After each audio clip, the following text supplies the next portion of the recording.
to one gun, you know? So, that's the thought process.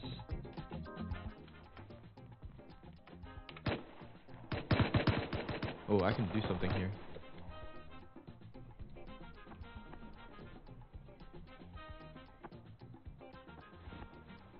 Uh-oh. Maybe one of them walks by me?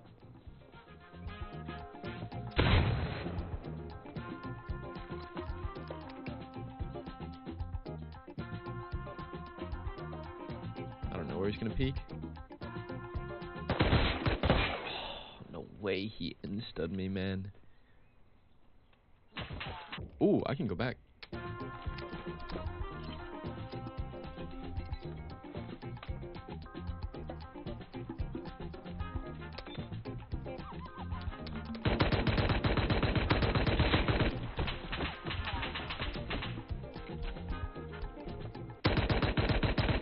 There's no way I didn't kill him on that first spray.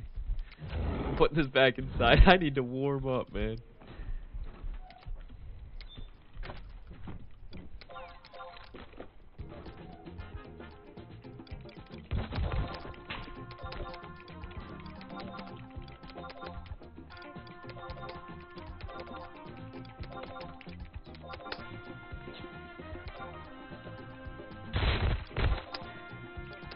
Oh, he's sitting in the bush.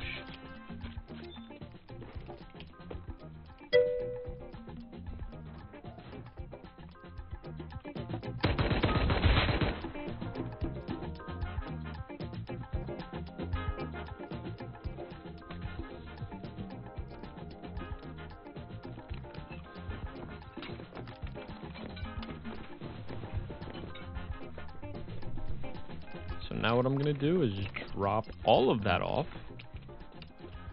It's not going to be super safe for me to be in my base for the next little while. Maybe this tree I could drop off on. Oh. Wow. Wow. I mean... That hurt. Yeah, I mean... Yeah. I wouldn't have done it. Why was that guy 5 feet in front of you? Why are they all in Hazzies and why, like, do they suck? I don't know. Oh? AKs in the area? God, he reminds me of my friend Farm Bot.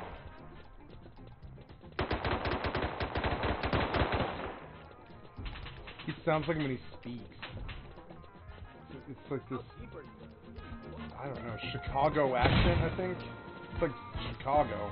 AK with a DB. Oh, come on.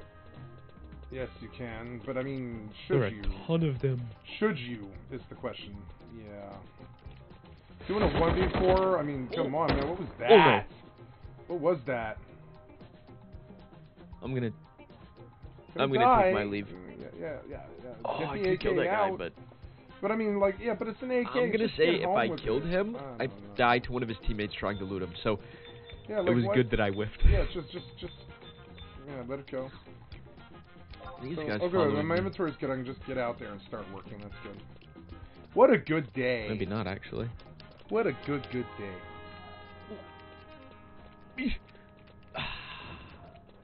Okay. Like 2 hours, 1 AK. Not bad. I really wanted to check that guy's body and keep fighting. That's solo for you. But they knew where I was, and I think the AK group was a big group.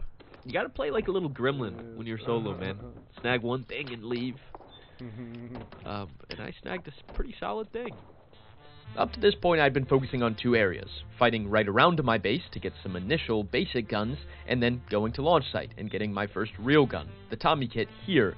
And then just now, near my base again, on the other side of Oxum's gas station, I had grabbed an AK. Just because of the chaos and whatever fight was happening over there, I had managed to snag one and get home with it. This was huge. It was only 2 hours in, but at this point, Bradley started to get taken, and so I ran over there.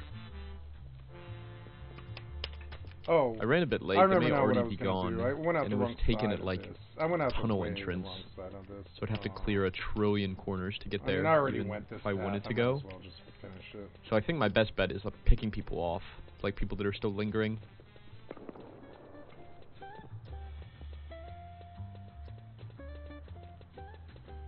Is he there? I think he is there. He's like there. I got it too. I got spider senses. Yeah. There it is. Oh, damn. That aim cone almost screwed me. I think I saw another one as well. I'm gonna play to just watch this body, actually. Gonna reload or? I'm in no rush. Oh, there is a ton of fighting though. That's so tempting. No, it's solo. Just take what you can get and leave. People think solo's so easy. They want to troll so bad. Thing. Like, oh fucker, you get carried by teams all day. I could have sworn I saw another. Where'd his gun go? Oh my god. Oh, come on. Oh. That's not good. I'm so blind. Dude, that took so long. It's dark. Oh my gosh.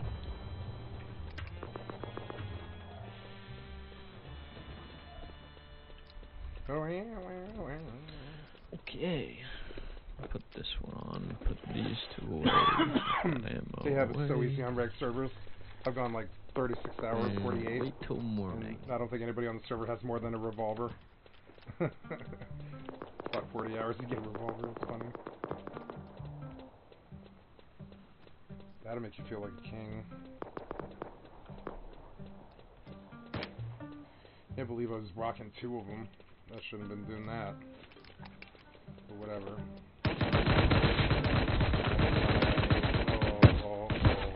That was a weird lag. No, that's There were 2. rust. That's how rust is. Oh well. Alright, well, let's go ahead. I just spawned here. Let's go ahead and get a research table down. Sell me anything I don't have, I guess. And then what are we going to research? We got 305. Let's do pistol ammo, med. I could even do Tommy after that, but I only have 1. But then I can I want to make see him wreck that kid with the spaz, don't, like go back and so return the save favor. scrap, actually. I've never seen Stevie camping, but I wondered how he did this. I was like, how are you doing that? And it makes sense. It does work. You gotta remove the bed. You gotta move the bed every time you want to do that. That sucks, though. But I mean, it works. I mean, I suppose. I mean, whatever works. It's more my style base than it is his, I think. Okay, there were just MP5 shots this away. It's more of a survival base. Wow, okay, so the entire list. Oh, but I don't have shock. All those will cost me most of the rest of my money. I better just get them all down. Yep, and drown. Get it all done, yep. What about you? What do you have? White magic? Yeah, you got white magic. None of that is very good for me, but now we know that I have all of the...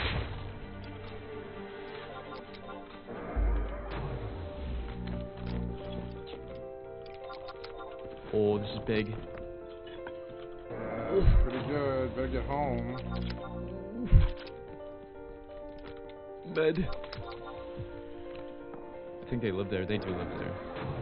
That sucks. I need to try to dip. I have 4 guns. That exact same base, or that exact same area that's been so profitable for me, strikes again. I love the zip line so much. It literally brings me right outside my base, and then I just have to cross the road. Yeah, the zip lines are so good. I've been trying to capitalize. Well, there was 5 skulls. I don't have to do. So low. You know? No. Now I'm broke again. Oh my god.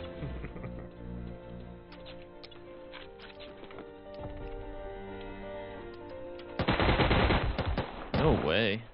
Wait, no way. What is that timing? It's solo. They're going to star shots.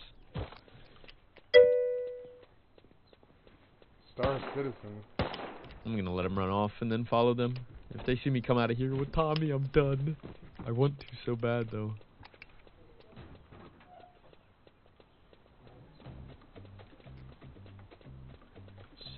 that, guys.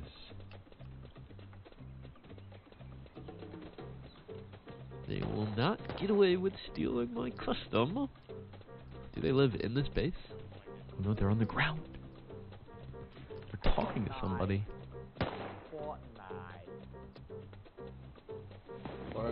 What?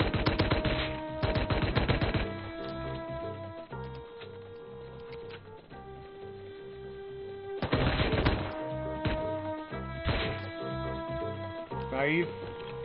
That's funny. I'm not gonna be able to find his gun and he's getting to the roof. No way. Okay. That's the game we chose to play. Guns are invisible, I guess. Oh, poor guy. Poor guy, my ass did jacked So, off out front of a base. this is like, interesting. No cover. What did they think was First gonna SAR happen? acquired, got a landmine too. That's pretty neat. But these guys are gonna be on my ass. I have a feeling if they see me go into this 1x1, I'm gonna get raided. But I have a feeling there's nothing I can really do to prevent that. So I have to run through this open area. They're probably already running to me, and I have to run through this open patch of trees.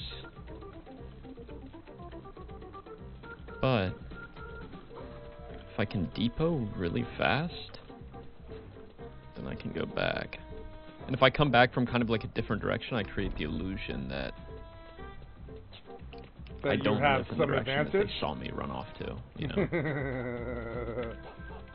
Because you don't. They have the advantage.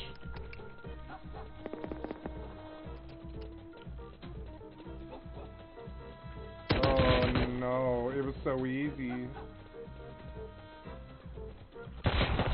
Oh, I did not Told expect you. the second one of them to be out. That was really That's bad why on my part. you don't ever get down on yourself for losing solo. Shit. Because Peak Gremlin gameplay. it happens all the time, and everybody thinks you're bad. But I mean, But it sounds like there's some gunfighting going on. generally you so. get at least one. I would say. Oh, Ow. that hurt. Not too good. What is it? Oh, spasm. Oh, yeah, spasm. Wow. Right behind you too. Where did he come from? He was. Oh, this it's- guy. King it's Momo. Yeah, I he was hate waiting this for guy. the door. Yeah. We're going back with the spaz. And you'll lose because it's like a 5-man fucking problem. At least he's not editing. Told you. Momo ruined it for me. Momo does ruin it I've for only me. ever seen him out with a shotgun. Yeah. Never with a gun. No. He just killed me and then died. That's not what guns are for. Momo, if you're gonna kill me, can you at least then pick up my gun and kill them and not just die? Is there... How did you let him get behind you like Guys, that? there's a guy outside your gate right now. His name's Momo. He's very annoying. He lives nearby. He's got a DB. At least I have the dignity to fight you with a real gun. Oh, here he is. Here he is. Guess who's on... Yep, it's Momo. Let me be crystal clear. Pump I shotgun? despised Suppressed Momo. pump? Every single time I saw him, over the 4 or 5, maybe even 6 times I saw him, he was door camping with a shotgun, or he was running to a base to presumably door camp with a shotgun. I didn't think he was solo either. I really believed he was with that Viet Cong gunner guy, and later I would figure out that that was the case. In fact, there weren't just 2 of them. That There guy, were like, actually got out of 3 or my 4, way. although at this point it probably was just 2. But long story short, Momo had pissed me off so much that I decided I just wasn't going to fight around my area. I was going to go somewhere far away. Not that far. I decided to go to launch site with my SAR set. I figured I would have a better chance at getting something done there than just getting repeatedly DB'd in the back near Oxen's gas station by Momo and co.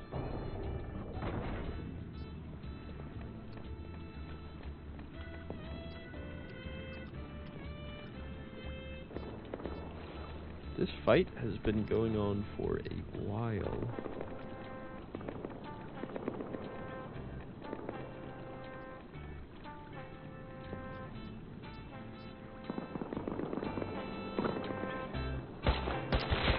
Oh, huge.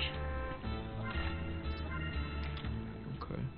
I can shoot at this guy, but he's the teammate of the guy I killed. I need him to die to someone else, them loot him, think they got everything, and then I can go loot the body I killed. And there's a guy on top of the hill. I don't think they're together. This could be No. perfect. Why is the roof twig? Your skill has increased. That's perfect. It kind of looks like dead. you can just go into the base. And they can't fix it before it's too late, is what it looks like. This guy really wants to see, look. They loot him. I think he sees the twig. And they're like, they can't seal now. They can't seal. They can't get out of the base to seal it without running And I need to get there before the guy that I killed comes back. Shoot the twig so you can see what it is. That's what I would do. Okay. I would have shot the twig while he was there so he realized that the roof was open. Okay, I gotta go. I would have killed him. I have like a tiny, tiny window to get this body, I feel like. No, that's not how that goes. Oh God. That makes it even harder. Yeah. He's good with that star, though, I would say. Huge, AK kit. Nice, nice. There's no way I make it through this field. Nope. Ah. There's our friend with the spaz. Press spaz. He's just gonna keep spraying you. You're dead. You need to fight him. You need to stop running and fight him. Yeah, it's press spaz. You're not gonna get out of this. You need to fight him. What are you doing? Shoot his ass. Miss. Shoot his ass. What are you doing? Oh no. You're just gonna med through a suppressed spaz, are you? Okay. I mean, how is the guy not right behind him? I don't really understand that. What? Like, what? Oh my gosh, that all worked out so How perfect. did that work out? He was naked. He couldn't run in the monument. Why would that be the case? You know what? I'm gonna go back. These weird, kind of feckless, like, Russian kids. Like. So I would say it's not Russian. Guns. I'm not anti-Russian. I'm just saying it's like often a feckless, naked Russian kid with a spaz. It's weird. It's like they don't like they're proud of like not being like they're proud of not being clothed. So I think at least one of these groups lives in this massive base up here. If I can just get to a gate, I can just sit and wait for maybe one of them to get back. Hope there aren't like 3 all together. Get a pick and then just go. That's optimistic. You mean 4 guys shoot at you after you kill may one, help. And you die. I need like a little cozy. And lose everything. Like a corner or something. Yeah. Plus you keep breaking the rule. You keep coming back to the exact same. PCs. So you know how this works. It's like what's the word? It's very smart. But they didn't chop this log, so that's where I'm gonna sit.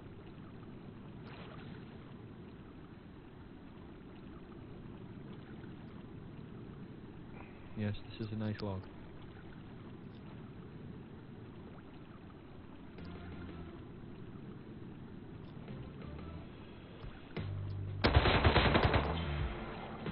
Wow. Oh. Wow. No way. Let's get out of here. Okay, I'm at depot and then come back for the stuff I stashed. Remind me to hide behind logs more. Jesus. I don't know. Well, sometimes I just want, I want an outright, I want an outright engagement with the guy and fight him on a fair fight. I think that's everything. Russ isn't like that, though. You need the advantage, some kind of... It's good enough. Some kind of play. I like fair fights midfield, though. Fortnite's good like that. You can get your fair fights midfield come on. If you aren't being third-partied. Oh my gosh. Those... Your skill has increased. Turns of events. Turns of events. 27.2 or were whatever. So satisfying. It was because both times I needed to play slow, and a lot of times if you play slow, things just you miss out on things, and you waste a bunch of time. Yep. But these worked out. They did. Nice. Needless to say, this play was huge for me. From this one fight alone, I had profited 2 AKs, an HLMG, a Bolty, a couple MP5s, and other guns as well. But at this point, it was getting kind of later into the night, around 12, and so I decided to head to sleep. I had a little bit of PvP before I got off. I got a few kits, I lost a few kits, but it all kind of evened out. Most importantly, I talked to the guys that lived beside me in that huge village, the base that was closest to mine. The guy that lived there was named Sinner, and he was a nice guy. He explained how they were all just there, having a good time, and how if any of the bases in the village started getting raided, the others would come to the rescue. He said, for the most part, they were friendly, so I took his word for it and wasn't super concerned that they were going to raid me, although Momo's group, that was my concern. I knew he wasn't rich or anything, but I probably pissed him off a little bit, like he had pissed me off, but I was the one that lived in a why base not that put was another door on that thing so they don't Literally steal less than 14 sulfur nodes is all that was needed to raid my base. And he knew that too. He saw that it was just 2 sheet metal doors. Anyways, there was nothing I could really do about it, so I decided to log off for the night.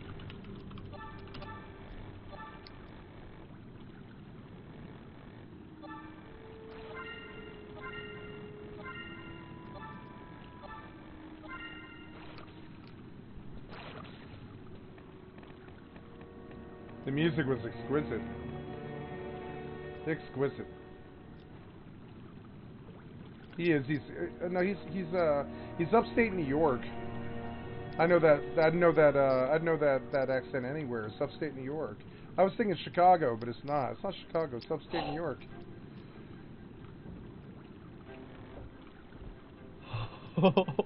What? How? Oh, what a day this is going to be. Wow. Nice. Yeah, like awesome DVs. Yeah, totally. You're about even. Yeah. I want to be productive. What do you mean productive? Like go shoot people in the face? Some of that. Some of that. Make a crossbow. Crossbow. Okay. For what? Wolf meat? No. Ooh, good amount of nodes up here. Okay. Definitely be coming back with a. Oh, did they get raided?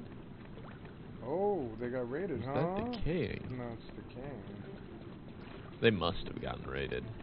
So my goal for the morning is farming is going to be a lot easier now than when people start getting on. So I want to get a ton of bullet and med materials, maybe even components to make more guns. I want to make it so for the rest of the day, even if I have a bunch of losses in a row, I don't really have to worry about farming. That's how I do things. Right now, I'll get in a batch of guns in and I'll go run a bunch, but I need that safety layer first. It slows you down a lot in solo. It's like you pass these plateaus where you're like, all right, I'm ready, you know. But until then, you're like super slow and you're super conservative. Then there's this point where you're just running Tommy. You have 5 of them. It's fine, you know. At that point, you start dominating the server. It's slow on the server I'm on. Okay, I'm gonna let that cook. I'm gonna hit barrels. Let me make some clothes. And then I'll recycle afterwards. And I have not made a wolf head eat in so long. Like 4 months.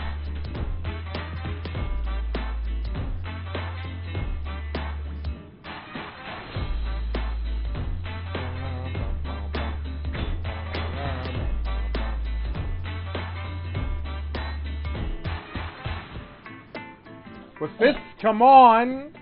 Yeah, sure. Some guy's just dead in there with, This guy must have died to Bradley? 25 high claw. Probably coming back, though. I am going to leave. He died to Bradley in the middle of launch with no gear? No, it felt scripted to me. It felt scripted to me a little bit. I'm sorry. I don't mean to make that kind of accusation on stream. It just felt scripted. Because the kid didn't have a rad set. Nobody runs into launch with no rad set. You can't even see it do it, really. You know? Stage. I don't know what he's afraid of. He's afraid of getting raided. Like, but he shouldn't be. It's a 1x1. I had somebody immediately pop my 1x1. It was a very interesting experience. Like, I went on like hardcore Lazarus hardcore, which is like a, you know, it's like a mixture of like a gun game, like kind of cash money game, and like a dope. You're like kind of like a dope dealer, sort of like meth guy, kind of like Breaking Bad. There's a lot of cool. It's my other favorite server, though I haven't spent a lot of time there. But you can do a lot with it. Specifically, you can bank your work in an ATM, as opposed to like every night you can just liquefy everything you made that day in the base and stick it in an ATM so they can't offline you because all the stuff is liquefied and cash in your base. I've always thought maybe that might be a good PvP server to have a come up on, because if you get super good at that, you can just run 1x1s. You don't need much. And so it was weird. I ran this 1x1 by the coast, and I pulled a triangle ladder hatch, and inside of, like, I had that thing for like 45 minutes, and inside of 45 minutes, this nasty ass clan came, and they blew rockets to pop the bottom triangle. Because I didn't even put out. All it was just a triangle. Like it, right? Or no, was it? Yeah, that's all it was. It was just, well, I mean, it was like a 1x1, but with no door, just like a ladder hatch out, you know. And apparently that, like, something about that, I don't know what it was. Something about that set them off. And they came immediately. They're like I think somebody like this had made like kind of an interesting like pastime of living on that server. I think out of like a 1x1, somebody with really a lot of skill and came through and capitalized on that, because those guys were like trained to look for that. And they came and they blew that. I mean, they weren't trained to look for it, but they were just like, they had their eyes peeled. They were scouting that server, and on top of it, there was like 7 pop on the server. There wasn't like a lot of, there wasn't a lot of people there, and I got hit by this 2-man. I killed him too. I killed him the first time with like, I don't know what it was. It was a crossbow. I killed him with a crossbow as he was pushing my base, and there was like a wood frame on the triangle frame that I had done for the ladder hatch, and I was having trouble like replacing that with stone, because it was hard to get stone. It's hard to get stone in that mode. I mean, on top of it, you've got to get nails and concrete before you can even upgrade anything. So it's like this whole thing. Before I even put in the ladder hatch, I needed to have the concrete and the nails and the wood and the stone to actually do the work to upgrade the wall frame for the triangle ladder hatch. And so the first attempt he made, he dropped a flamethrower with 150 fuel. And I capped him with a crossing and just wasted him and took it all. And then the second time, they just came and they blew the foundation. Like, right away. They didn't even mess with the wall frame, which they could have just burned had I given them the time. But the second time, that clan was super nervous about 1x1s for some reason, because their response time was stellar. I painted I got in there, I dropped in, I was like, man, this wood frame sucks, but I can't go get stone until the sun rises. And by the time the sun rised, I heard I went outside and I killed him. I traded with him, and in that time they came. Like, I ran back because I didn't have a bed in that 1x1. That's the whole point. You put a bed somewhere else, right? Because you can put as many bags as you want on that server, unlike the server that I've been playing on recently. And and it's an interesting, it's an interesting thing. But get it. Watching that response time on that 1x1, because I think they immediately thought that it was a streamer or somebody that was rich, or that had a lot of like drug money, which was all true. Everything in there, they rained loot for them when they popped that thing. There was like 3,000 in cash in there, which isn't that bad. That's like a rocket launcher and like 3 rockets or something. That isn't that bad. It's not that much. It's not that much. I think I had more than that. It was like 4,100 or something like that. I had left cash in there for some reason, and when I went back, they was gone. It was erased off the meadow. They blew the foundation perfectly, like just instantly, and just capped the whole thing in one hit. If they blow the foundation on a single wipe, that's called foundation wipe, and they immediately erased me out of that area in like one hit, one fell swoop. And it would have rained loot. It was like 6 boxes, and there was like 4 small boxes and a TC, and or it was more than that. It was like 6 small boxes and a TC. And I had enough room in there, just enough for a T1. That was it.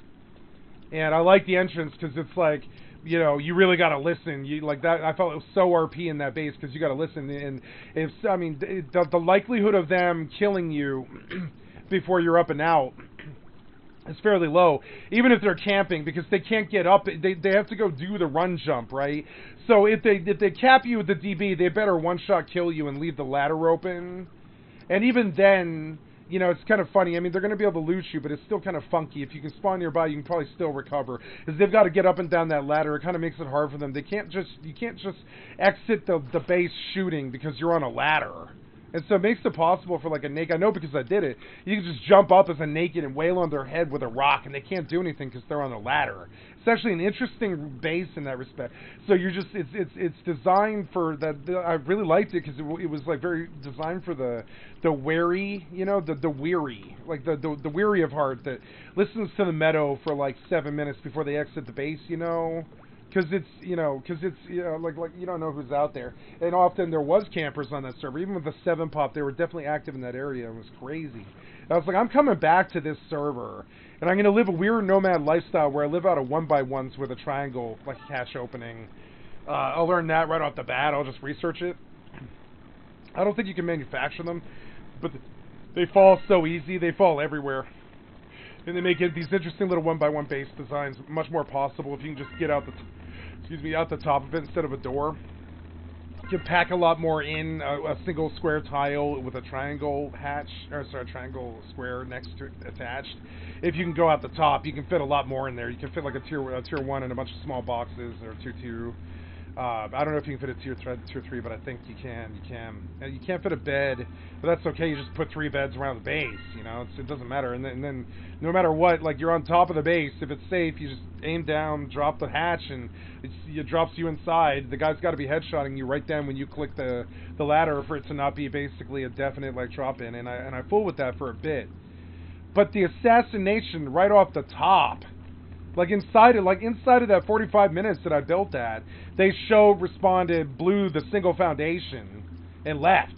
You know, and it was kind of crazy. It was like fairly efficient. It was nuts. It was very strong, very fast. There was like a TC and a workbench in there and some boxes. I was like moving stuff around, and it definitely did work. But it was like very sketch. It was sort of sketch. It was like very difficult to make it work, but it did. And I want to mess with that design on these servers again.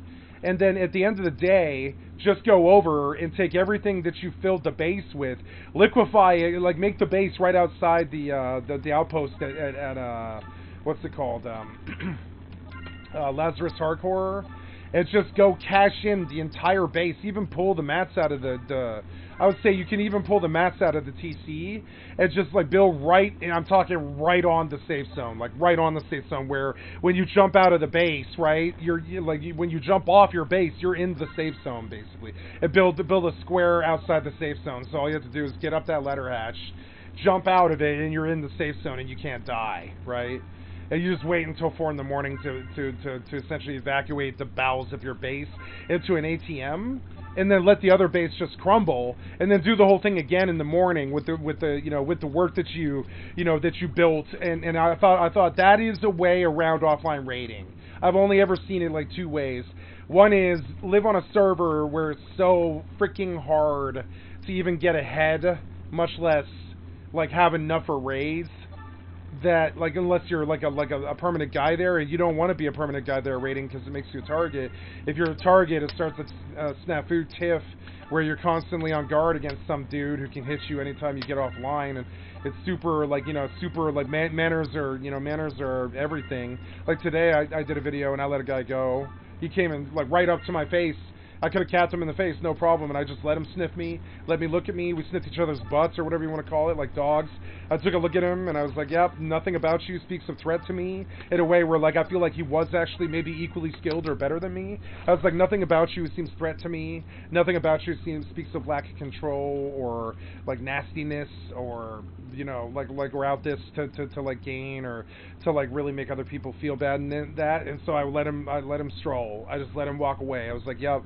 I know, and that's such a weird thing in Rust, but I mean, like, that's how that server is. It's so, you know, it's so incestuous that you don't really want to, like, piss off anybody. And see, with the beautiful thing about, you know, I figured eventually I would run out of content doing Rust Zombies, but I planned to get something like a year of content out of it, and then I figured I would spend next year on something like Lazarus Hardcore, living a nomad lifestyle right outside the ATM. Right outside, call it an ATM shitbox. It's a single tile. It's metal because it's braggy. It's braggy, but it's metal. I mean, all you need is a ladder hatch, you know, BP or whatever. I mean, all you need is a ladder hatch and you're done. Run a single square with a triangle. Run the triangle ladder hatch out the triangle. stick a T2 in a you know, and you don't even need a tier bench on that server. You don't need a tier bench on that server. You don't need it. You can't make anything. You just buy it all through the town. And I was like, oh man, this server is the only one I've ever seen where offline is just not a reality if you don't wish it to be.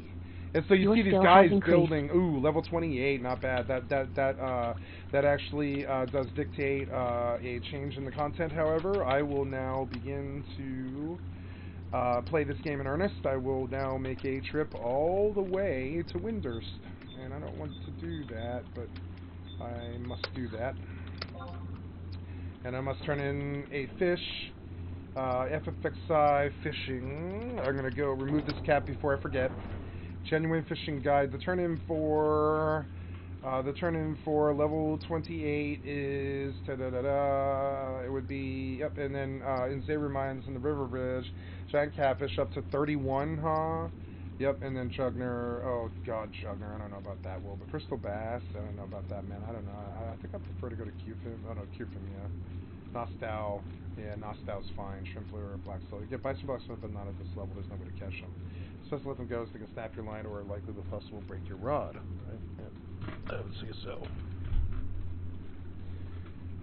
At 38. So, but I have to go back. They're turning giant catfish. Okay, well there we go. Cool. So, did I go the right way? Yes, I did, and I have some giant catfish. Yes, I have a lot of it. So, here we go. We're going on an RP journey to Windurst. This will be some good Final Fantasy content, right? So, and I've been looking at Rust from a different way. Like a lot of people would call it kind of ratty. I would say kind of like rat tactics and stuff, but I wouldn't call it rat tactics. I'm calling it survival tactics. Their energy is towards killing others. My energy is towards survival. And so I'm okay with dying like twice a day. Like I died twice today to PvP engagements that I went in half-hearted and definitely not aware and not ready because I just wasn't ready for it. I wasn't looking for it because I went 14 hours today with just two. I got 2 kills and I died twice. And I think that's perfect for a good damn Rust if you're looking at it from an RPG perspective of it. Like, you know, the PvP's there, but there's not enough people to ever make it. There's not enough people to ever make it like it's your reality on that server, ever. They can camp outside, it doesn't matter. You can absolutely just go to a different quadrant. There's nothing really stopping you from essentially just ditching them. And they could freely, like, bag outside your bases, I guess, but they'd have to figure out what they are. So if you just change styles wherever you go drastically, it's very difficult for them to actually figure out the wheat from the chaff. And I took kind of a personal challenge, you know, to see if I could shirk like the interest of the public if I wanted to, even on a busy server. And I don't believe I can on Rust Zombies. Now wait, I'm going the right way to Metalworks. Yeah. And so I feel that, you know, with the right attitude, you can carve a living there that is worthy of a career on Rust, I would say. If you play it like Metal Gear Solid, where you don't want witnesses, you stealth everything, you don't leave a splash, you don't execute on sight, you don't leave witness, you don't cause tiffs, you don't start cold wars, you don't start hot wars, you don't start wars at all. You can't be acknowledged behind enemy lines. You do stuff like, for instance, last wipe. One of the things I got on my video was I definitely took a bed in a car, and the guy I took a bed in an RV, and the idiot guy moved the RV inside of his base, and so I had control of his garage at that point. I mean, it was untenable for me to do anything with it because there was no way through the doors once you were inside in the RV. But I could exit the RV, and I immediately was inside his garage, and I could look out the windows of the garage and look directly at his front door from inside of his base in the one place that he never, ever would have looked. And that was excellent content for the stream. And that's why I expect to actually get, you know, some recognition doing this stuff thing. Because they'll see me doing stuff like that, and it's on the video, and they can see me. I didn't plan it. I just thought ahead to do it, and I managed to capitalize for some reason. I was like, I'm going to take the bed and the RV and see if this idiot like lets me capitalize somehow from that. And I did. I popped in, and I took the bed and the RV away from him. And sure enough, he moved his RV right on into the garage. And sure enough, the bed popped, and I was like, okay, well, I'm going to hop to this bed now and see what's up with that. And sure enough, I'm inside his garage. Had there been loot, I mean, there was loot. There was a box. I despawned all the loot in the box. let him know that, you know, and then I jumped around in the garage and scared the shit out of him one day. Because, I mean, like, that's, you know, and that's, you know, that's, oh, yeah, I already came here. Oops, I'm going to Metalworks. I went too far, huh? Oh, I did. Oops. I was thinking I was going back to the Magic Mart, but I'm not. I'm going all the way to stupid Windy. But yep, and that was, you know, good concept for the stream that had nothing to do with PvP. That's the kind of stuff I'm trying to capture on a more, like, intimate basis, where people just think of it from my level, where, like you're a ghost, you don't cause friction with people, you aren't targeted by anybody but idiots who just don't know any better, who don't really understand what life is, or how you don't waste time on others that you can't track and all this. It's just, you know, like idiots like that. You don't waste time with the idiots. You don't really stop them. And so, you know, you just let them, you know, like live out their idiocy or whatever. You don't really stop it. You just let them be dumb and waste their time. And eventually, like, you deflect and parry so much. Reminds me of, like, Kenshi. Reminds me of Raikon plays Kenshi, right? One of Raikon's particular survival tactics in Raikon plays Kenshi, which was a huge influence on my Rust videos, was that, you know, if you get in enough combat, even if you get your freaking ass beat, it's still an RPG. If you get in enough combat, it's just like Final Fantasy XI. Like, Kenshi's good like Final Fantasy XI. The combat's good like 11. It's very deep and very interesting. Got all the skill up systems that 11 does. It's great little, like, you know, Dungeons & Dragons combat in a full-blown 3D, like, slow time, speed up time RTS. That is an actual RPG. I love Kenshi. I need to play more of it, but it's also really time sinky. It's super time eating game. But Kenshi, one of the things that Raikon did that kind of blew my mind is he just went and played the game so much that, like, the amount of battles that he got in skilled him up to 100 combat, and then he just stopped losing. And that, I mean, now that's in an RPG system where you have stats that only go up and skill up form as you do combat and stuff like that. But I'm trying to find some way to sort of master the human side of Rust like that, where you just clock so many hours that like when something, like, I want the code to breed to me to the point where I can tell when somebody's nearby without the ESP or whatever. Not that I've ever used hacks, I haven't. I'm talking about, like, I want to be able to read the code like the Matrix and understand when somebody's nearby, because I think it's super powerful. You know, it's very powerful to capitalize off that. Oh, the next page, you don't have anything? Dude, I know I've got more than this. Tell me you've got more than this. Goosterberg, but not... Oh, not... Well, at least I have, what? I have Kol Shushu. Thank God. Today's Saturday, but yeah, the transaction of the Conquest Heli is not until Sunday. It's some odd, like, JP midnight. I think it's like 11 a.m. tomorrow, or something like that for me. So, yeah. Now I did a long walk to, oh, hey, I can get Signet here, that's good, yay, cool, you know, cool shooting, that's good. But I'm 37 now, which is pretty cool, and I don't even really need a weapon, I can just kill things on the way. Like, for instance, I'm gonna kill crawlers if I see them, because, I mean, what's that check? It's like, yeah, that's like 2 weeks to be worthwhile. No. I'm very curious to see... I mean, the zone's right here. This thing can't kill me. Let's open like freaking like Thunder 2 bind for this. I think, yeah, like or whatever, like Arrow 2 into Water 2, and I want to see how much damage I actually do to this thing. Yeah. Yeah, look at that. Just freaking, like, chunk him, you know what I'm saying? Yeah, land to hit. There we go. Just good to know. I wanted like, a little bit of a metric, you know? Yeah, just two-shot that rabbit for 300, something like that. Huge. Yeah, 333. So I now have the capability. I mean, I might as well, while I'm in Windy, I might as well go get my Kazam key. I'll just like, gear up just my int rings and stuff in a weapon, and that'll be enough int to just go kill, I would say, a votary. Probably 2 or 3, I would say. I even have...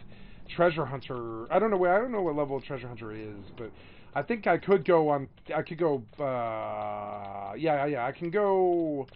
Well, I don't know what level is my thief. Didn't I take that up pretty far? No, I never even got sneak attack. I don't think.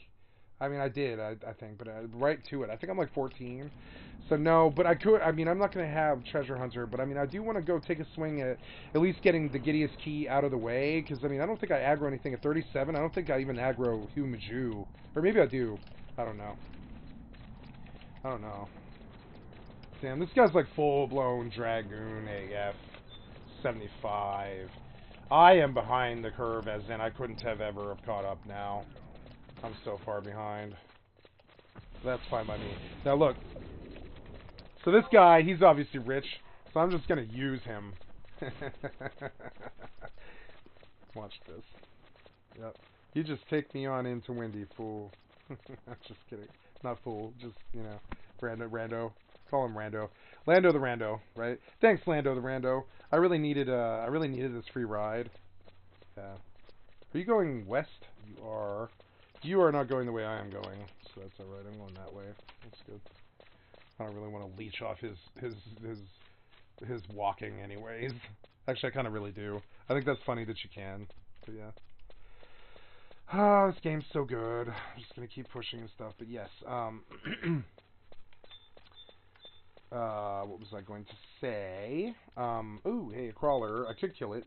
But this, I don't know if that'll die that fast. Yeah, you will die. You're level 17. You will absolutely die. Yeah, do you drop good silk thread? Because I would like some free money. Let's see. Kill this thing. Yeah. Kill it. Kill it. Phew. Oh, you didn't die. This costs a lot of mana. That kind of sucks. Yeah, oh well, he died though. Come on, silk thread. Just tell me silk thread. Come on, silk thread. Nope. That's okay. I'm good. Having fun here, just playing the game, you know. Today was a good day. It's been a very good day. The stalker can't keep up. There's nothing he can do. He doesn't have any control. He'll never have any more control. He'll never have anything. He just keeps like leaving messages and stuff, and I told him not to, but yeah. And you know, and I got all this good recording done, all this really good stuff, really high quality stuff, I would say. And I'm gonna post it all over the next like 3 weeks, but I've got to finish the recording phase here on like the 7th or something like that. Yeah, let's see, like the 7th, I think. And then I go all the way. I just post for most of a month. It'll be like 13, 14 videos straight. One after another, day after day, after day after day. And I'm just going to post all of it. I'm just going to post it each day, you know. The quality's gone up each time. I stopped trying to explain it all, and it definitely clicked. You know, I'm so happy. I definitely, like, made my way. I found my way through it. I got through the barriers. You know, I broke through. You know, it took a while. You know, totally unharassed, like, lifestyle. The humans can't chase you into your own brain fog, basically.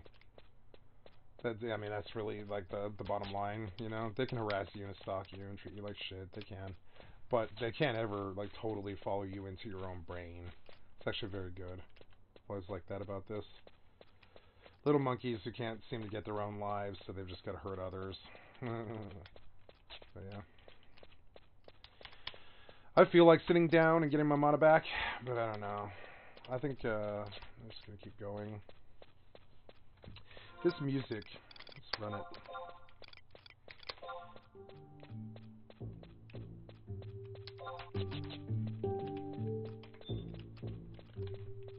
So,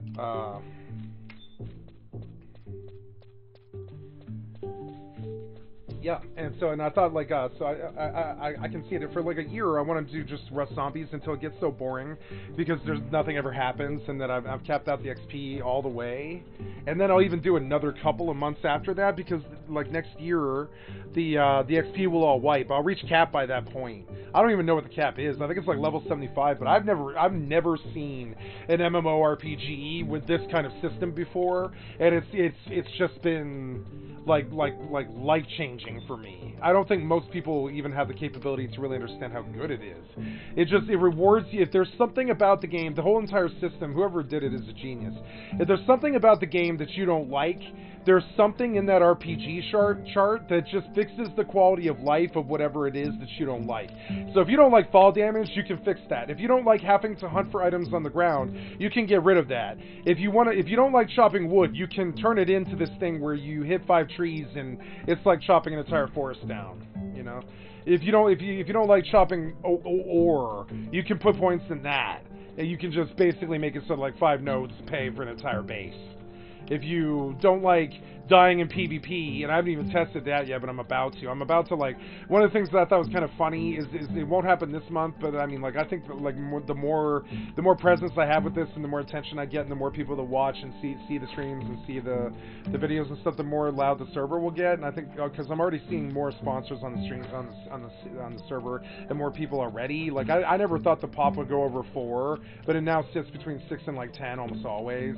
So I'm like, oh cool, maybe this thing could resurrect into something really cool where, like, you don't even have to worry about leaving your quadrant because there's like maybe 20 or 30 people on the server, so you get in fights with them all day, and that'd be really fun in a zombie survival server. Every time you try to kill any zombies, just set off the entire neighborhood to come kill you and stuff. And I think that'd be very fun, actually, the PvP in it. But where I was going with this is that if you really don't like dying in PvP, you can gain a literal 50% advantage on them, in the respect that you can get a heal over time, you can cut their damage by 50, you can upgrade your armor by 50, you can heal when you shoot them. There's like, you can get lifesteal in PvP.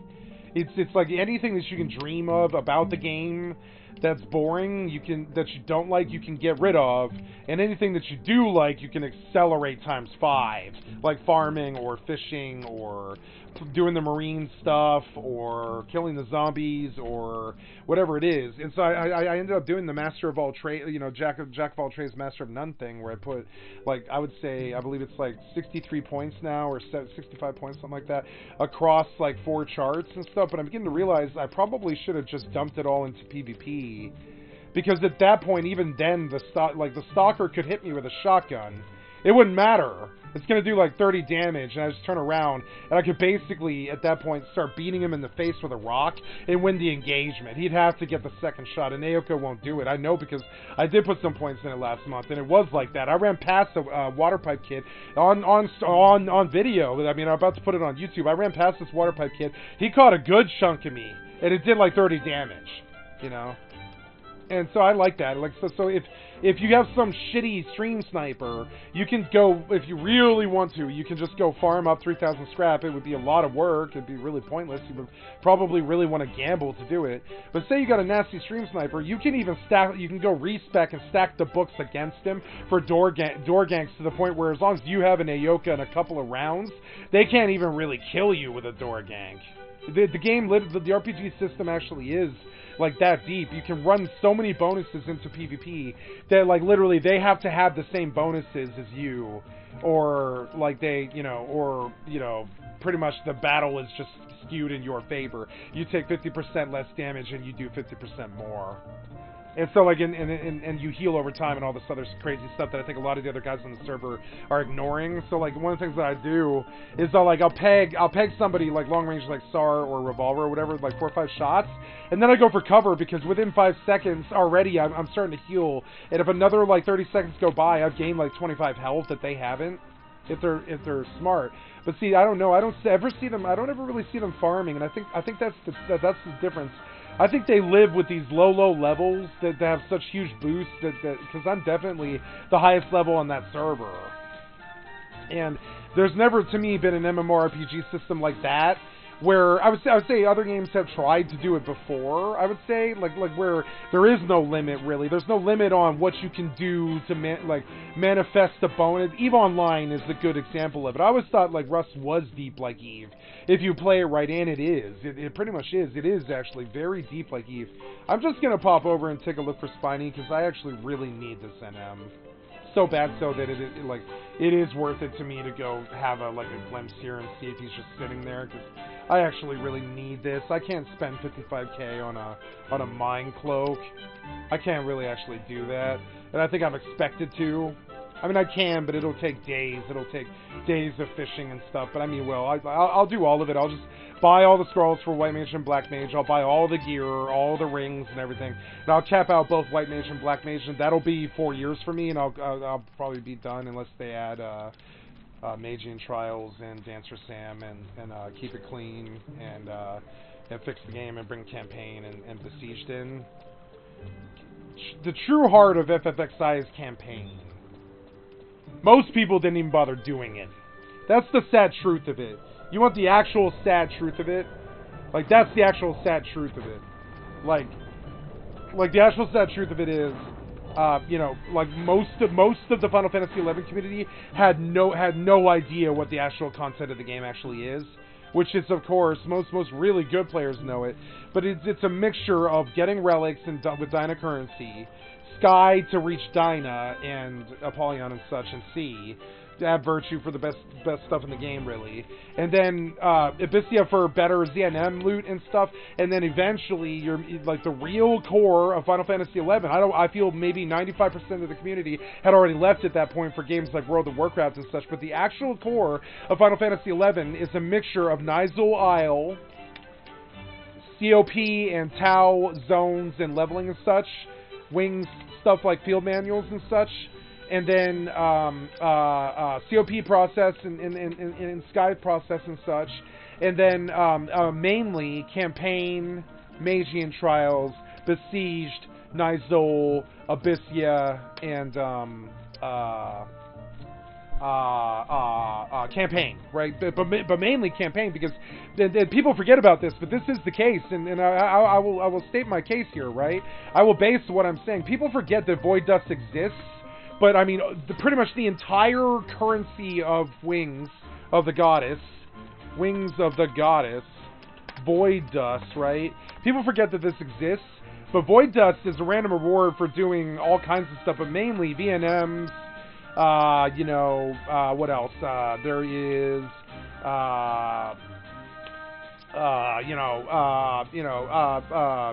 what's it called? The Void Watch of VWNMs and such is a big thing, but it's also the currency from campaign, and it pays for the Void Watch. And it's also like how you get, it's how you do certain things like move around and such in that era. And it's like this big currency. It's what ROE became. But I mean, Void Dust was really actually the core of, I would say, this game. And most people didn't even stay around till that era to really understand it. And so this, I'm sure, will be brought to the table by, that's not Spiny. Oh god, but it is one of the placeholders, and I'm lucky that wasn't my NM, and you know, here's me talking my jackass off, and you know, I'm just saying, like, I should have been paying more attention, you know. I'm not really here for this. I just definitely don't want to pay $55K for a mime mantle, so I'm not going to if I can avoid it by, yeah, just like killing stuff that's here, you know. Wild onions actually do sell pretty well, enough to the point where it is actually kind of worth like one-shotting these guys, but I don't really have the mana. What is the most efficient spell that I have? It's like fire, huh? I think so. Fire will just burn them, yep. And it comes up fairly quick too. Yeah, but there's no NM here. It's unfortunate. I really wanted it too, but I've actually seen Spiny Spippy like something like 80 times in my career. It's something that you do see. It does pop. Yeah, you can't catch it.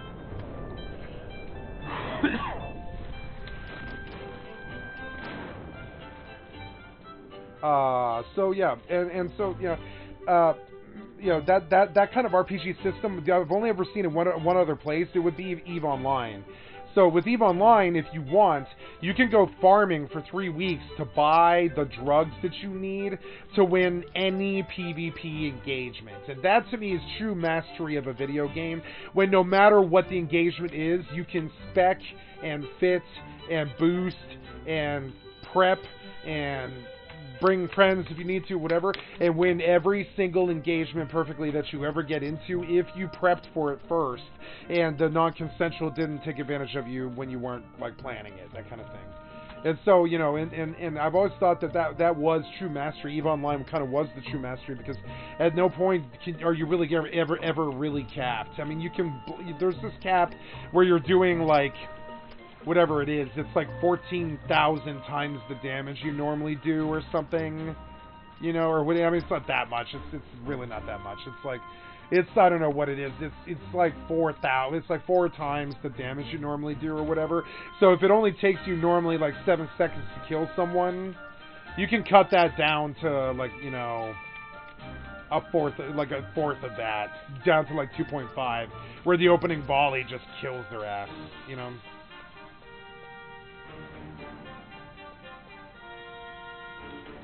And so, you know, yeah, I'm going to the Fishing Guild, which it is actually, I believe this is the fastest way. Yeah, I took the right way. Yeah. But yeah, so and so EVE Online's like that. Certain elements of Fallout 76. You know, I put Fallout 76 in my title, but I don't believe I'm going to play it tonight. Unfortunately, it's too late. So I'm going to edit my stream, and I'm going to say, yep, there we go. Old MMOs. There we go. There we go. Done. There we go. And then I would change this, and I would say edit. On lines like that, we're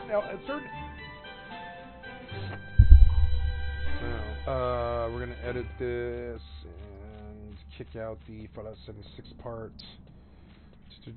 No Fallout 76, that's false advertising. And then I'm gonna go show more, and I want you to run a title of Final Fantasy XI. There we are. Hold potentially inappropriate comments for review. Increase strictness. Yep. Hold all comments for review. You know what I'm saying?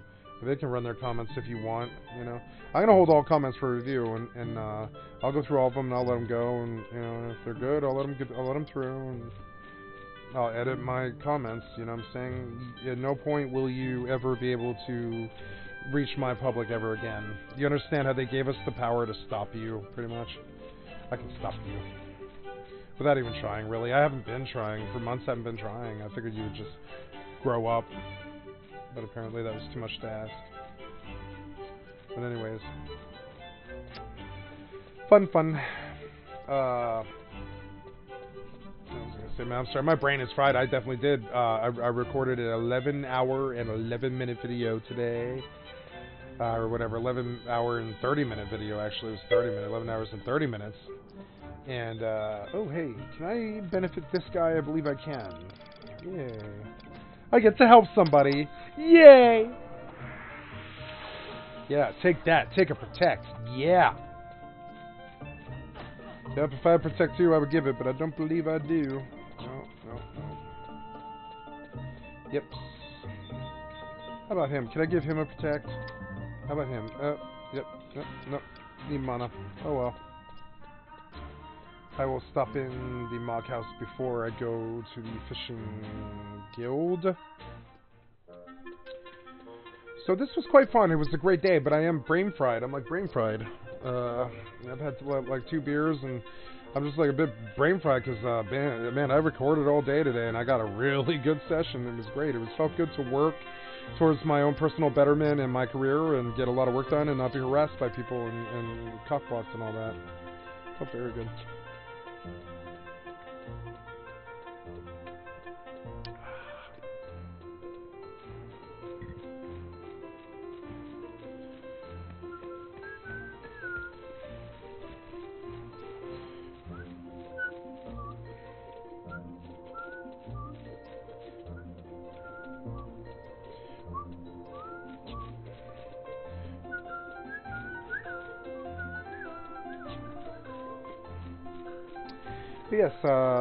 Yes, I see a change coming. Like after about a year, I will run. I think a couple more months on the zombie server because at that point the levels will reset, and at that point I think there will be a lot more interest in the server. After there's one of the things that's nice about this is it is a year-long. It's a year-long MMO. I've never seen it before.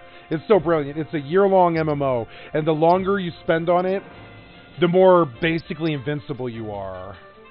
I really love that. It rewards you. You definitely should be there. You shouldn't be abusing deaths for too many bases and stuff because it just eats your XP. Like one of the things I really love about that place is you need points to do anything at all, or your income is so reduced that you don't get anything for anything at all. And so if they try to kill themselves or ride deaths or use shotguns, it chunks their XP down to 0, exactly like Final Fantasy XI. You can't abuse deaths on that server that I've been playing, and I really love that. It's like they can't ride that bullshit any longer. I really love that. It's so powerfully strong. It's like your horse shit doesn't ride in this reality, you know? Anybody willing to do the work can just get out of it. They can just get out of whatever, steel trap that your mind thinks that their lives need to be or whatever. They can just get out of your steel trap. Even your ganks don't work at that point. They can try, but I mean, the stacks against you because you don't have the levels that they do. You didn't spend the time on the MMO. You just want to come in and make people feel bad. So it's because you're on some weird unholy terror campaign to just make humans feel bad, I guess. And so, like, the more work that I do there, the more, like, really I gain, like, pretty much a direct advantage. There's this point where I'm at it, too. I'm definitely at it, where I can build a full-blown mega base in, like, 3 hours. I'm talking full-blown mega base. I'm talking, like, team base. I can build by myself in, like, 3 hours. Because I have so many points in the chart for farming that all I have to do is go hit, like, 30 trees and, like, 10 nodes, and I have enough to pay for a base for an entire week. A huge clan base.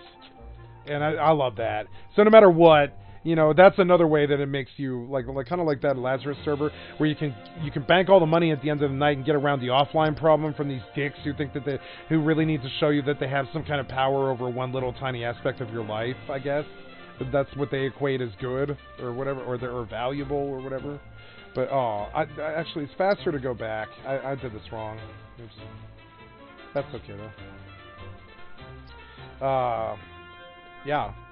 And, And so, like, I just like that. Like, every day that I do another 12 hours, I get, like, another, probably 2 or 3 levels.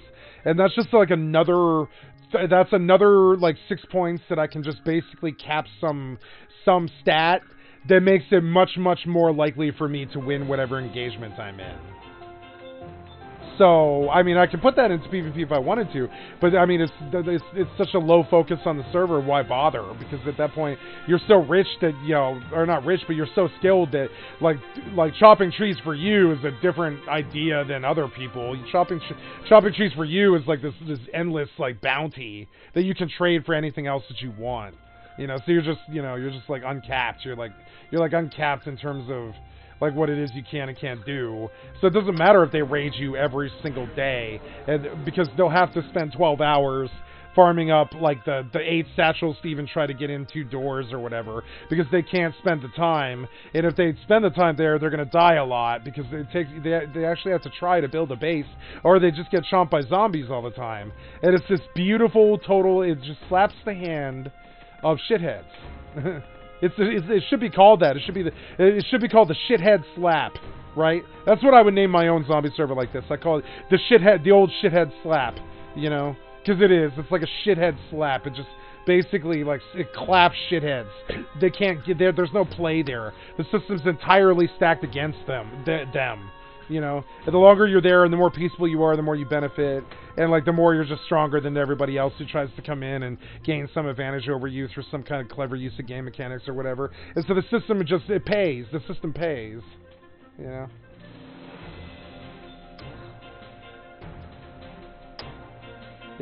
okay, we're good. Yeah, trade it. So the system works, and it finally did protect me in the end. And it's like reason to exult and be happy, Yeah, so now I can turn in GP fish, I guess. I might as well snag the free fishing. I should snag the advanced, I guess. I can go 4 more levels in Vast Stock, but I want to see what the create a new contract with us. High quality version of the request. We've been more delighted.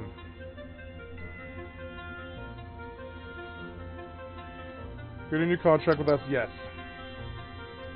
Yes. Hello, ma'am. I would like to use my points. What are the current limits? The current crew requires Tiger Cod, huh?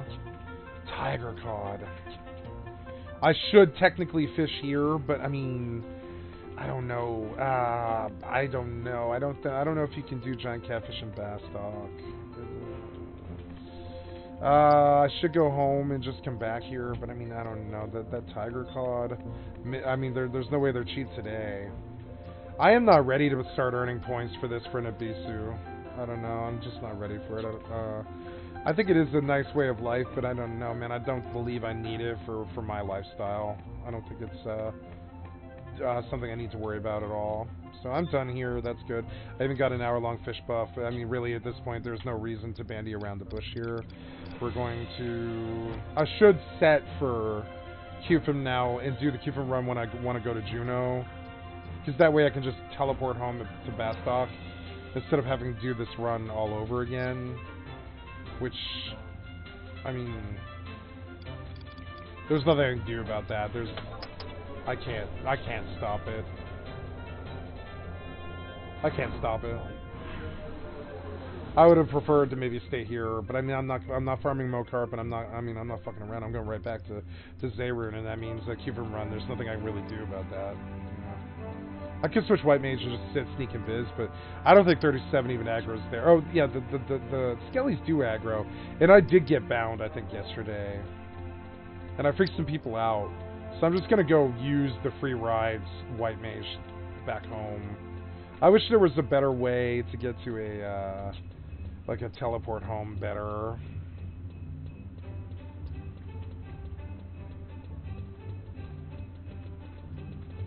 I need to work on 2-3 because I keep seeing these groups that I won't see forever. I need to get 2-3 done, but I mean I don't like doing the rank stuff. I don't like doing the rank missions. I'm gonna try and get away with not doing it if I can. So I have to go home. That means going to Qfim. I could just bind whatever it is. I'm just gonna sleep whatever. I'm gonna just elemental sleep. Whatever it is, I'll just elemental sleep it. I don't really care. I want to see if I can get good at just like getting myself out of those situations. Binding them. There's no way it's gonna kill me before I can save myself, basically, I don't think. And it's already, like night is ending right now, so. I think the weapon's aggro, but I mean, I don't really care, frankly. I could just bind it. I don't know. Those things might actually contend with me a little bit. Might not be able to stick a spell on that. So, I mean, I'll be able to elemental sleep. So, I mean, that's mainly Ellie sleep will fix most of the problems, I would say. I actually really like this song. I'm gonna turn it up. This song's so understated. I wish I could get some of these tracks. I wish I could get some of these tracks on the Rust soundtrack. I want to start running. What I want to do is I'm going to download the Rust soundtrack. I know what I'm going to do now, right? I'm going to build a playlist I know what I'm going to do. I'm going to change my style a bit. I'm going to kill the music on Rust because I want to be able to pause the music on Rust. I'm going to build a playlist in VLC. I'm going to include all of the Rust tracks in it. I'm going to include all of the peaceful Minecraft tracks in it, and all of the peaceful Skyrim tracks, right? The peaceful ones, not the battle stuff, and all of the peaceful tracks from this game. And I'm gonna run an amalgamation of music in the background, all of it video game music, so it's cleared, for my long 12-hour videos and stuff. And I'll put 5-minute breaks in between. I'll record a 5-minute dead file, like dead noise, like dead quiet, just a 5-minute blank file, right? And I'll run a random. Well, not random, but I'll do it sequential. I'll do sequentially. No, I will. I'll random. No, I'll have so much music that all I need to do is pause it, right? And I'll pause the music for 3 to 5 minutes. Here and there. One of the things I like about Rust is it does its own little 5 to 10 minute pause in between the long ambient tracks and stuff. But I want to build an identity as somebody who has a lot of really good video game cleared ambient music in the background, like stuff like this track is just. This track is fracking perfect for Rust. It's just perfect. It's just great. All of that music. I want the soundtrack from '76. I want all the peaceful '76 music. And I'm going to handpick, and I'm going to build a track list, and I'm going to make sure it's all DMCA cleared and all this, because it's all public video game music. I'll build a long track list, and I'll run it when I'm recording. Oh. Now, you are EP to me. You can aggro, but I mean, I don't know. These guys, I don't know. Does it really matter? Not really.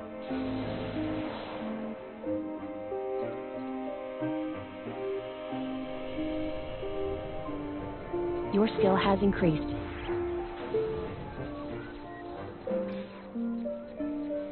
I should hopefully be like a whole 90-second sleep or whatever.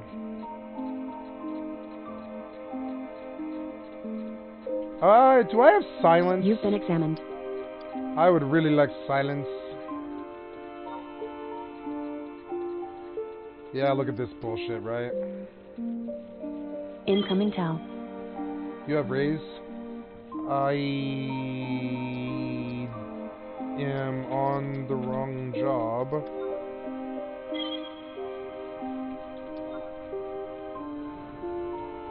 I can run back to Juno.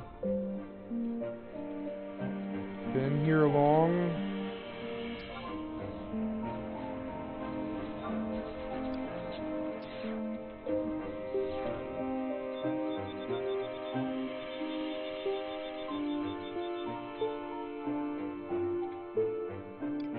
I wonder if this will stick. I'm just curious.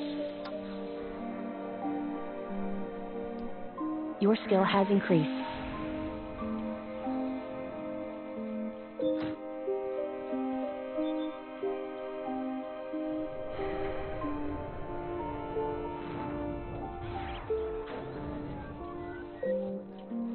Incoming Tau.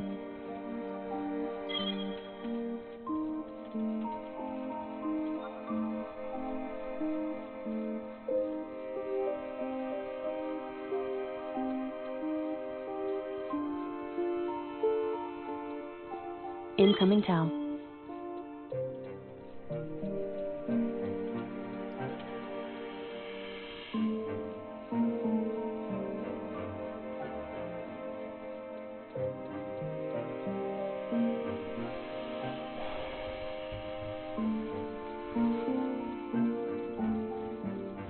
Your skill has increased. Oh, no.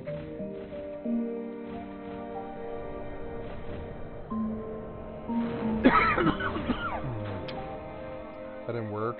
Oh, God. No, he's asleep. Yeah, I'm good. Hee. See, it's easy. I just sleep everything. It's hilarious. Wait 15 seconds and it's fine, right?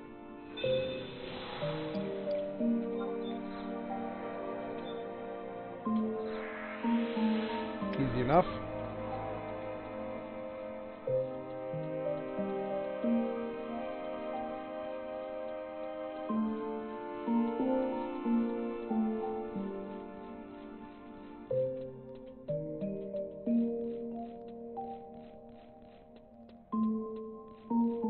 Black Mage does have a lot of power in terms of, like, you can pretty much elemental sleep anything in the game. Every 10 minutes you can pretty much get out of a problem.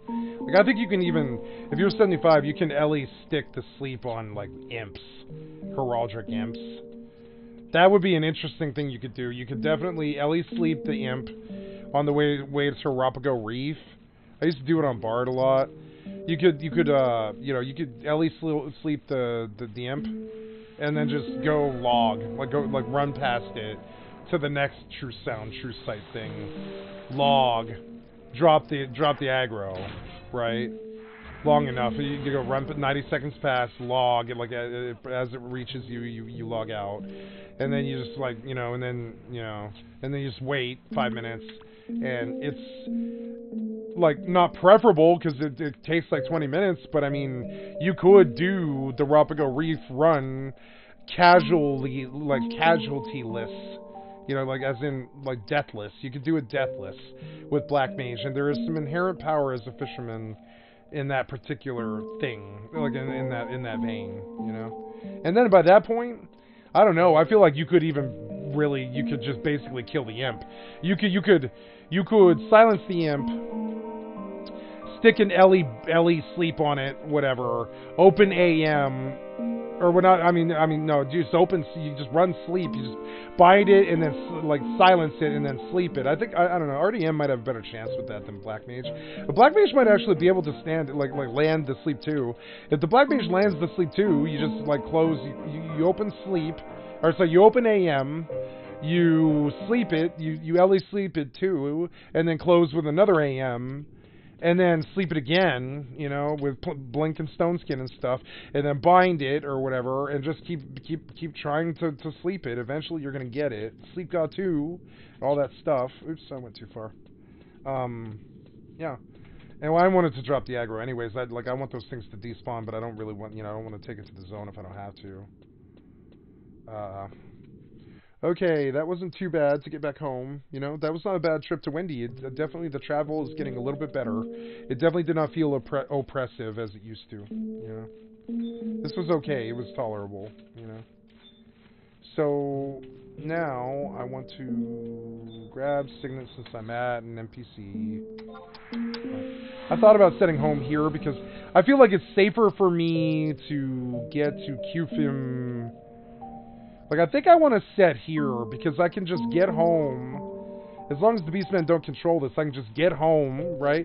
So I can always just warp back to here, get home, switch White Mage if I need to go to QFIM. I'm sorry, or Juno. But if I want to get home, I can just get home. Like, no matter what, I can get home if I set HP here. Like, I think it's actually very strong. Like, I want to kind of live out of QFIM, I think. I think it's better than that spawn... Oh no, it's bad because if I ever die on a job that's not Black Mage, basically, it puts me back here, and then I have to do the travel to QFIM without the prep. So it works if you carry around Sneak and Invis wherever you go. It does work. But it would be something that I'd have to spend some money on to make safe. But it would cut a lot of the terrible journey that is this game out of, you know, out. I mean, I prefer being able to just go to Juno, kind of. I don't know, it's debatable, but anyways, like, I'm just thinking about what saves more time, because it's thousands of hours that this adds up to eventually. Sorry, not thousands, but hundreds of hours it adds up to. The QFIM run, it starts to add up to hundreds of hours pretty quick. You know, you gotta be very careful. I don't know, it's the same credit, isn't it? Yeah, I believe so. Wouldn't this kind of benefit Bastock more, I would say?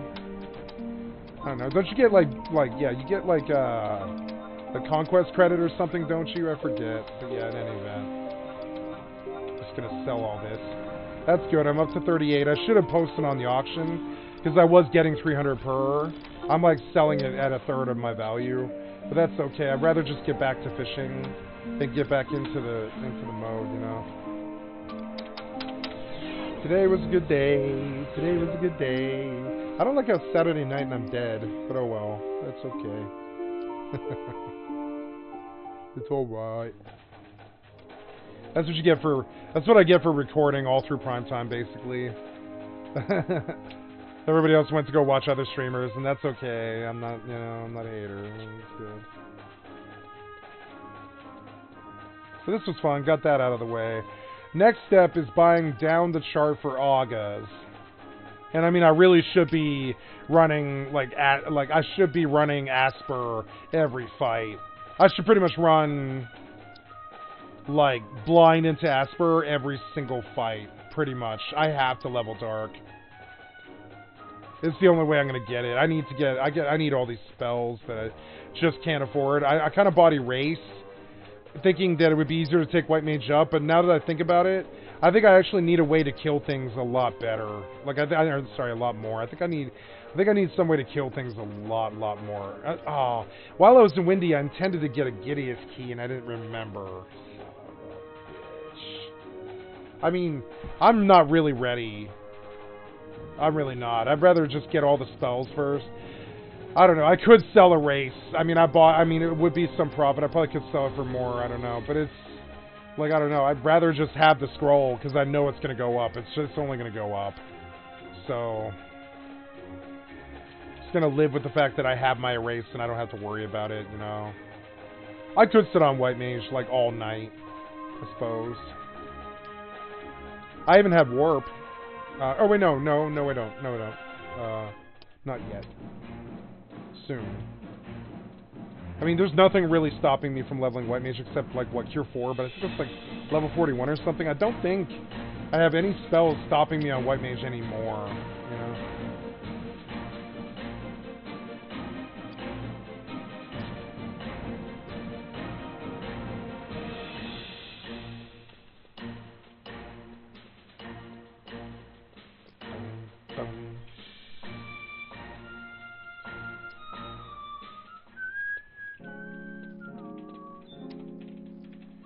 Gotta get teleports.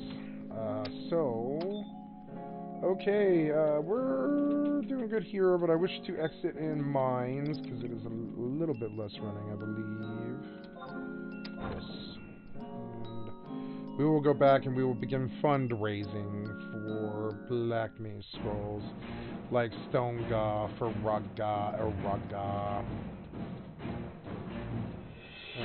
Which, oh god, I don't even know how much that's gonna be. It's gonna be so expensive.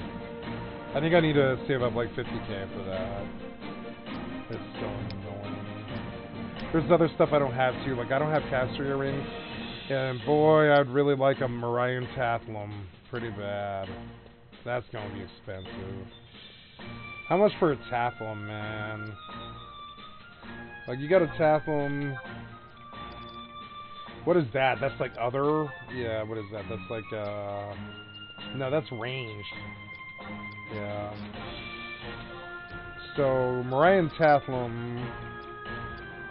Wait, that's not ranged. What is that? That's, miscellaneous, isn't it? No. Oh, it's ammunition, yeah. So, how much is Marion Tathlum? I don't know. It's gonna be scary, though. Oh, no. 25 grand, and I need it, too. Damn it, man. I'm sure as hell not messing with that. I mean, I guess this is it. I just keep fishing until I make more money, until I can pay for all this gear. I guess that's how this works. You know, I can't complain. I can't do anything about it. I just have to pull the money and buy the scrolls and buy the Tathlum and buy the earrings and buy the black neckerchief. And I mean, I don't know. I kind of want an idea of what it is that I'm facing now, because it's kind of bad. I think I will rack up the old calculator here, and I'll depress myself. And we'll do a little bit of a... You know, we'll do a little bit of the old fundraising math here, because it's not fun, this isn't going to be fun, you know. This is going to suck, the old D. So first of all, there was that Tathlum. So that's the first thing. Then I need a neck piece, that black neckerchief. Pretty much need that. What else, right?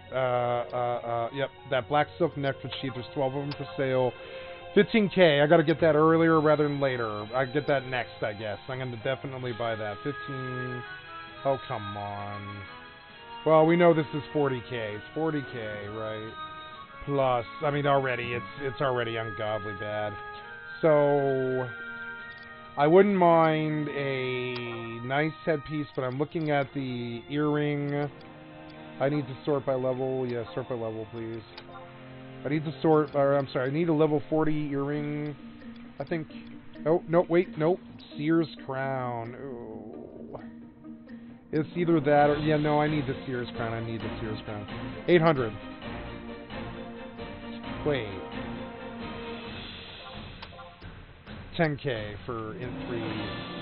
10k plus 10k for the Sears crown plus 1. I need the Sears set, which is, yeah, that Sears tunic. Where was it? Oh, that black tunic, huh? That's it one, but no, I want the Baron Sayo, but that's 48, but I kind of need it though. 48 for the Baron Sayo. Oh, damn it. I want to do this right, and I mean, I know that it's a long grind, but I already bought a race. I mean, this is only going to speed up the higher my fishing is going to go, so I mean, I'm not really that scared of buying the Sayo. I'm not really. So, but I also need the Sears, which is, like, yeah, that's Sears plus 1, right? That's MP plus 9. Yeah, it's not too much different. I'll take the cheap Sears at 12k. Oh, God. Plus, and then what else? The back piece is a thing. I wish the Savage separates were better, but they're just not. The hands, I don't know what the options are, but I think one of the Savage pieces. Oh no, I take those Sears mitts. I take those Sears mitts. Oh God, 15k. God damn it. Oh, God damn it, it's so expensive. It just gets off the hook so fast. It just gets to be hundreds of thousands so fast that it's just... I mean, that Mine 2 on the hands is real nice, but I'd rather have these Sears, because it's got everything. Those are pretty nice. The Devotees are 70k. That's something I kind of want. Oh, dear God, I don't know. I don't know. I think the fairy tunic is like, or the fairy belt is okay for this. I don't remember, though. It's alright. The fire's rope, yeah, that's what I've got. Oh, nope. That's Shaman's belt. Oh, 28k. I don't know, is there something better?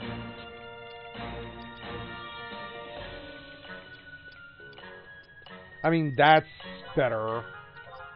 It's cheaper, 48. How much was the? How much was the?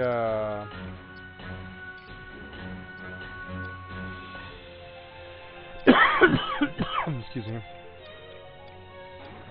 Oh, the Shaman's was 28k, but I mean, that one fits me better. It's just a better belt, period.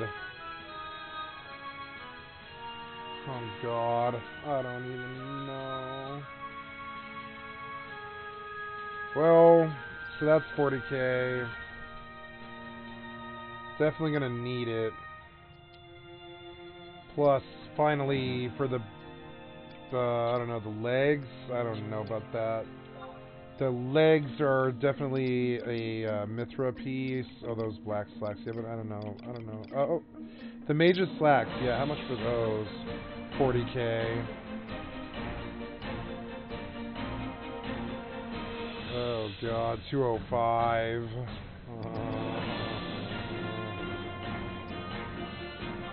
How much for those barons? 30k. I mean, some of this I don't care about. I just want all that ink here. I don't really care. Sears, it's got mind on it though, so it's okay. I can kind of skip on that. Oh.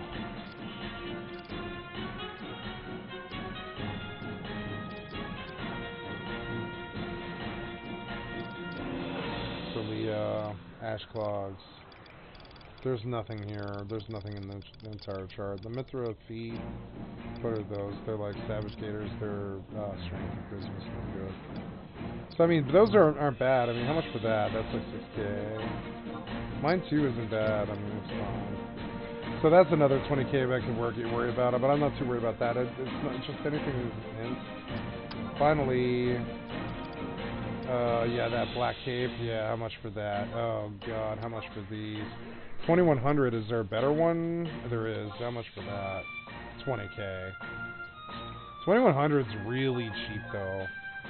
I think I will buy this now. I don't know. I'll buy it in a minute. That's 2100. Yeah. So this is double what I invested for the white mage. But I mean, I guess I will run black mage. I think I like the pacing for my stream and like my fun level and stuff. I'm liking black mage a lot, and I will commit to it. But 205,000 gil is not cheap. You know what I'm saying? That's just not too fun. Or whatever. Just keep on fishing, you know, giant catfish onto the market, I guess. Let's see, maybe, you know, every time, I don't know how much money I can pull that fast. I know that right now, I think I've got something like 15k right now, so that's good. That's like what? That's like about the first 12th of it. I have about the first 12th of it already. If I were to consolidate the money, I've got crops on the way that are going to yield something like 16k of it. So that's like another 12th of it gone. So like the 11th and 12th part of it are already kind of dealt with. The other bit is the 200k of fishing that I have to do. But I don't really want to show to a party, and it's more than that too. I also didn't do the scrolls. I've got like 5 scrolls. Yeah, 5 or 6 scrolls to buy, like 10k a piece. So call this like 270. It's like 270. But in regards to like, and then later on, I will also need definitely will need a dark staff. That I don't even know how much that'll be. I bet it's like 350 all in all. The 350 doesn't bother me that bad. It's alright, but it definitely means that this process is going to slow down. Like really bad. Like this process will slow me down like another whole entire week. So, but I'm okay with that. I get to provide my personality and, you know, and provide my content as we try to chunk away. I live the fisherman lifestyle here, and I just try to relax and strive and pull in this money, man, and see if we can get this. We can get this 350k worth of black mage goods. It's oops, wrong macro set. There we go. Before I start fishing, I would like to pee. I will be right back, guys. I won't be long. I'm terribly sorry. It's sad that there's no song on this, so let's go finish the rest of this nice solo story video. I'm gonna run this while I go to the bathroom. I'll be right back. You'll listen to it in the background.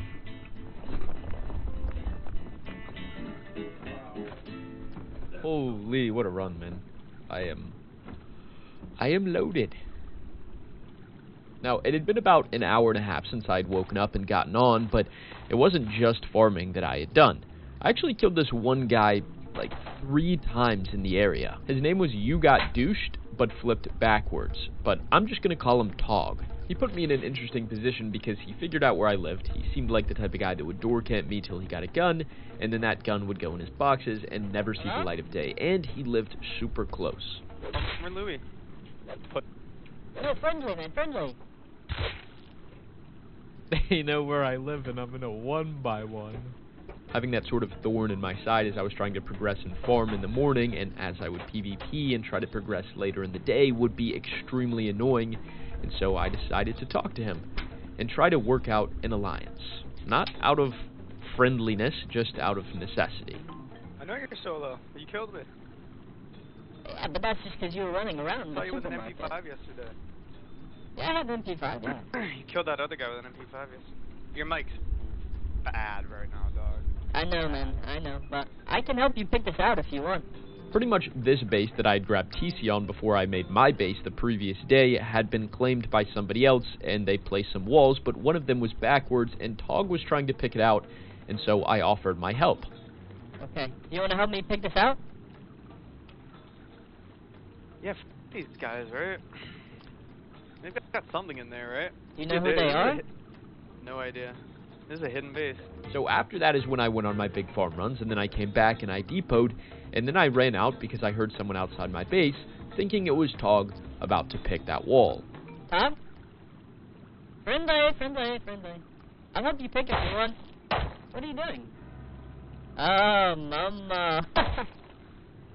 Oh, it's actually really annoying that this guy's back online already. Now at this point it was around 12, and I had done plenty of farming to get resources to make meds and ammo for the rest of the day, and now with Momo online, it was about time to switch my focus to PvP. So I grabbed an MP5 kit and ran out to see what I could do.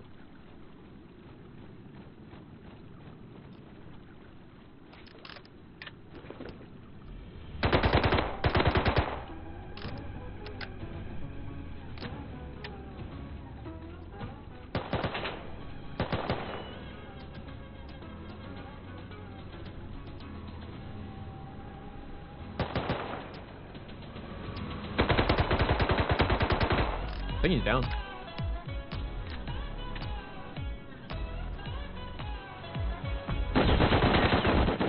Ah. Fuck.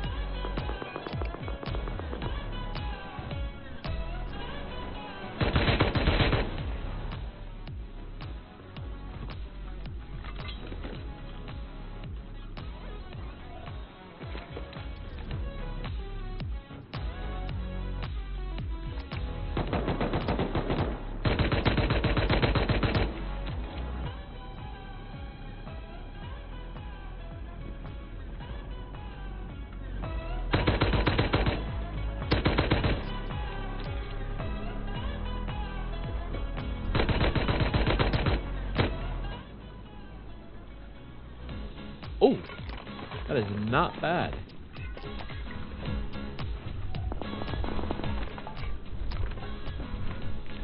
You know, on. Sorry, I didn't mean to mute my mic. You know, honestly, this is where it gets boring for me. Like right where the PvP sets off and I'm supposed to get interested, it gets really boring to me. That's where it seems like one and the same, and it's always the same. I don't know. That's just where I'm at with that. So, 207,100 for all of the Black Mage gear. The scrolls are going to be like 50 or 60k. I've got to get all the Gauze spells. I had somebody challenge me that I didn't have all the Gauze spells today, and I was like, man, I didn't know that. I mean, I know that it's hard to level Black Mage without mana burns, but also I've never heard of people demanding Gauze spells. Oh no, I gotta turn the music off. Sorry, guys.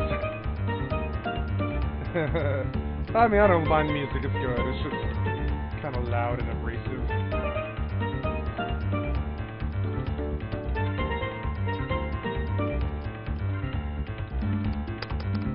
Okay, and then there's that. So, 207,000 for that, and then the scrolls. Your skill has increased. I guess I'll go take a look at the list while I do this. So, Black Mage spells by level. Right, yeah. And, so, oh god, I forgot to turn the music off. Oh.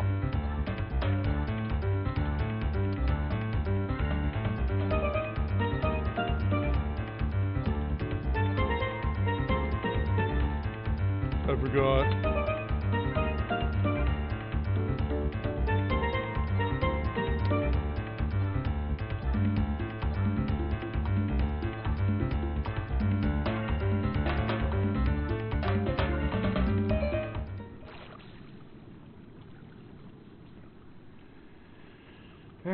Now we're going to turn that off because it's not really too good. There we go.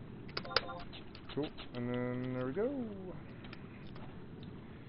Ooh, hey, conserve MP. Occasionally it's like really cheap to cast a spell. That's sweet. Clear mind. Increase amount of extra while resting. Magic attack bonus 30. 45. Clear mind 3. When I cover while resting. Magic attack bonus. Clear mind and clear mind 5. I need to buy Asper. That's going to be freaking terrible. I need to go see what Asper is, because one of those spells I think is easy. It's like a trip to Windurst with rank 2 fame or something, I think. One of them's easy. I can't remember. I'm definitely going to need Warp 2, and I really don't remember how to get that. That's going to be annoying. Never done the Black Mage Crime, but maybe I should. You know. Got Poison, got Blind, got Water, got Bind, got Arrow. This spell, there we go, Drain, right? I got to get Drain. Ah, the Drain quest. It's like Drain, man. Where does that come from? I can't remember. The Rimmer. Oh, God. Oh, God. Oh, no.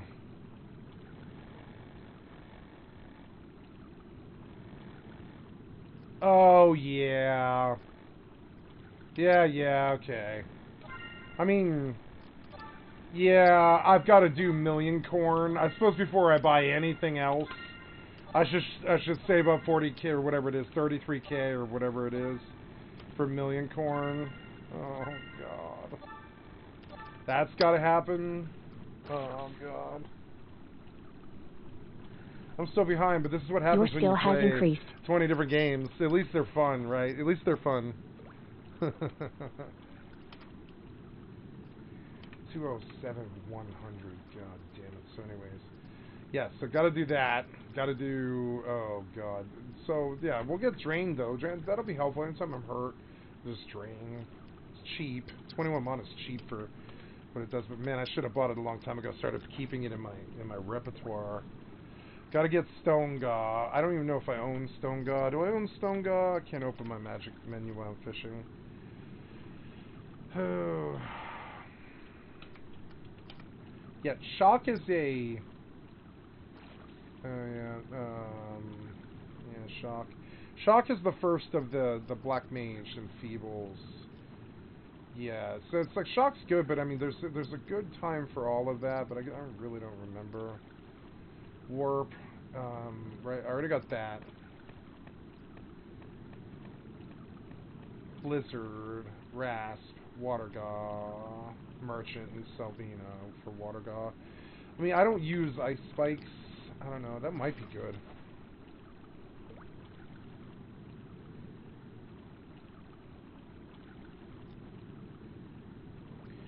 I will have to work on sleep too. That's going to be really annoying. Frost. I've got Frost.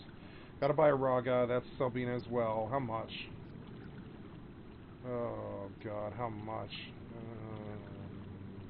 4,000? That's cheaper than I thought. The scrolls itself might not be too bad. So there's a whole... There's like a whole... like, path that I need to go down. But mainly involves a lot of fishing. This guy, he's doing Black Eel, and I think Black Eel actually probably sells well compared to this. But I just want to get to 31, I think. Poison God is kind of powerful in the respect that you would want to run it if you had like a bunch of pulls, but a lot of big pulls in this game suck, kind of. You don't really want to pull a lot, like big pull, like a lot of mobs, because they all animation lock you. But I mean, Dialga and Poison God can actually rack up quite a bit of damage. If you're running like across 12, you know, it reminds me of farming like Yugudo necks. One of the things you can do is you can farm Yugudo necks by pulling like a lot of those, you know, and just like taking wind crystals and disenchanting those necks that you can get. I believe it's like grass cloth or thread. I think it's thread. And it's a fairly good way to get grass thread without having to hassle with all of that Saruta cotton stuff and all that. And I look at that, and I think that might be a fairly good Black Mage grind, actually. But I don't know. Specifically because, I don't know, like I mean, you would need to bring, like, a stack of, like, you would need to be, I would need to be of a high enough level, I think, to kill the wind elementals in Kolshushu, but I could turn that to direct profit by just like going from Kolshushu to Windy, and you know, and pulling like, I don't know, 14 Yags a pull or something like that. Poison God, Dialga, Airaga, Fearaga. Collect, you know, 12 necklaces. Break them down to grass thread, cycle the grass thread to grass cloth with wind or whatever it is, earth crystals and stuff. You could, if you had the way to kill the elementals, you could stick that way. It would be a fairly, I would say, fairly solid guild grind for a Black Mage if you liked AoE pulling, I would say. I know because I used to do it to foster my initial levels in Clothcraft. But I mean, AoE pulling in Final Fantasy sucks. It's just not good. It animation locks you really bad. It like, you know, it's laggy. It's stupid. Like, their spells take precedence over yours. Like, you know, the God spells, like, they don't hit too well until later, until at least tier 2. So it's sort of annoying, but I mean, they work their magic. They do what they're supposed to do. But it's like, man, if you run out of mana, good luck. Then you've got to paddle them all down.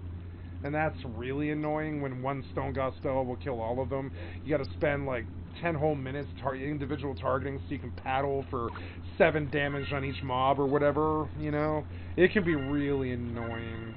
But I think, man, where can I capitalize on AoE pulling with Mage and see if I can actually have some fun as solo Black Mage, but I don't really know. It would be really fun to pull all of the Antiquian Auxiliary Arises with 75 Black Mage. And, like, then, I mean, those will follow you, so you go run, like, Dia on all 10 of them. Get them all on top of you next to the spiders and stuff, pull all the spiders too and link them. And then you could bomb Fearaga 3. Airaga 3, and, you know, and then just Sleepga, you know, like Fearaga 3, Sleepga, you know, Airaga 3, collect loot, but the problem is, you would never really want to do that on Black Mage, because you just don't have Treasure Hunter. Cyclone is a good ability, Gauss spells are not, you know? Cyclone procs your treasure hunter across everything. Killing things should really be done on a thief, you know, I would say. I look at the practical uses of Black Mage, and I'm like, yeah, if I don't want to do endgame, I don't know what it is. What's it good for? I mean, it's not good for mindless killing. I mean, it is if you're doing lower level stuff, I would say. But I mean, even then, I mean, it is. I mean, at 75, your interrupt rate, especially with certain like gear, I would say, is pretty low. I would say, so you could probably get away with just chain nuking like stone 2s or whatever, like tier 2 nukes across the board with 900 mana. You know, you could just chain, like, you could run a chain of like 6 spells of tier 2 or tier 3 spells and stuff. Fire 3, arrow 3, blah blah. It wouldn't even matter if they interrupted you, because you could just run another macro, come back after 45 seconds and just run another macro, because those things probably can't land a hit on you anyways. And it would be very powerful in that respect. I think it actually has more capacity to kill outright faster, kind of like Ranger. It's got more capacity to just like really eat a target, but I picked the wrong class. I think I should have picked. Now that's weird. I haven't got a too small to catch message here yet, so that's cool. I opened up like a new realm of fish that I don't have the skill for yet. I feel like I should be on Black Eels. I don't know what Black Eels vendor for, but I mean, if it's like 3K, oh my god, that would actually be fairly good money. I'm selling, like, I don't know. I mean, that's really good money, but it's still, I don't know. If I can sell giant catfish for 300 apiece on the auction house, I don't know. I think this might be better in the respect that I pretty much land a catfish every single cast, pretty much. There's not much in the way here. There's not much. I mean, I have a very narrow pool of loot. It's giant catfish and like some rusty buckets. Maybe a couple of pieces of crappy items and stuff. It's interesting. My brain is dead because I recorded like 12 hours of a video today. I'm moving slow. I apologize. I'm not going to be doing this for very long. Maybe another 2-3 hours. Restless Life for somebody who doesn't play it religiously. Yeah. 333 hours. 333 hours. 333 hours. Last played August 8th, 2022. So it's safe to say I play pretty casually. Let's do it. William solo only. Shut up, bitch! Ah. Long time no see. Let me do a montage, a Stevie montage.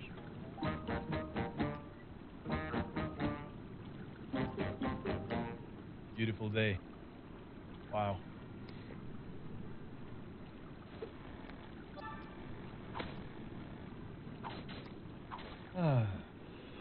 No censorship. Why would you?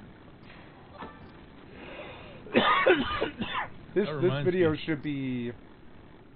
Yeah. It's the same place? Yeah, it is. Outpost? Supermarket? Yeah, why not?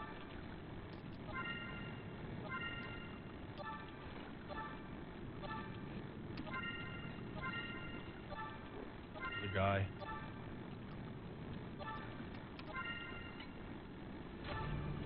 Cool. You're gonna... Want to see something cool? Me dying? Oh shit. Here we go again.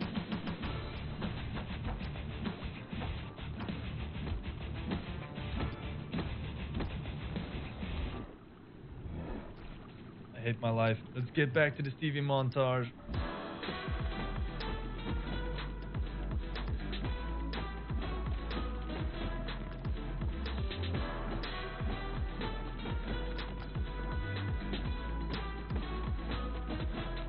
Maybe hit a stone node and get an axe?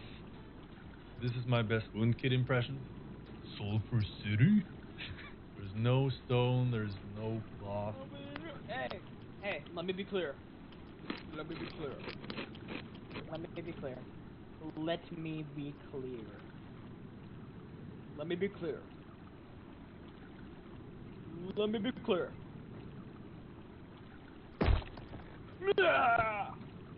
Come for you. I'm coming. Listen here, you can't touch this. Touch this. Thank you. Too small to catch with this rod. I wasn't getting messages like that before. Maybe I'll just build here somewhere. Aww. For starter spot. Maybe I should switch to minnow finally. I don't know, looks okay to me.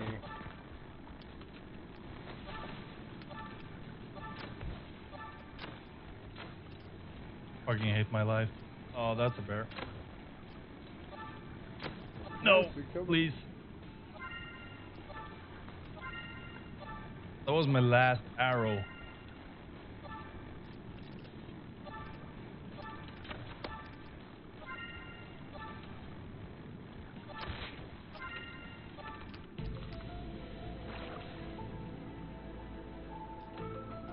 Yeah.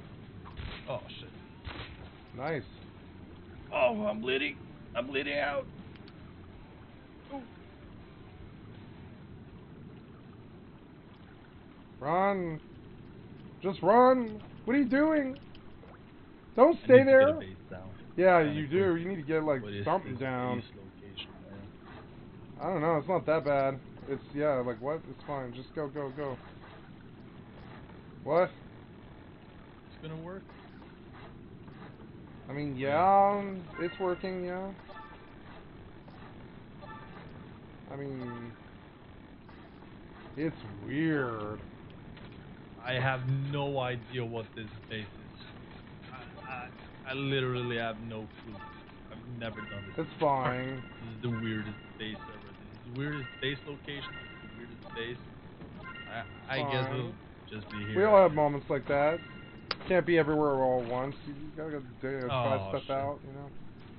Oh, how did you dodge that one? What? Oh, no, no. Surprise, motherfucker. Oh.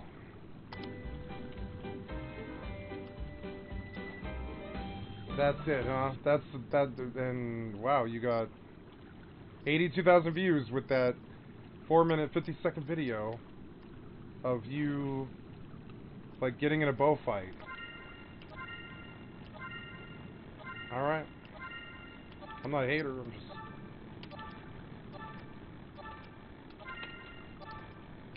It's weird. Like it seems like the more that you commercialize like everybody else, the more hits you get, and I don't think that's not my plan. Your skill has increased. Mega guide. I don't know, man. I like that guy. I'm not gonna do an Asmongold interpretation.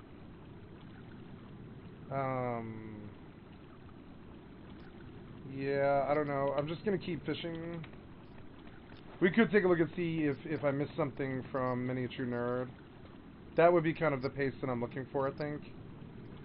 Good afternoon, ladies and gentlemen. gentlemen. I'm not looking for Dead Space though, man. I'm not looking for Dead Space. I'm sorry. I've seen and beaten that game. I don't know. I'm sorry, but no. So that's cool. So he started doing.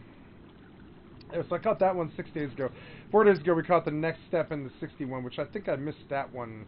I watched one of those. It was like, yeah, it was like, oh, see, I missed a lot of these, but I don't know. Like, the Oblivion one isn't that interesting to me. But the Tale of Two Wastelands, yeah, but he doesn't have another one of those out. And Night of Danger might be interesting, but I don't know. I don't think so. And I don't want to see Hitman anything at all. So,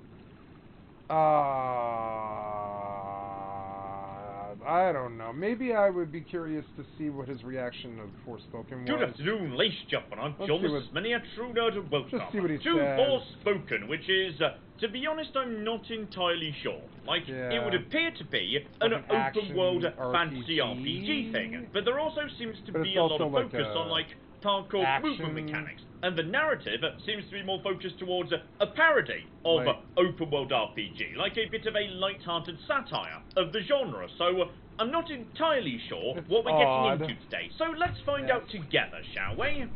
So, we're jumping in at Chapter 4. We're about 2.5 hours into the game at this point, because blimey does this game take its time getting bloody started, okay? But fortunately, I'm going to save you 2.5 hours right now by summarising what happens up to this point in the game. My life sucks, but I've got a cute cat. Oh no, the cat! Wait, how did I get into this fantasy universe, and how do I get back to my cats? There you go. I've just saved you 2.5 hours. You're welcome. And in this game, we're kind of dealing with, yes, what would appear to be like supernatural early Assassin's Creed, which is you've got lots of fast movement. You can very easily magic your way up anything you want. You move around very, very fast indeed. The movement is rather pleasing. Just go around the world, give yourself occasional, you know, big old scans, which a little wrist thingy can do, and that's going to flag anything interesting nearby. But basically, yeah, just go around, explore. There's a good chance you'll stumble across something interesting sooner or later.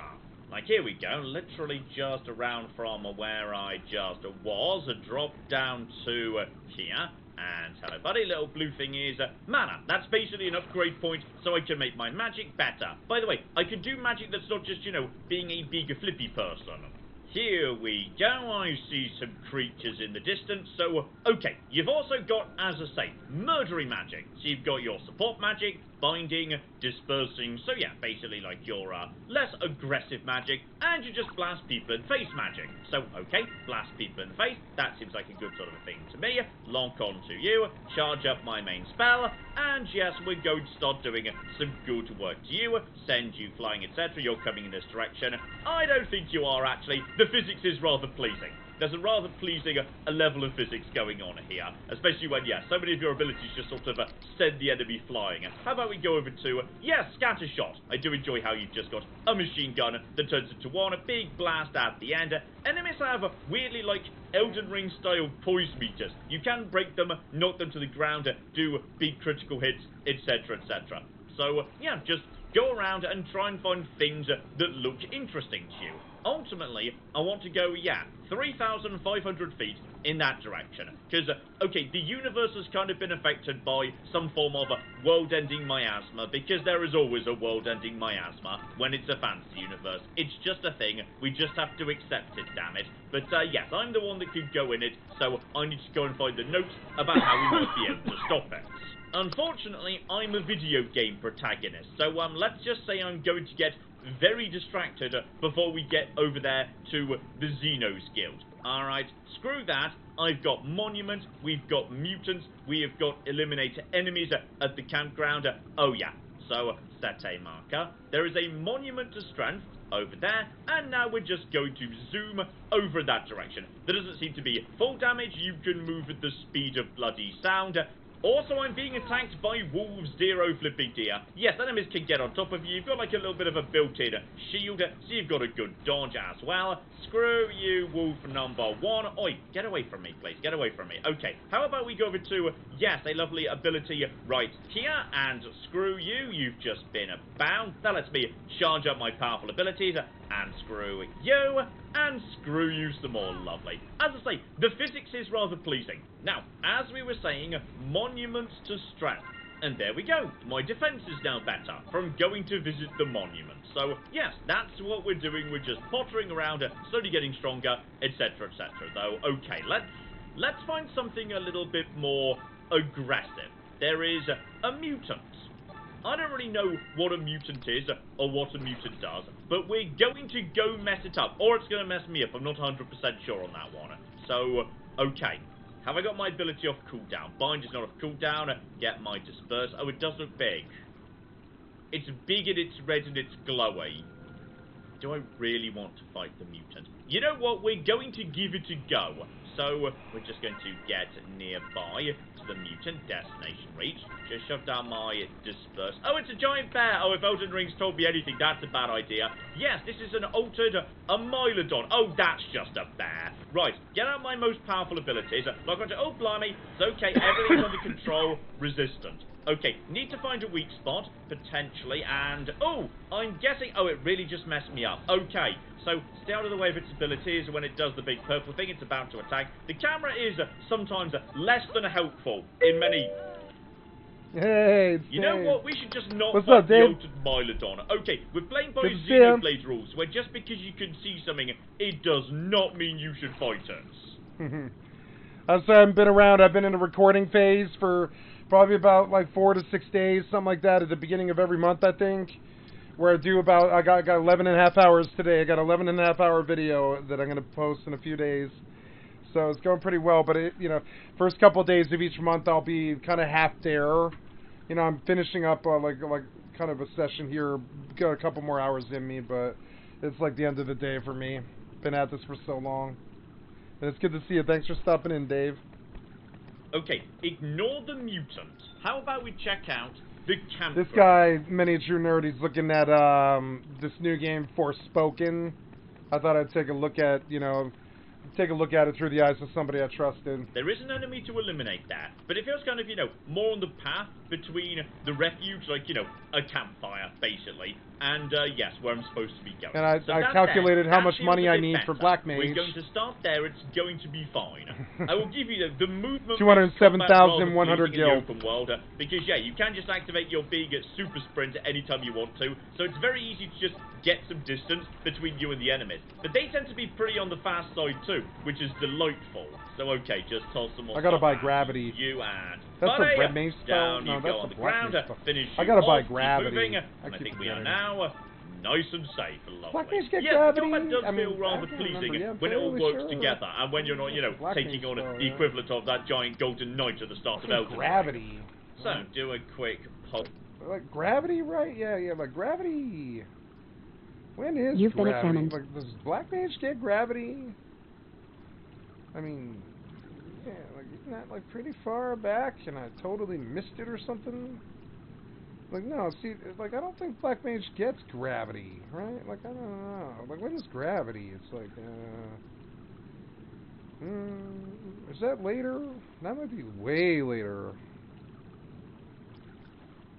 There's escape. Fuck, I'm gonna need escape. Banshees and fucking Gooskin. That sounds fucking terror bad.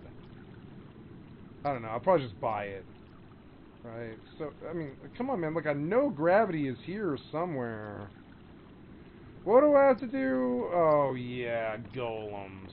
Yeah, nah. Sleep 2, right? Oh, God, yeah, the merchant. Yeah, that's abysmal. That's gonna be so many damn... Oh my god, I have to go get a scroll with stun. Speaking of scroll with stun. That's when this job gets fun, though. Job gets really fun around 45. I have to buy so many damn spells. Oh no. That's when stone gets fun. 51. Tornado. Man, I just wish I had like a million guilds just drop on this and not even have to worry at all. Oh god, Sleep God 2. I don't want to do Sleep God 2. I don't want to do Sleep God 2. So like, what's up with gravity? Is that only like a red mage spell? Like, I don't know, man. Like, I always thought that was a black mage spell, but like gravity, man. That's that's a red mage spell only, huh? That's red mage only. Oh, I didn't know. Yeah. So, okay, cool. I don't have to worry about that, I guess. So gravity wasn't part of that. I was a little tripping because I was like, man, I'm on black mage. I don't have gravity, but it's actually only a red mage spell. I totally spaced that. Yeah. Oh, see, scanner, right. We've got some more enemies over there. 220 or fucking whatever, 220k after all the Gauss spells and everything. 220k. I mean, I already bought, like, oh man, erasing, like, a lot of other scrolls. You know, I blew, like, another 40k on scrolls already. It's just what it is. This is what this game is. It's a harsh mistress. Damn it. I need money. This is a robbery, Dave. Ugh. More importantly, I'm pretty sure I saw down in this direction a hangabout. Oh, that's a lot. A lot of mana points right there. So, okay, gather all Not this. feeling too pretty good about soon my we'll money be able to start situation. I have like upgrading 3K my spells to make them much stronger. So, yes, the game does have that pleasing exploration feel to it, where, you know, money. You're slowly picking up stuff that makes you stronger money. and stronger. If you're into that gameplay loop, you might well get something out of it. The world is empty. I need 26 different items to be a level 40 black mage. Some gears, some scrolls. I'm from future New York, so therefore I'm immune to, like... You know, black neckerchief, seer set, Dark Staff, the Black Necrochief thing, the Cloak, the Baron Sio, Gauss spells, 7 of them, between 3 and 7k apiece. It's like 310k or something total, just to go to 51. Oh god, it's like 207 without the Gauss spells. I didn't even add those in yet, because I didn't go look on the market. I just was going to go to the vendor for it.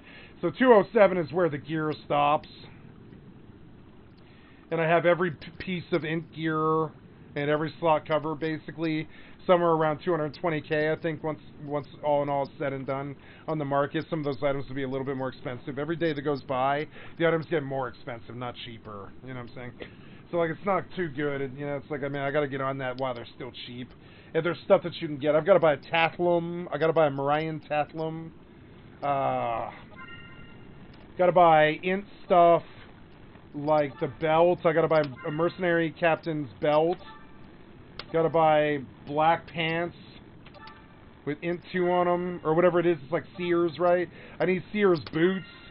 One of the items is very cheap. The Sears crown gives like int 3 for, I think it's like 12 or 16k, something like that. Got to buy a Sears crown because that's like direct int.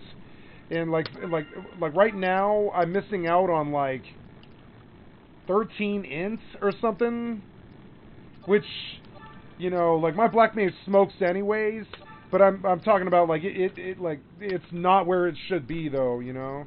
Oh god, what do I have right now? I don't know. In liquid, like, I don't know. In liquid, I'm sorry, in non-liquid it's like 28k. I have a scroll of erase sitting around, but I'm going to use that. So it really doesn't matter. It's not part of the conversation, really. And then, so I've got, like, I was doing the math on that. I was like, so, one of the nice things is I do have, like, 2/12 of this total already. And each day, I feel like I'll take a chunk of 24k out of it. Something like that. A bit better. It gets better. Nice. You got 70k? Fuck yeah, dude. Like, yeah. You're going to need it. You're going to need every last skill. You know what I'm saying? It's good that you got money. Leveling Thief is smart. You know what I'm saying? It's really smart. Disease or something. But yes, it does feel rather empty. A similar sensation I got to, say, Sonic Frontiers, where, again, I'm sure there was a perfectly good look. Yeah, like today I blew, I believe 44k, Dave. All in all, because I had to buy all the scrolls. All the scrolls, like, that I didn't have. Like, no, recently, no, I'm sorry, no, it was like 22k. It was like 22k or something like that. But I just now, like, I could go back through the list. I just now taught myself, what was it? There, Shock, Choke, Frost, Burn, and Drown. See it right there? Not cheap. That was like, I don't know, 22k? Something? 22k, just poof, gone, you know? I was sitting on like 30k, not anymore. So, it comes and it goes too. I'm like getting each piece as I get to it, you know? I want to go higher on Black Mage, but I'm starting to realize that certain spells, like for right now, I shouldn't ever step foot in a party again until I have Asper. Because I should have been running, like every time that the mob comes, I didn't realize this, but I need to be running blind and Asper pretty much every single time I get on a mob, or I will not be a good Black Mage. I know how this works. If you don't level your dark skill, you can't land a stun for shit. And that's such a pain in the fucking ass. I'm sorry for all the crudity, but I mean, that's such a pain in the fucking ass. When you got a level dark skill, and I have been lax about that. I went all the way to 37 without buying a single dark spell. That's some scrub-ass shit on Black Mage. I just didn't know. I didn't know if I was going to take it further than 37. But I think I do. I don't think I want to be... like, I'm going to take White Mage to heals to 75. But, I mean, I think I'd probably prefer to do Black Mage right now. Because the pacing of parties are better, you know. But, oh my god, the money. I just took a hard look at the money for like half an hour. I added up. I added up every last item I had to buy. It was like 207. It's not good. Just for gear to be equivalent of 40. Like 40. I didn't even add in scrolls from past 40. Because it's scary. It just goes up to like 460 or something like that. I had a friend, her name was Amelie. She's a French-Canadian lady, very nice lady. She played Black Mage on Nozomi. And she disappeared one day for like a year and a half. And we knew she was on the server. But like, you know, but like when she, like last time I'd seen her, I leveled with her. She was like level 48 Black Mage or something. I remember because it was one of the more fun parties I'd done in a long time. Because I was never like biased against Black Mages. I keep failing on the fishing. It's so annoying. You know, distracted with, like by memories and stuff. But so I hung out with Amelie and my friend Ailey for a while, and like this one party we did Crawler's Nest Basement at like 45 or something like that, all the way to 48 or something. I forget whatever it was, like 43 to 48 or I forget. But something like that. It was a lot. And that was the last time I saw Amelie for like a year and a half.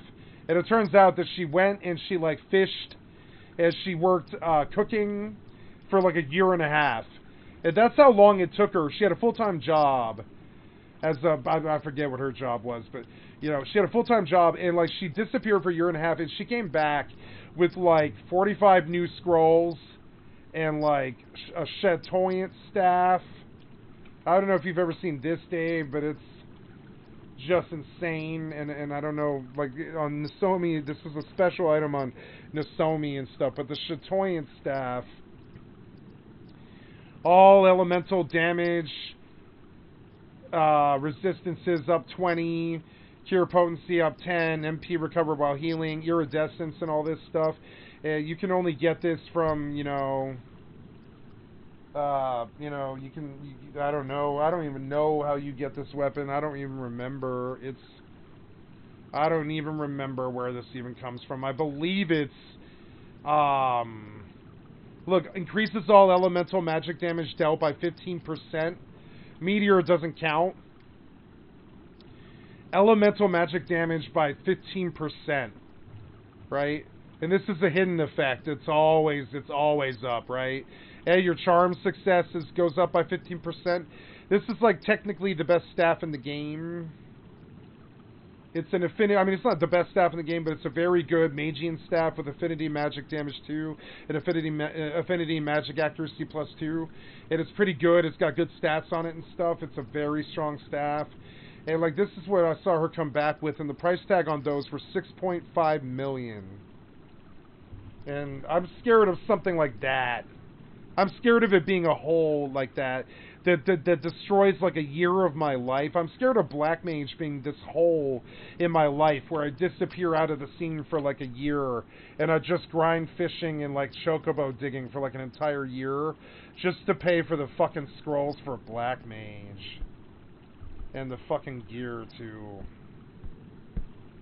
And I don't know about that.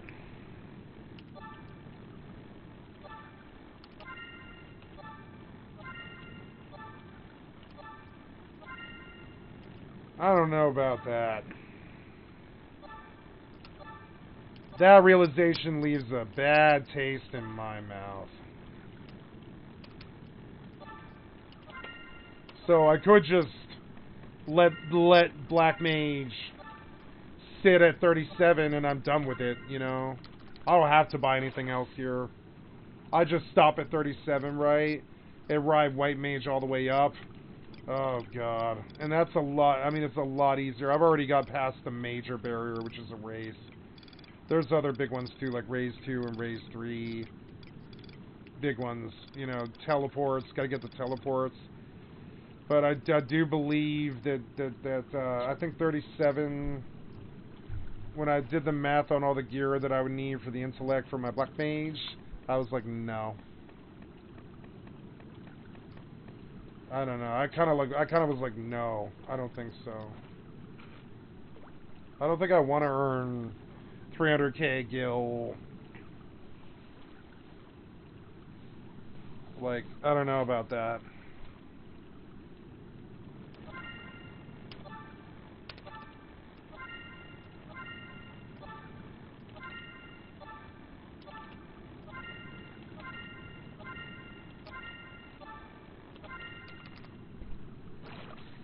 Could take White Mage up and Your just inventory is full. Get a Sea Wolf Cudgel.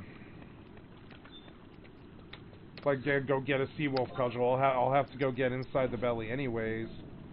Could go get a Sea Wolf Cudgel. And just ride White Mage as a DD all the way.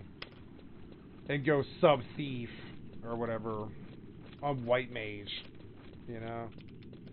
That's another way to do this. I could just ride White Mage to the top fairly easy. And that sounds like a lot less work for Your me. inventory is full. Like a lot less. Like Black Mage, it's so gear dependent. I don't know. I look at it and I'm like, oh god, and if there was ever a samurai of casters, it's Black Mage. Black Mage has the same gear woes that Samurai does. It's not fun. I despise most of the Black Mage stuff, the AF and the... Your inventory is full. You know, I don't know. Black Mage leaves a bad taste in my mouth a little bit. I'm like, I don't know, man. I run back and forth with it every day here. I keep thinking, like, okay, I've hit this point now. I'm 37. Got to either commit to it or bail out now. Because any more work past 37 is pointless if you don't finish. So, I mean, like, right here, I normally would bail out here, and I'd be like, yeah, Black, when I consider the 300k Abyss that just reared its ugly head at me, I'm like, yeah, I don't know about that. I think I'd probably rather pay for that on White Mage, because I feel like it's going to be more acceptable for me to skimp on that stuff as a White Mage than it would be for a Black Mage. Like, I feel like if I wanted to, I could get away with not even doing the artifact armor for White Mage. I'm not going to do that. But I feel like I could. I feel like I could get away fairly easy. Your inventory is full. With, like, Astral Rings on White Mage, I think. I've got the skill to do it. I've done it many times before. You just make sure you have mana, and definitely Benna when you're in doubt, and all this stuff. It's not really that hard. It's not very hard. You just have to have the right spells at the right time. Oh, I guess I have to post all this. That's so annoying. Damn it. I wish they would let you batch post. They should be like, oh, you have 13 of these. Would you like to post all 13 of them for the same price? I would like that. I think that'd be sweet. Law reason. This still felt, you know, a little bit like I was on my own and I didn't really want to be. So, okay, up top and, okay. Now this I think is going to be enough material to get me this went an down, upgrade. But I don't care. Oh, still, yeah. Here we flipping go. It's still... Burst shot level 2. That's my main explosion spell, where, you know, it makes enemies go flying. It's hilarious. We're upgrading that immediately. Right. Hello there, Mr. Zombie. Just log on to you, please. You can have it for 200 flash. I want double what I... Boom! I want double. I want double what... Yeah. I mean, the camera helps with that one. But still, I feel like I've just basically turned the physics up a little bit. And you've been broken, haven't you? Gosh darn it, I missed my chance with you. Sorry. But yes, that there was a break to be followed by a critical. So okay, we're doing more physics damage to these individuals, which is hilarious and you know what? Let's just go for that critical hit. And there we go. Life is good. And you're going to be sent flying in a second, buddy. Charge it up. Finish you off. Lovely. Okay, I've got Bind ready to go. I've got, yes, my upgraded burst shot ready to go. I see, well, looks like just various bandits for the time being. How many are we talking? You know what? Scam. Quite a few. Let's see if we can get the ones at the edge at first. So charge up. And boom. Oh, that'll flip and do the job. Have you guys got, like, I don't know, projectiles? Oh, it's just zombies. Oh, that's fine in that case. Oh, this is... I'm very happy I upgraded this ability. Because now I've just got critical hits, like, everywhere. Just go around and get the crits in. There you go, that's you nice and dead. Now they're starting to crowd me. Get around them, loop around, do a little flip for no well-explained reason. Send them flying. Yes, this is basically just a giant physics brawler, which I do rather enjoy. And by the way, you're going to die too. There we go, that's you nice and dead. Straight out of the way. My grade is also slowly rising. And, oh... I think I just got some bonus magic. And also, I think I just killed 3 people in one hit. Oh, that's nice. That's nice right there. And I'll be taking stuff. Just give me stuff, and I assume I'll get better as time goes by. Now, I also saw over here. Hang about. There was definitely... Yeah, stay away from the bear. He was over there. Get over to this direction. There was something. It looks like it's too big. Don't know what this is, but it feels like... Well, it's a house, John. There's probably something inside it. Potentially something bad, actually. I'm definitely hearing, like, hissing. So, okay, charge the thing. Hello? There's... Oh! Zombies! That's fine. If you guys want to try and come out of your house, basically, good luck with that. I'm just going to zap your entire house right now. So there we go. That's all of you, lovely, and dead. Oh, so glad I've got this ability. This is... Oh, hang on. I came in too soon. Came in definitely too soon there. Sorry, don't mind me. And explosion! Life is good. So, okay, I'm already up to 16 mana, and I only need... You know what I think should have had a combat system like this? Level of burst shot. So naturally, we're just saving up for that. Screw every other ability. Now we're just doing this. Valheim could have done wonders with this. Keep an eye out for blue things. But this game, in the world. I just see an Elden Ring ripoff that doesn't look very good. Giant weird pavilion. But I mean, it's good, but it's needlessly big. It reminds me of Phantasy Star Online a bit of trick of perspective. to that might Neo be a Genesis. lot further away than I was expecting. It looks it seems exactly like Neo Genesis got, like, with good teeth graphics. Instead of stomach. I mean, they both that have seems good to be graphics. Fine. Neo We Genesis seem to be doing is okay beautiful. versus, oh blimey, okay, you're a little bit on the big side, but I can just perma-stack you with my giant Doom ability. So that's all absolutely fine. It looks exactly like Neo lovely. Genesis. It looks like it's a good game if you play if you keybind it right and you play it on super difficulty. We might be looping it could be around very to, fun. to that later. That definitely but feels I like think a Doom drop. But I will say this has got me some lovely blue stuff. And I think you have to do this on PS5 if I recall. I don't know if this is on PC. Okay, we're not dying yet. Everything's under control. Just loop around to the other zombies. Just any chance to see Mr. Blue thing. He wants to come back this way anyway. Meant to do that. Let's say we meant to do that. Just over the top, take out the zombies. Here we go, Mr. Zombie. And about here. Come on, let's send him off the edge. Send him off the edge. Oh, he's already almost dead. And no, you're not being crittered. You're being blasted. Over the canyon edge. There you go. You see, now that's how you do it. That's more badass. Yeah, that is. Okay, that was which case, good. starting That was south good. in the right direction. We have got I mean, it looks okay. I don't like how it looks like Far Cry. It looks like Far Cry and Elden Ring to me, but not fun though. Which is probably more useful than it sounds. Right, here we go, barely seconds later. So, okay, house number 1. Don't mind me, little dog. I'll be the one living here now. Thank you very much indeed. Oh, just the physics. Any game that's got some good, solid, chunky physics on it, I will forgive a lot. So, oh, hang up, there's more of you yet. No, there's more of you yet. Don't mind me, just get a bit They never are, Maybe Dave. hop over to the roof, charge the... Oh, blimey, I'm pretty sure we just did just that. I might it's just a one-player game. Everything's fine. Get over to this guy. It's why it looks boring, you know. Back off, charge I mean, it's not boring. It up, doesn't look boring off to me. into It looks, space you go. It looks like okay, Assassin's there Creed but a handful to of me. crafting resources, so, okay, Labyrinth. Now, this one sounds a little bit more on the interesting side. So it's a big purpley wibble thing. May as well touch it, to be honest. Okay, I think I've just stumbled into a dungeon. So that's just lovely, to be honest. Because, yes, the reward might well be worth I don't know. let's see what we flipping got here. Okay, kind of. Yeah, it looks good. Looks good. I don't know. Over there, I know that I'm not going to buy it. So okay, it doesn't seem to be mutated. I am not going to spend any money on any games.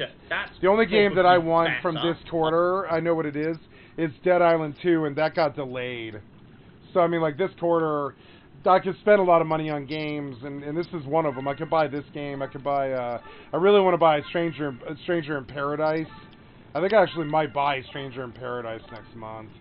It might be a pretty good off game for, like, I don't know. That game seems pretty good to me. I just didn't really like, Nio, which is Team Ninja. They're the people who did Final Fantasy Stranger in Paradise. Or whatever it is. Something in Paradise, something, whatever it is. I really want to buy that. More than all of these other games. Every once in a while I come back to, I'm going to watch the rest of this, but I do want to go take another look at, like right now while I'm thinking about it, like what people are saying about Stranger in Paradise. Again, like, let's see view count now. like, I don't know, like 9 months later. You know, it's been a while now. This came out, or whatever, yeah, Stranger of Paradise, right? Yeah, Stranger of Paradise, right? Yeah, I think it is, actually. Stranger of Paradise, right? Or Stranger of Paradise, yeah. Stranger of Paradise, yeah. And then, like, we want to sort by filters of, yeah, the view count. Because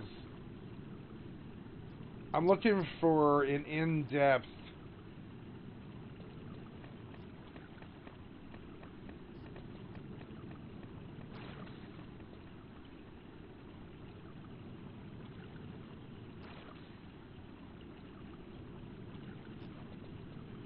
saw some good things on this job preview that looked very good to me, but it also looked one and the same to me.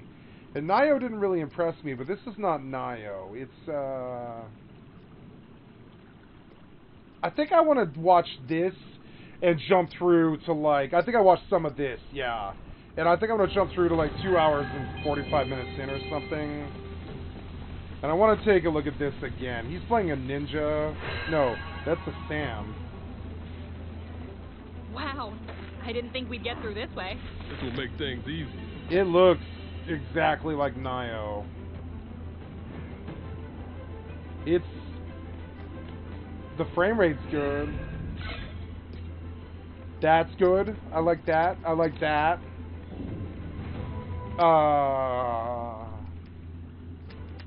Job trees, battle setting, edit party, change preset items, change difficulty. Yeah, that's feeling kind of like Type 0 a little bit. It's kind of got a Type 0 vibe to it. This guy's 60 hours in. Job trees look okay. The battle settings, I wonder what the trusts are like. I wonder if they're annoying. I think you have to micromanage the trusts, which isn't too good. Anytime they try and do that, it's horseshit. That seems good. Makio Shisui?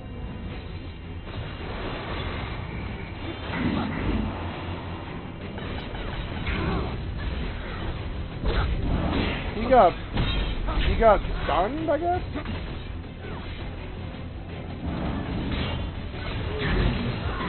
That's lament. The numbers are good.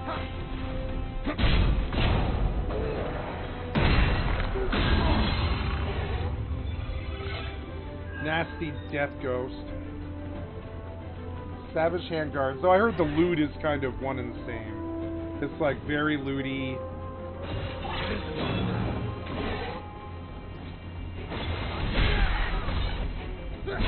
Like, that's cool, but Sam Tank sounds like Death to me, kind of. Like, I guess he does. He's got like a pally. I think he's got a pally and a ranger, I think.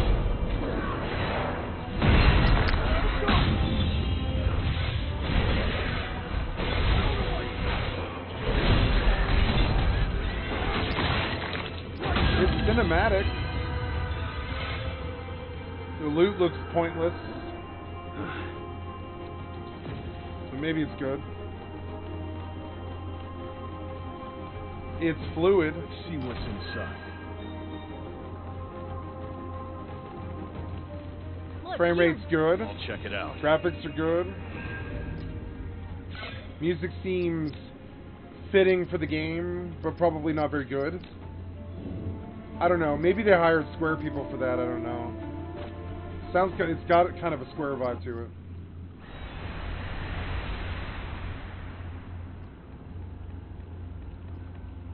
That's kind of Space Marine a little bit, kind of anime Space Marine. I don't really like that. It reminds me of, I want to keep trying to beat Dino Riders, because that game actually gets, Dino Riders, or whatever, whatever it is, that game's actually pretty fun. That game gets crazy pretty fast.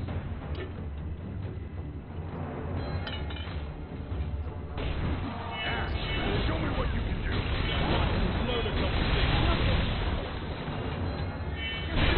Try not to get hit.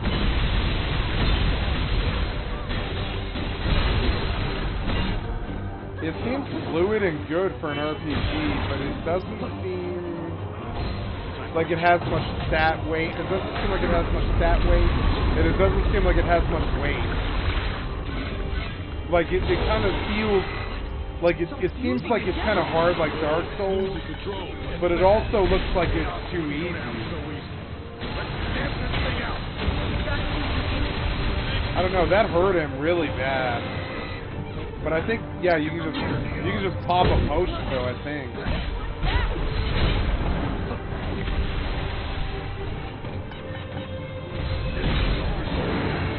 I think with the right party, this might be really fun because I think the Trust actually do their job. I think the Pally's over there trying to actually keep the Pally is actually tanking. Yes. Yeah, that could be pretty fun on Black Mage.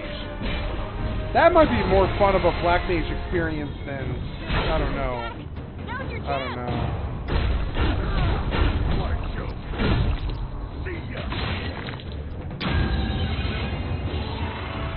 I mean, it was cool, but it seems kind of like Phantasy Star a bit. I don't know. That could be good.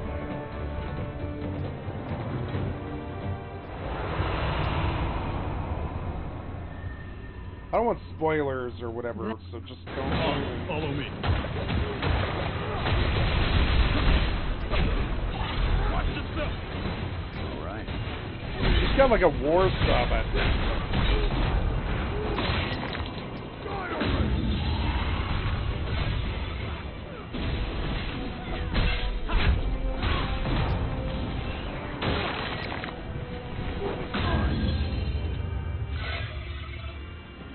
I believe I would like to buy this. I believe I've always wanted to buy this, and I don't believe I wish to miss out on it. I think it is representing the Final Fantasy name somewhat well, I would say.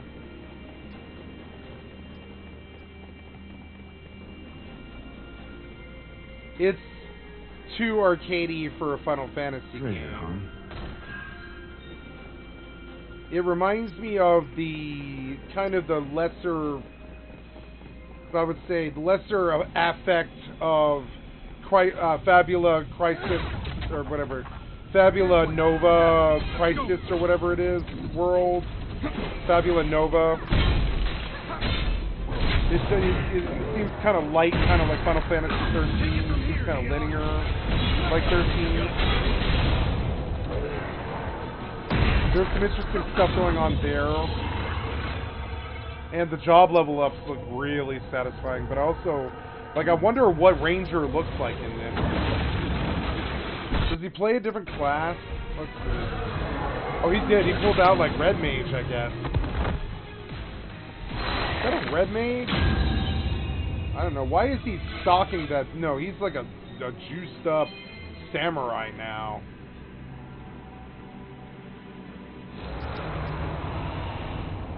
I don't know. It looks kind of arcadey. No chaos. And no crystal. No spoilers. Let's go. Let's go. I don't really know. I don't want to know. I don't want to know. Not really. Let's go.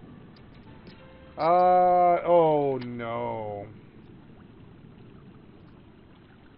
I mean, it's cool if it's like baby's first RPG.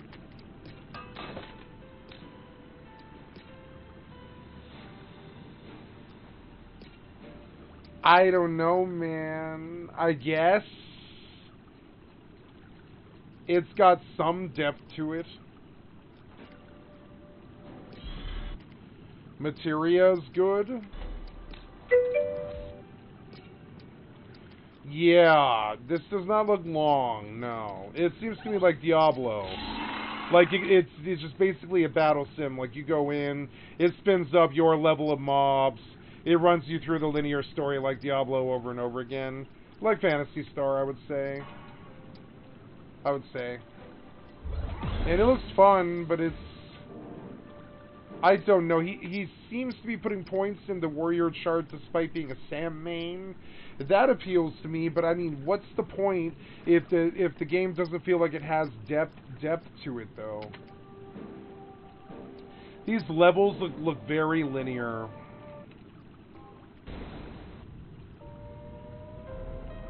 I like the execution, however, I would say.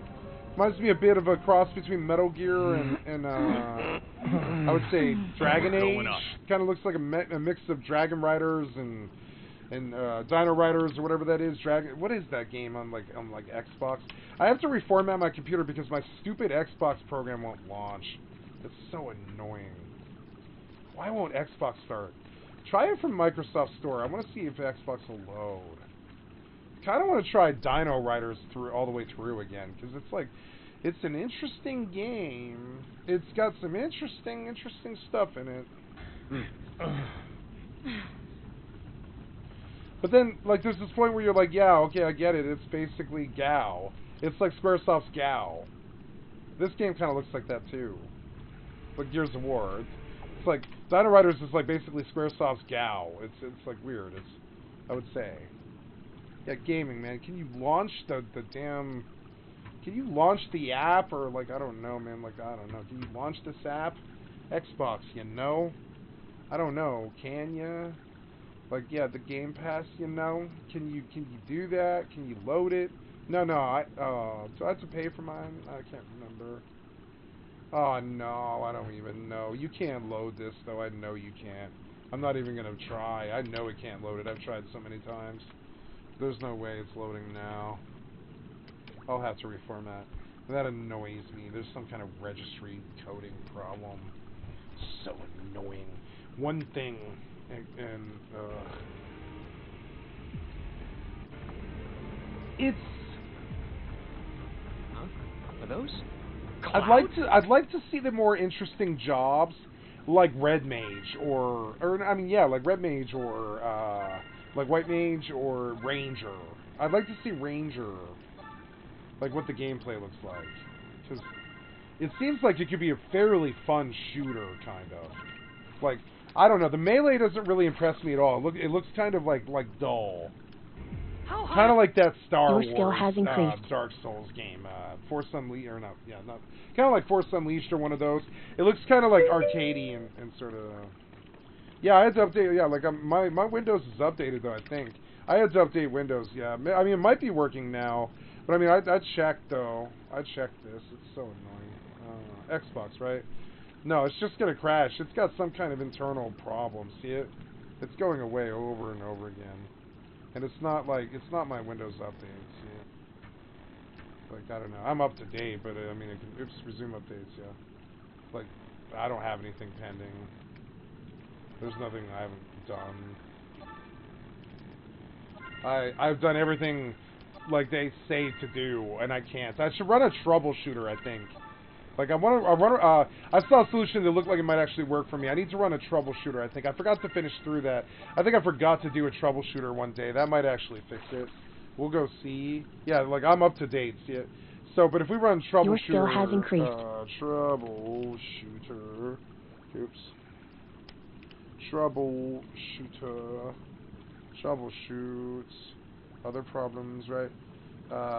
Windows update, right? Program compatibility, recording, Windows Store apps run. Enable user encounter, UAC, temporary, oh god. Yeah, I have a UAC issue. It's because my UAC is off. It won't, reset an app. You can reset the app, open up the features. Yeah, but I mean, like, yeah, like, but you can't, though. You can't reset Xbox, though. Xbox should be running. It's something's like...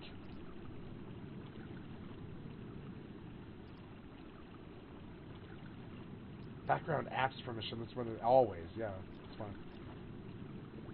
Yeah, Xbox App Services, configure startup test. Yeah, I don't want to stop the stream. Yeah, repair the app, damn it. Yeah, this app's data will be deleted. Reset. Yeah, just do that. And reset it now. I did this before, but that might actually fix it. That might have fixed it, maybe. I doubt it, though. So all apps, go down here to Xbox, right? Yeah. Are you going to work? You're not going to work. You're going to crash over and over again. Until I fucking reformat. It's some kind of thing. It's like, uninstall this and try again. Your documents will not be affected, yeah. So, and then try again. We're going to try one more time, but I mean, this keeps failing. It's so annoying. Hurry up. I don't even know if I'm sub to Xbox anymore right now either. That's the other part of it. Ooh, I don't want you putting that on blast. God damn it. I really don't want you putting that on blast. God damn it. There we go. There we go. Okay. Did you get it? It'd be nice if that worked, because I would not mind running like all the way through Dino Riders, because it did start to get sort of good. You start to get like super powered good stuff. But see, it's just gonna crash. I know you are. You're just gonna crash over and over again. See it? You're fucked. You have a terrible problem. Something with this stupid PC's Alienware update or something like that broke my Xbox thing. I do need to reformat. It's so stupid. Fuck off. I spent too much time trying to fix this. It's been like hours now of me trying to fix this. I'm sick. How are we? Calm down. We're okay. Or else, why would that thing send us here? The crystal is just up these stairs. Should we take a breather? I wish he wasn't playing Samurai. I kind of need to see other jobs and stuff.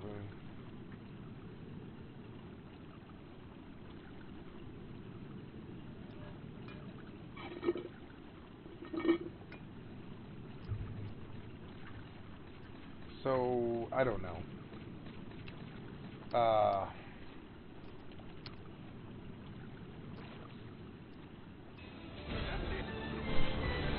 There's his class again. I'm trying to find something else. I don't know. The Ranger, you know? In this Stranger of Paradise class guide, we're going to dive into all 8 basic jobs of the game and touch upon the advanced jobs that they eventually evolve into. Different elements to their advantage. While casting spells from a safe distance, they recover a certain percentage of their MP. The longer the cast time is, the more potent the spell will be. They can also inflict considerable damage in melee range using their mace and shield, making them quite versatile fighters. On top of the red mage, the mage can become a black or white mage as well. The black mage is an offensive-oriented advanced job that can cast a wider variety of powerful elemental spells. That looks fun. Conversely, the white mage is able to support the party by buffing them and helping them recover from taking too much damage. The mage is a good beginner class to invest in if you want to play as a hybrid character. To safely cast spells from afar, remember to use resonance in order to divert the enemy's attention away from you. Duelists are capable and fast melee fighters with the ability to execute... Yeah, like, there's no weight to this game, and it's like a turn-off to me. It's kind of annoying. I'm just gonna stop trying. I've tried many times that game, and then I look at it and I'm like, no, but it doesn't look like it's fun, though. I would say, in fact, you know what, no, stay out of the way. John. Get him down on the ground, just tie him up. He's immune to being tied up. Okay, let's take out the babies. Alright, always murder the babies first. And you, finish you off if we can. And then you, buddy. We can knock you down as well. Let's just take out, yep, the baby ones. And, yep, there we go. Correct. Get to my friends during that. Right. So most of them are now dead. I'm also now up to grade star, whatever that means precisely. And usually not seem that tough to me. Okay, get out the way. Let's go over to, yes, disperse. Get a turret down who's going to be supporting me. And now he's just going to be fired upon. I'm not sure whether he ever turns on the turret. So in many ways I could just now run in a circle. How about we go over to Scattershot for one? So just, yeah, put some lovely fire on him. DPS is good, but it just doesn't really have the knockback of some of my other abilities, which makes me sad. Okay, you know what? Screw it. I'll go back to Burst Shot. It's just better. And he's down on the ground. Get him. Finish him. Down he goes. Your skill has increased. Okay. I think we might be coming up on the boss. And if it's a red bear, just lie down and die, accept it with good grace. Reminds me of Kingdom Hearts slightly. Oh, it's a giant dragon eel to puss. Okay, I don't know what that is, and I'm not sure I want to know. It's a lesser Deinosuchus. Sort of very intimidating name anyway, the Deinosuchus. I'd have called it something else, but you know, what do I know? Okay. It appears to be just doing the rounds. In fact, I'm not really sure it wants to fight. It just seems to be like, you know, doing its own thing. So okay, that's sad for it. Are we ready to put down my, turret? Put down turret, see if we can just get some fire in. Oh, it's doing things. Okay, it's got things. Get over towards it. I don't know whether I can actually swim on it. Oh, I feel like it's about to do something. Get out. I can swim. And go. Okay, vulnerable. Oh. Okay, it's not that strong. It appears to be vulnerable to explosions, though it can also disappear in a cloud of something. Listen. He's somewhere. I've also got... Oh! Okay, that was a warning. He can go underground and create, like, you know, little things. So stay moving when he's not on the field. Otherwise, problems. Oh, he's pretty sure he's here. Right, do a little bit of dodging, buddy. And we just want to be getting out of the way. Do a bit of healing, too. I've got plenty of...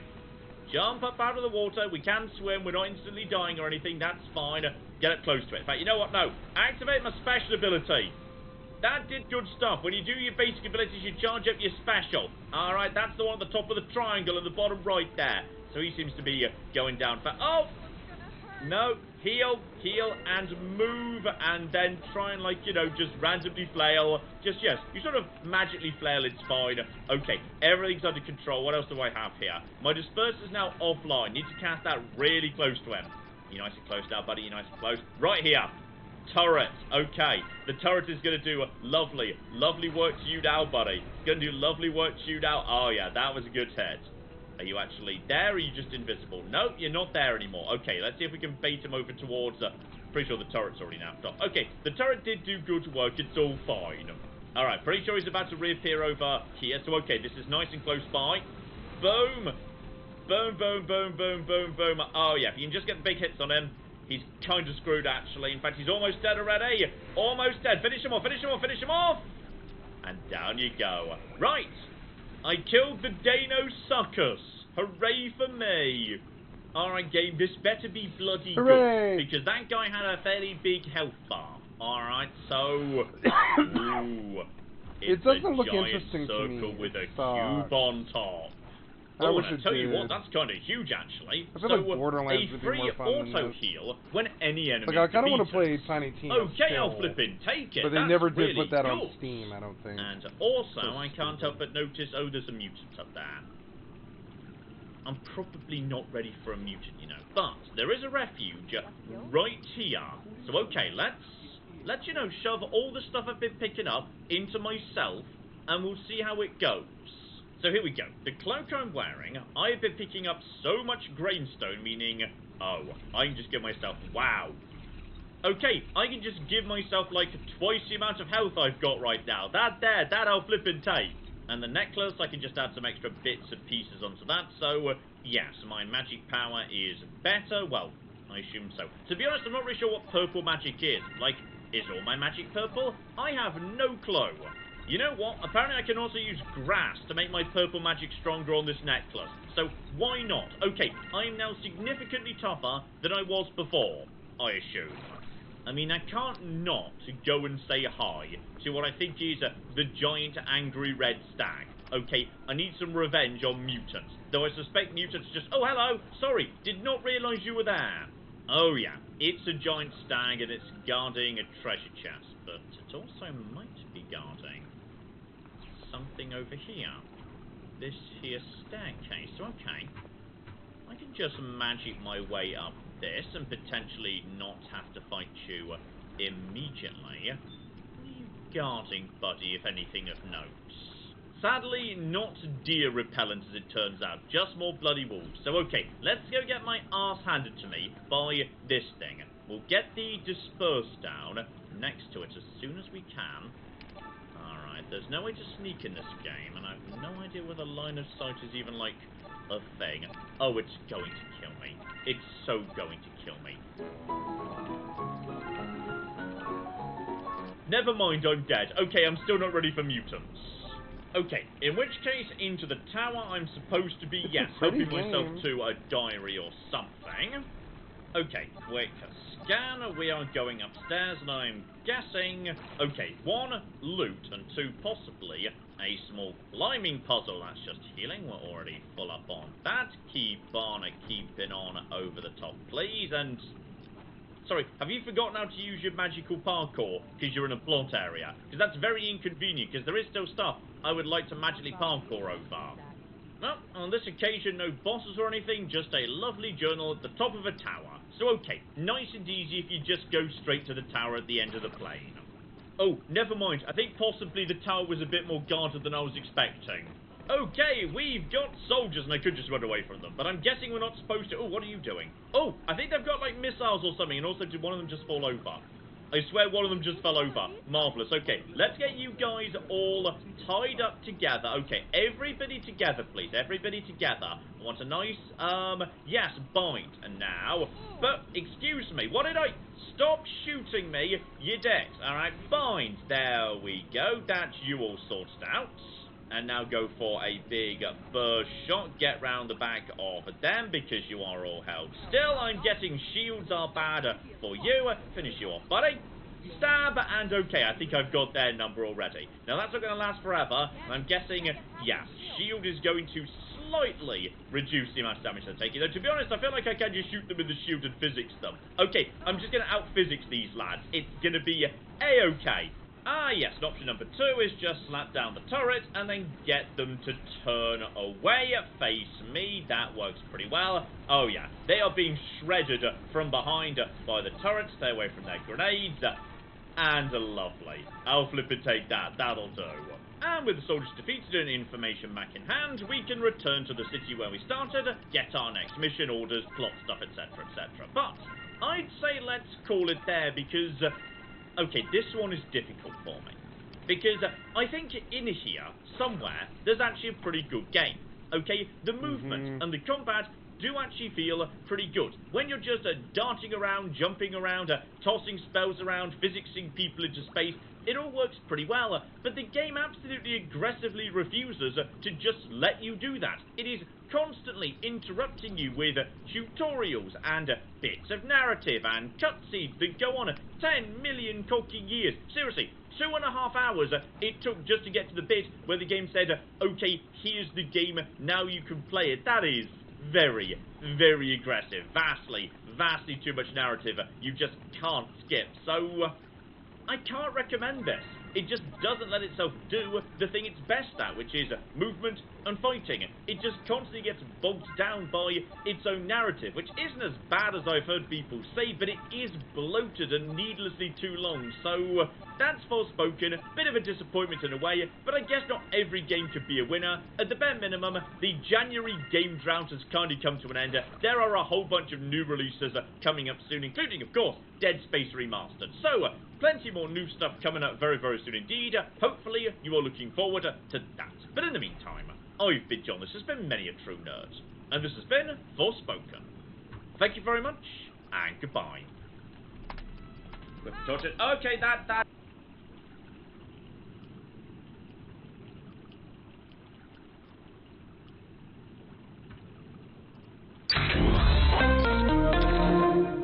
Multiplayer games may be more popular among gamers, but there are still times when we all crave a good single-player experience. Adding some RPG flavor to it can make for an immersive experience that can pull you into its world with greater-than-life story. After scouring the internet for the most hotly anticipated single-player RPGs, we've compiled a list of the 10 most promising titles. Whether you're looking for an immersive story-driven experience or an expansive world to get lost in, these games have something for everyone. So clear your schedule and settle in for some long-awaited gaming fun. Starting off with number 10, we have Forspoken, an action RPG set in a high fantasy world that follows the journey of Frey, a young New Yorker who is mysteriously transported to the fantastic land of Athia. Searching for a way home, she found herself wearing a magical golden bracelet and discovers that she can cast powerful spells and use magic to swiftly traverse huge landscapes. On her journey, she has the opportunity to help the people of Athia free themselves from the evil sorceresses who rule the world. Forspoken plays like a traditional action RPG. You'll gain experience and level up your abilities by killing enemies and completing various quests. Mana is a resource that lets you unlock new spells, which you can collect in the glowing mana pools in Athia or earn by leveling up. The game features a unique fast-paced combat system that looks really cool, and the most important detail is that there is no melee combat at all. You'll have to combine attack and support magic to kill enemies, create traps, charge area of effect attacks, heal yourself, and much more. All over Athia, you'll discover and loot treasure chests that contain a variety of rewards, such as stat increases, additional experience points, new equipment with interesting effects, and even crafting items used for customizing cloaks and necklaces with powerful magical effects. The traversal mechanic in Forspoken is smooth and fluid, allowing you to move quickly through the large world. You'll be able to use your mobility and glide over water, or use magically enhanced parkour skills to get to hard-to-reach places. Forspoken's combat and movement mechanics are excellent and definitely the game's strongest features, but the same cannot be said about the lackluster facial animations and voice acting. Forspoken has the potential to be a great game. We will see if it lives up to the hype when it releases on January 24, 2023 for Windows PC and PlayStation 5. Unfortunately, it will not be available for other consoles until 2025. If you are interested in seeing what Forspoken has to offer in detail, check out our in-depth preview by clicking on the link provided in the description. Next at number 9, there is Hogwarts Legacy, which looks like what fans have always expected a Harry Potter game to look like. It's an addictive open-world action RPG set in the world of the finest school of witchcraft and wizardry, the mysterious Hogwarts itself. The game puts you in the 5th year of school as one of the 4 houses of Hogwarts. You'll attend different classes that will cover various subjects of magic and natural matters that every wizard should master before graduating. Players will have access to a number of upgrades, talents, and skills to support their development as a witch or wizard. Combat will utilize mixing and matching dozens of spells that can be chained into powerful combos. Some students at Hogwarts will share their stories and become friends. As the players develop these relationships, these schoolmates will become companions that can accompany them and expand their abilities. Beyond the castle walls, you'll find a sprawling world full of activities and wonders. To traverse these vast areas, players can tame, mount, and ride some magical beasts, or even hop on a flying broom to participate in broom race challenges. The game even features a light base building system in the form of the Room of Requirement. It offers us the possibility of sowing and harvesting plants, brewing potions, and upgrading our equipment. Other notable features include a dynamic climate system, an incredibly detailed and huge castle, common rooms unique to each of the 4 houses, and optional access to powerful dark magic. Hogwarts Legacy perfectly captures the fantastic world of Harry Potter, and we look forward to its release on February 10, 2023, when it will be available for Windows PC, PlayStation 4 and 5, Xbox One, and Series X and S, with a Nintendo Switch release sometime after. Make sure to check our extended preview link down below. Moving on to number 8, we have Warhammer 40k Rogue Trader, a turn-based CRPG developed by Owlcat Games, the creators of the popular Pathfinder RPG. Rogue Trader is a loose adaptation of the tabletop game of the same name, and the first CRPG set in the gritty Warhammer 40k universe of the future. You play as a rogue trader, a descendant of a powerful merchant family who's tasked with exploring space and expanding the power of the Empire. Your adventure begins in the vast Coronis Expanse, a treacherous region of unexplored space on the edge of humanity's domain. You'll use a gigantic spaceship to explore, plunder, and claim mysterious lost and forgotten worlds, all in the name of your merchant empire.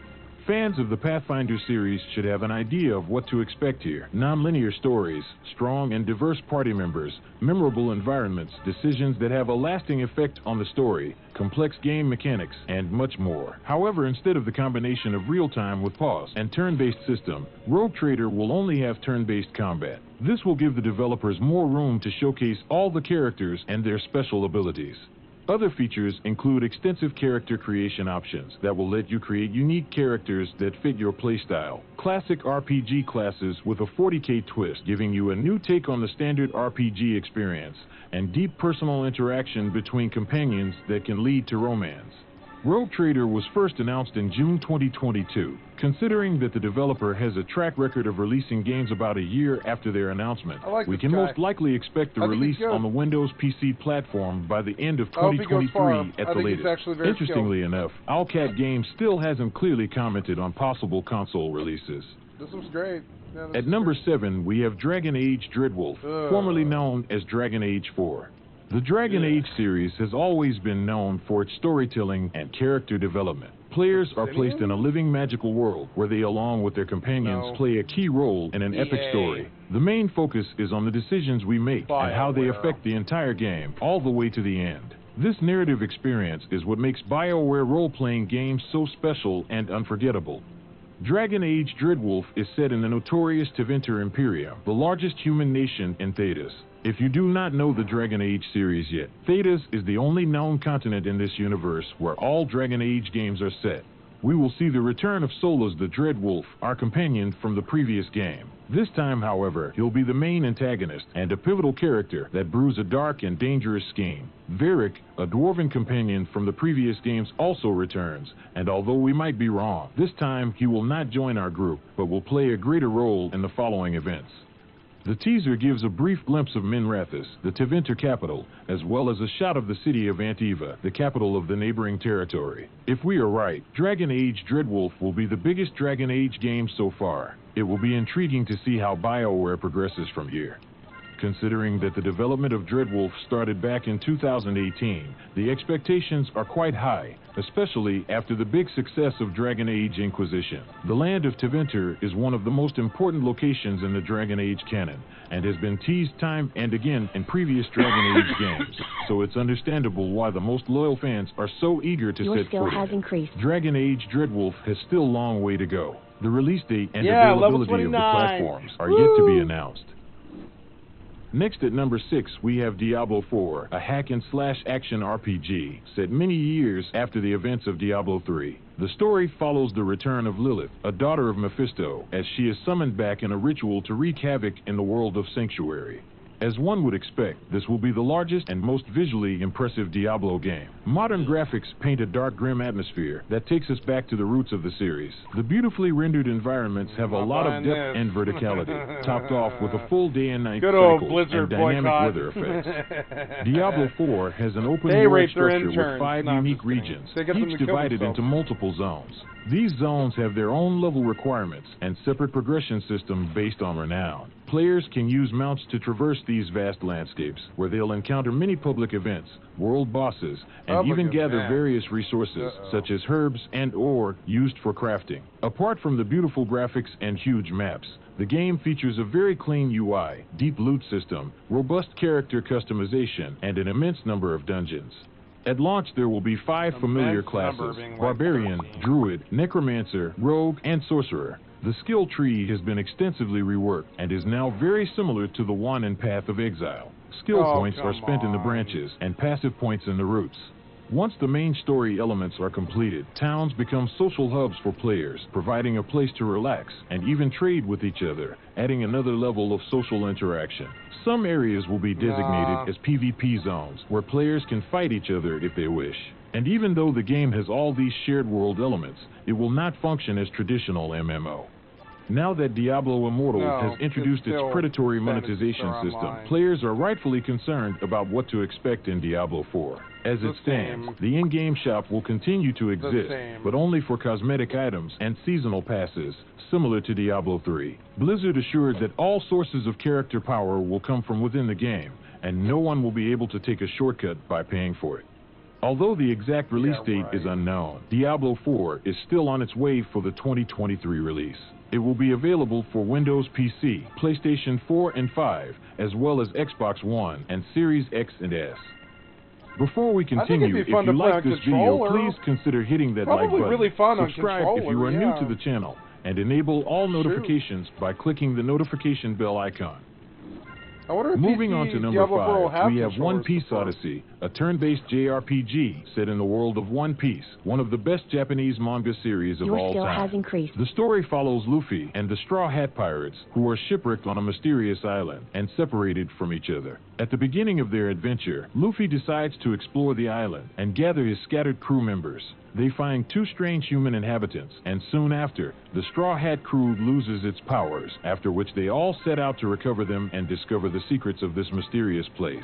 This story is exclusive to the game, and lays the foundation for a modern JRPG approach worthy of the rich world of One Piece. The turn-based combat system offers an interesting mix of crew special attacks, while allowing you to move through the battle at your own pace. The developers have made sure that these abilities are accompanied by fantastic over-the-top animations and effects. Characters gain experience and level up together, even when not in combat. The gameplay demo didn't include character customization options, but this functionality will be present in the full game.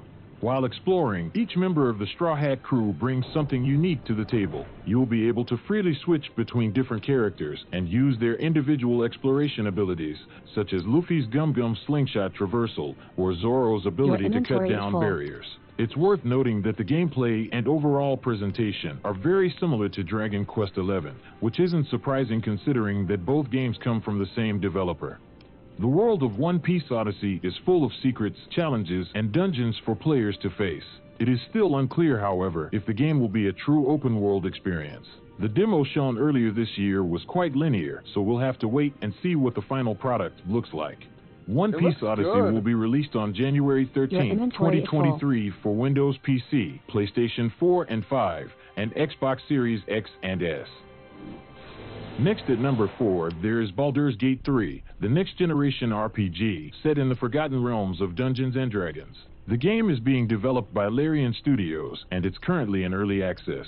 If you have ever wondered what D&D actually feels like, what kind of experience you can have with it, or what D&D even is, Baldur's Gate 3 can give you a pretty good insight into this unique world that is gaining popularity every day. So if you do not have access to real Dungeons & Dragons sessions, or your friends are not interested in joining in for whatever reason, Larian Studios removes these barriers to entry with this title, and allows everyone to experience this modernized version of the 5th edition D&D rule set. We appreciate the intuitive design of the automatic skill and ability checks, which are non-intrusive and allow the player to focus on important decisions. You control a group of 4 heroes, each with their own background and motivations. Being a more traditional RPG, there are many races and classes to choose from. Larian stated that in the full version we will be able to play as any class from the Dungeons & Dragons 5th edition rule set. Exploring this beautiful and detailed world is done in real time, but once a combat encounter starts, the turn-based system kicks in, giving you time to plan your approach. We welcome the convenient fast travel system and a handy rest mechanic, since these prevent boring gameplay and allow some interesting character interactions during intermissions. The outstanding feature of Baldur's Gate 3 is the freedom of choice. You will need multiple playthroughs to experience all the encounters and conversations between characters, or to solve the same problem in multiple ways, leading to a different result each time. The decisions you make will have serious consequences as the story progresses. We will not go into story details to avoid possible spoilers. However, we can say that it is decently written and compelling enough to easily immerse yourself in an epic adventure. So far, we only have access to the first act of the story, which contains well over 20 hours of content. With 2 more acts planned for the full version, we can expect around 60+ hours of gameplay, depending on how many battles you fight and how much you explore. In addition to everything mentioned, the intuitive user interface, online multiplayer for up to 4 players, and the sheer amount of D&D content are proof that Baldur's Gate 3 will be a great milestone for the RPG genre once it is released.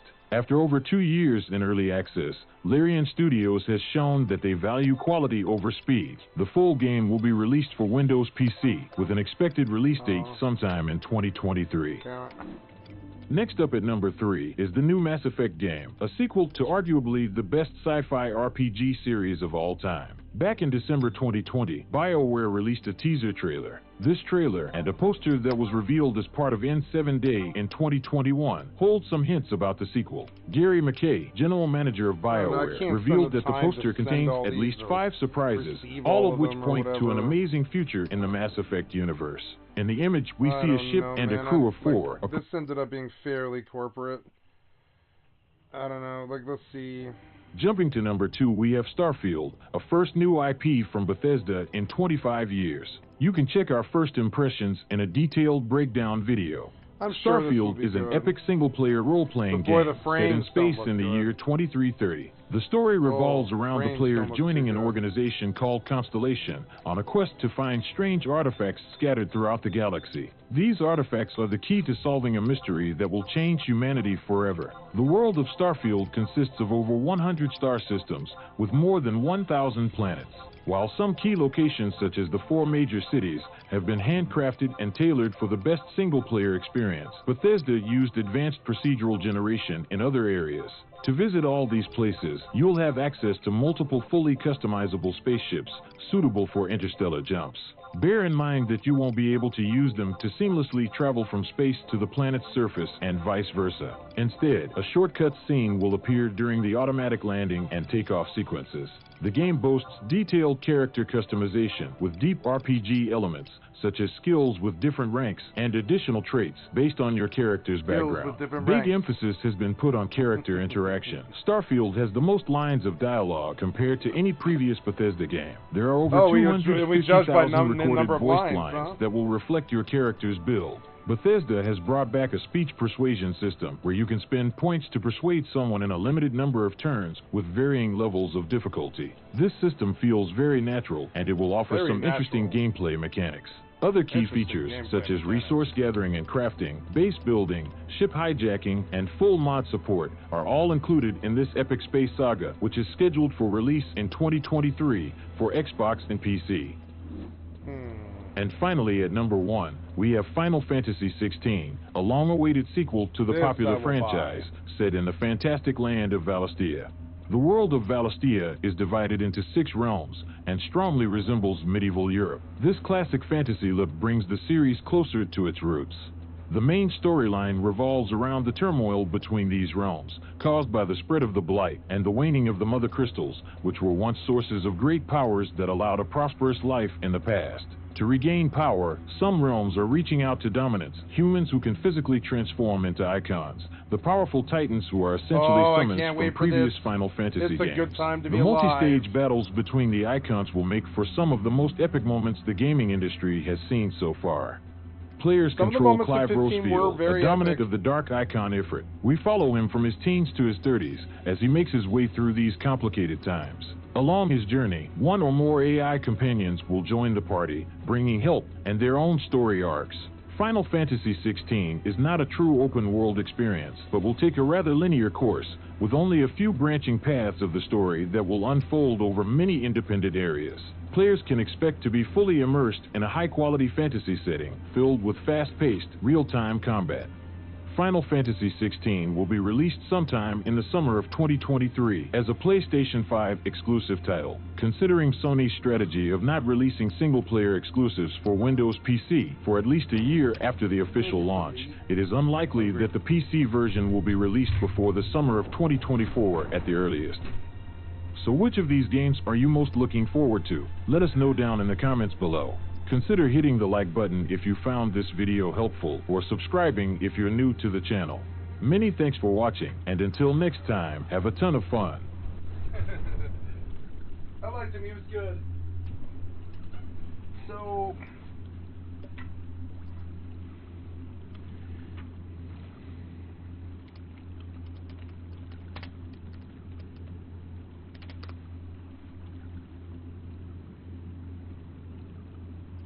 Conan Exiles is a true open-world survival RPG. There's a bunch of games out there that claim to be an open-world survival-based RPG, but no, this one is the real deal. You'll die to humans, you'll die to the environment, and even a bunch of other dumb stuff along the way. This is one of those games where the world can be unforgiving and terrifying, but also give you this incredible sandbox to do pretty much whatever you want. And all in the background are a ton of in-depth systems to build up your character via attributes, crafting, and even now sacrifice and sorcery. And you can do all of this either in single player or online with others if you really want an unforgiving experience. Conan Exiles is basically what Bethesda planned for Fallout 76 to be, where you look over the horizon, see a couple of people walking towards you, and you genuinely get stressed. Turns out, in Fallout 76, those people walking towards you probably just want to give you some free resources. The community was way too nice. That is definitely not the case here, and when Conan Exiles reached out to sponsor this video, it seemed like the perfect time to show you what a true open-world survival RPG is all about. And if you like what you see, you could use my link in the description to get the game for yourself. One of the biggest things you'll notice in Conan is how unforgiving this world is. You have a short introduction with the Chad Conan freeing you from a state, as well as a variety of other options with the character creator, but as you move past that, you are immediately thrust into this world with nothing. I have definitely played a lot of that, and I just don't think that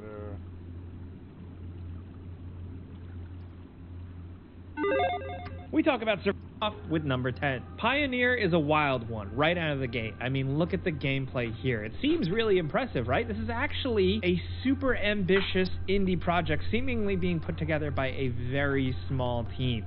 Details are still kind of slight, but they have outlined certain combat and player movement elements, as well as just kind of the overall concept. And what it kind of is like the Metro series, the Stalker series, and maybe even a little Escape from Tarkov had a baby with a survival game. The concept seems awesome, seems like a no-brainer, total winner. It's just really coming down to whether or not this team can pull it off.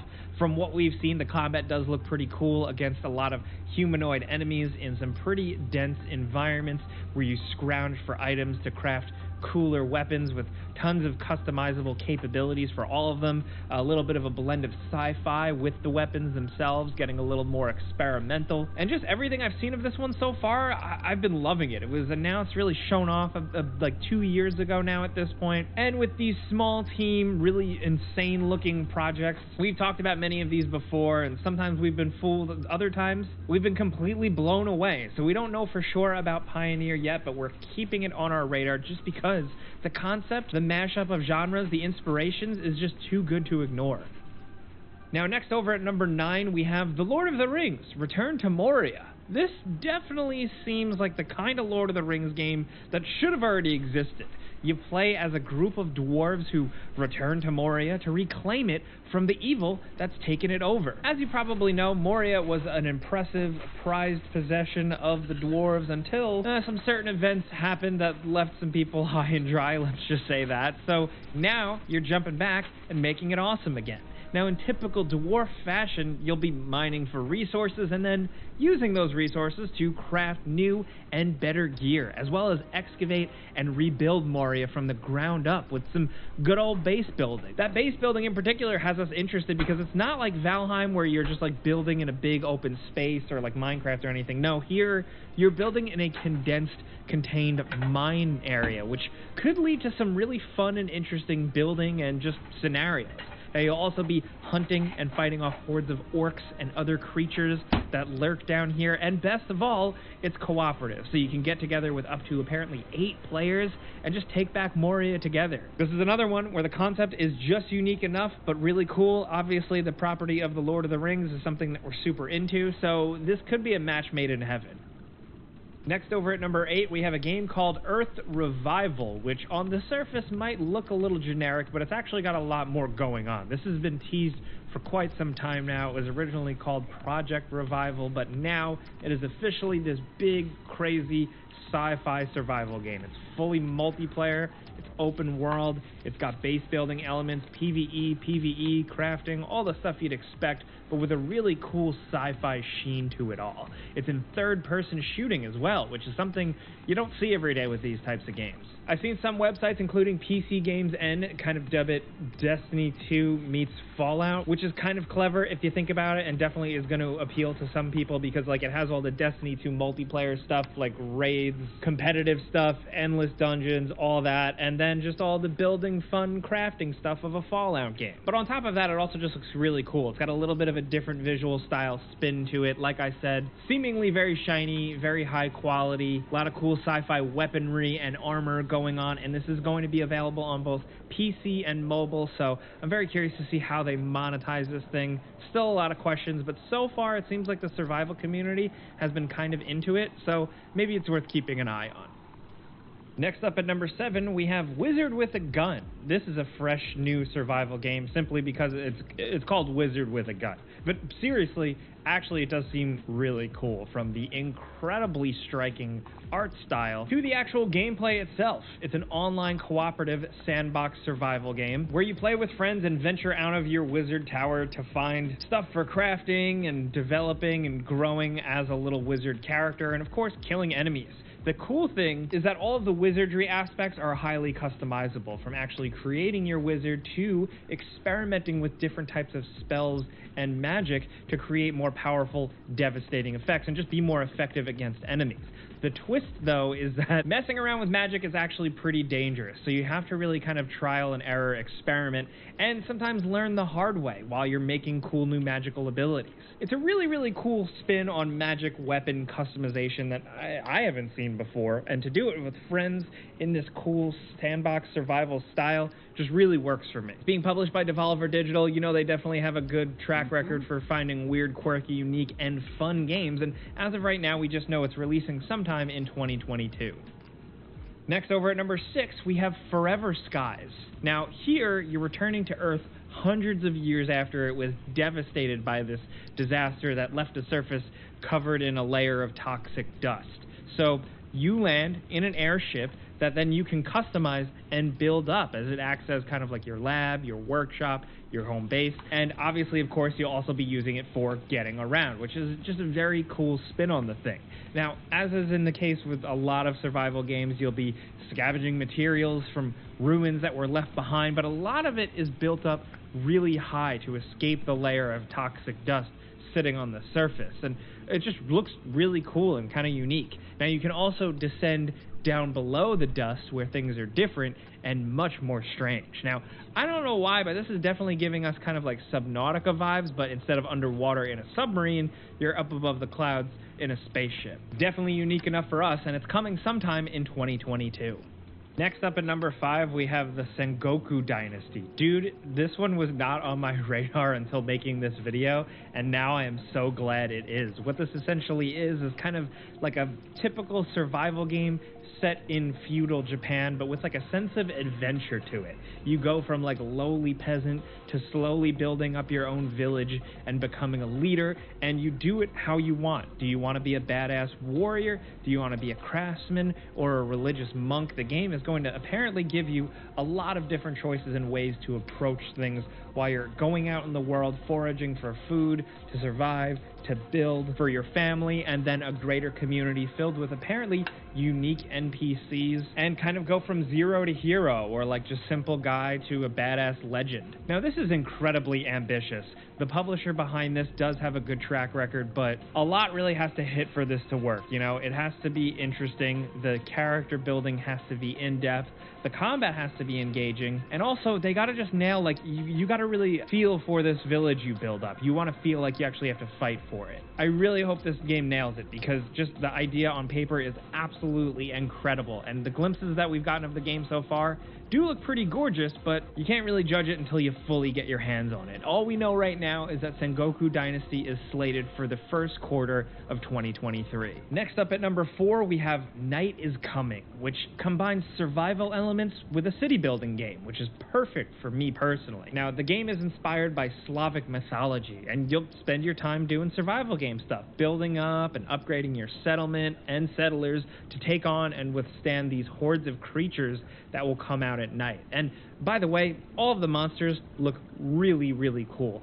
Incredibly cool. A lot of them look straight out of The Witcher, which is legit. But each settler is also a unique individual with different abilities and a cool look and needs. And there are also heroes that you can recruit to fight alongside you. You want to make sure you're ready for winter, because that's when the enemy hordes become even more powerful. You'll get hit with blizzards and dropping temperatures, so you won't only be battling monsters, but also the climate as well, in just like a good combo of a survival sim. Like, if it's nailed gameplay-wise, this could scratch a lot of itches. Night is Coming is slated for 2022. Next, down at number 3, we have Void Train. Now, if you're looking for a game, if you really came here for a survival game that is just weird and different, I'd say look no further with Void Train. This thing is wild. Now, we don't know a ton about it, but the basic gist is that you're kind of on like a traditional old school style train. You're on a track, but that track is kind of just like you're cruising through an interdimensional void. And the game is based around you building up the train and keeping the train alive, where sometimes you're going to need to go out on a tether and fly out into the void while the train is moving to fight enemies and collect stuff. Along with that, it seems like you're going to end up in different dimensions where you're going to be able to hop off the train and go wander around and fight enemies and forage for stuff there. It's got a cool kind of slightly steampunk style to it. I'm not sure how the combat's going to feel so far. It does look a little rough. A lot of the concepts look a little rough here, but this is another one where in theory it is an absolutely perfect idea and a great creative evolution for a survival game. And there's a lot of people out there that really, really love trains too, so this could definitely work for them. As of right now, Void Train doesn't have a release date, but you can wish list it on Steam at least and keep an eye on it, because I know we certainly are. Now down to number 2, we have Stranded, Alien Dawn. Now you might remember this game from a pretty recent trailer that was really stunning. Apparently this is a planet-based survival sim where you crash land on a planet and it's up to you to survive. So you're not necessarily completely primitive, you do have some tools at your disposal, you are capable people, and it seems like eventually you can build some pretty impressive things on a really, really beautiful alien planet. It kind of reminds me of like the opening minutes to the more recent Buzz Lightyear movie, but the game also is going to focus a lot around farming, but also managing the needs of your other survivors.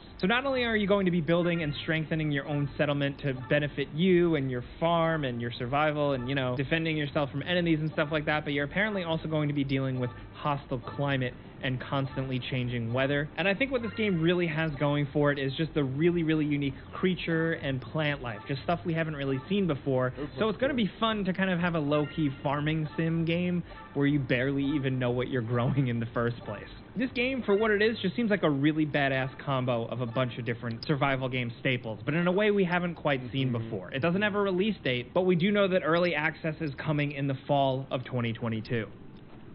Now, down to number 1, Nightingale is a really interesting one. Now, while it has your typical survival elements like crafting and base building and hunting for resources, it has a really unique style and environment. Actually, it has multiple unique environments because you're this realm walker and you'll be traveling through trans-dimensional portals looking for this like apparent lost city of Nightingale. It all just sounds really cool from a story and kind of like setup wise. And even without the portal stuff, the game just does look like a lot of fun. You know, building up your own estate and recruiting NPCs to help with gathering resources and production is the kind of survival stuff that we really find the most addictive, and the combat seems fun too.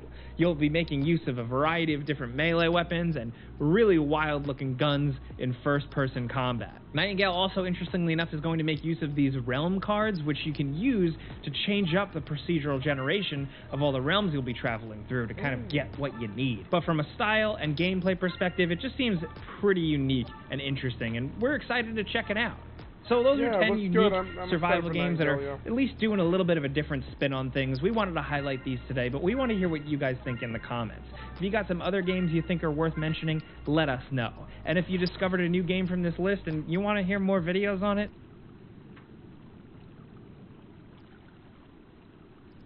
This game has been in development for over 5 years, and this one looks insane, but barely anyone's heard of it. Here are the 8 best upcoming survival games of 2022. Number 8, Retreat to Enon. Developed by Head West and set in the year 3600 CE, this game has tons of potential. Humanity narrowly avoided extinction after choosing life and peace over wars and fighting. Your goal is to learn how to properly live in harmony with nature, which is actually a really cool idea. Enon is actually the island you spawn in on, and there are tons of secrets for you to supposedly discover. The game will feature base building, crafting, scavenging, and according to them, a relaxing experience. The map includes several biomes and, quote, breathtaking, unquote, underwater environments. There's also an Arctic area and a jungle area and a super advanced weather system. Now, honestly, this sounds like my perfect game, but there's a reason it's at number 8.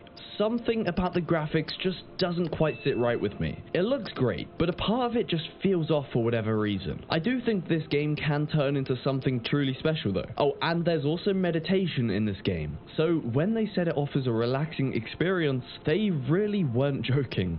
It's set to release in the 3rd quarter of 2022, so that should just be around the corner, and it's definitely going to be on my wish list. Number 7, Farm Zone. A completely different style of survival game to the regular, which is why I wanted to include it. It's developed by XWAL, and at first it looks like a really cute, aesthetic looking peaceful survival game. But there are actually zombies for you to battle. Your main goal is to thrive as a farmer, all while trying to fight off zombies to protect your land. There are nearby towns you can use to sell your produce, buy tractors, and help build new defense systems. The game is pretty secretive though, with not everything being revealed, meaning there is so much much more to discover. They do have a pretty comedic section on their Steam page though that clearly states it includes no horse, no cinematic story, no huge explosions, not even small ones actually, and no pineapple pizza, which is why it's taken 7th place.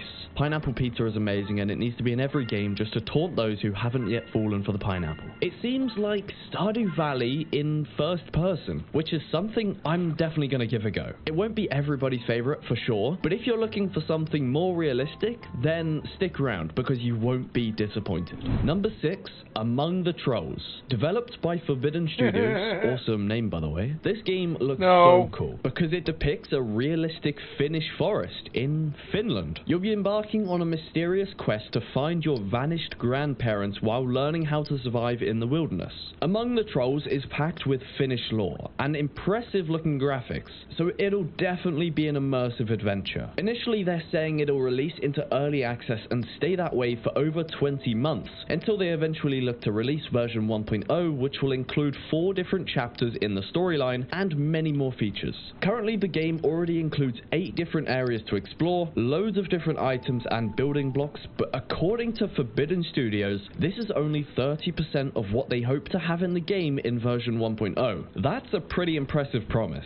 In Among the Trolls, there are 2 characters you can play as to complete your journey. One being Alex and the other is Anna, both of whom have obviously traveled from the US to visit their grandparents, blah blah blah, and it's your goal to essentially live out their lives. A lot of seemingly realistic lore with a hint of magic too. Literally there are magical attributes that you can collect and use. So I'm looking forward to seeing how this one plays out. Number 5, Power World. I'm sure you've heard of this one. So before we get into some more underrated ones, I just had to include it. Developed by Pocket Pair and set to release sometime this year, it's an open world survival crafting game where you can befriend and collect mysterious creatures called pals. You can make your pals fight, build, farm, and even work in factories for you. Now, has anyone told Peter about this game? Because that sounds pretty... never mind. My favorite pal is definitely this blue looking fella. I mean, it's literally just an angry looking duck. What's not to love?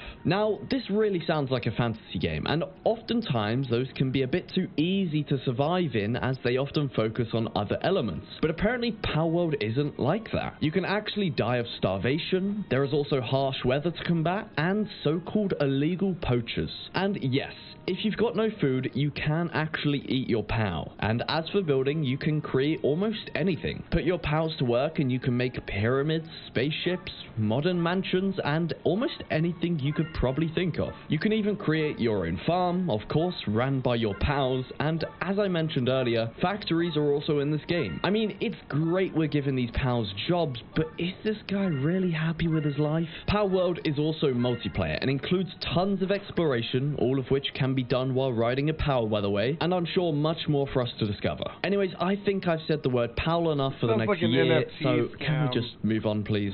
Number 4, Sons of the Forest. Developed by End Night Games and set to release in October of this year, it promises a seriously terrifying looking open world survival horror experience. Honestly, I know this one's popular given it's connected directly to the forest, but I hadn't heard of it until I actually did the research for this list. I know I'm uncultured, but I'm learning, guys. In this game, you're sent to a remote island in order to find a missing billionaire, and the hellscape you land in is infested with cannibals, and it's your job to survive by doing anything possible. Crafting, building, alone, or with friends. It sounds like a terrifyingly immersive game because of those graphics.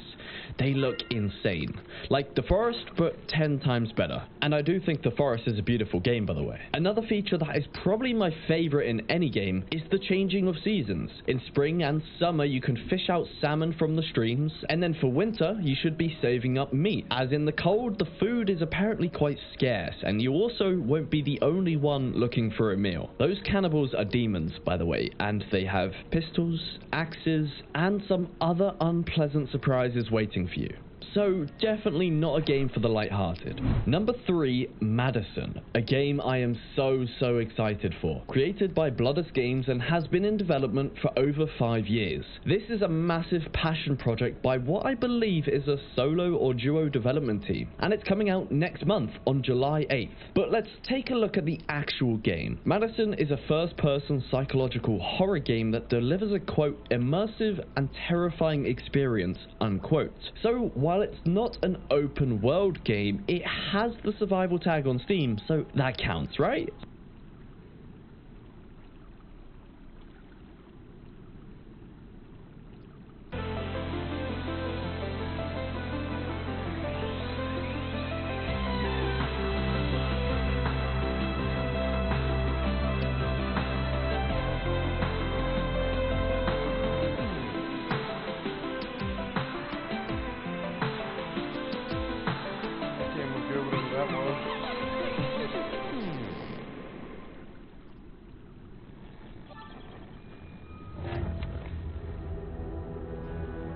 You're alone in the realms, I'm afraid. The portals are a mess. Not even sure if Nightingale made it. First off, specifically for those of you been waiting this whole time to just hear or see a little bit more on Nightingale from roughly last year. In case you missed out, by the way, this is a first-person PvE open-world survival crafting game. We just got about 6 more minutes of dev diary and just bits of gameplay showcasing just how this game is using Unreal Engine 5 and reconfirmation that the game is indeed a PC exclusive and now due out by the end of next year. Void. Waiting to get in. This will be a contender. Be ready with your axe pick. Wonder what the story says.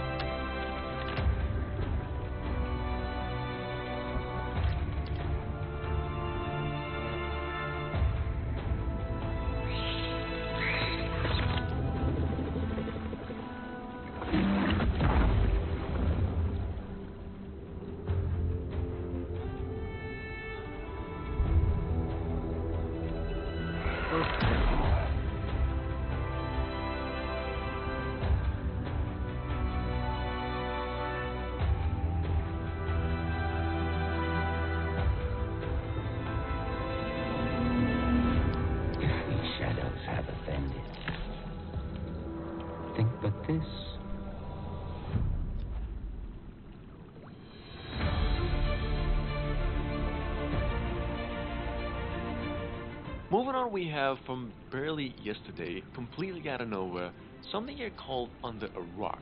This is a totally indie Unreal Engine project sitting on Steam, available to be wishlisted only, and described by its developers as a procedural open-world survival craft game for 1 to 10 players at once, where you're mainly just there to explore primitive caves and such. Check it out. Under a Rock is currently in pre-alpha stage, and this is actual gameplay.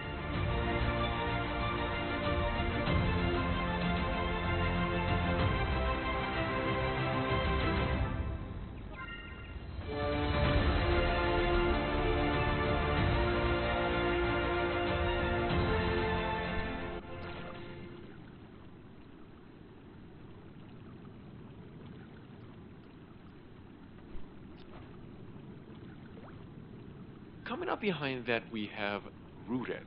I've actually mentioned this one last week. This is a survival almost cloned off of the Last of Us games by using Unreal Engine 5 and, well, still in very early stages of development. This game is said to be coming in about a year from now. Once released, it will actually support co-op play, day and night cycle, some season shifts and stuff, and in terms of story, well, the team only promised to come up with some of that in the following month.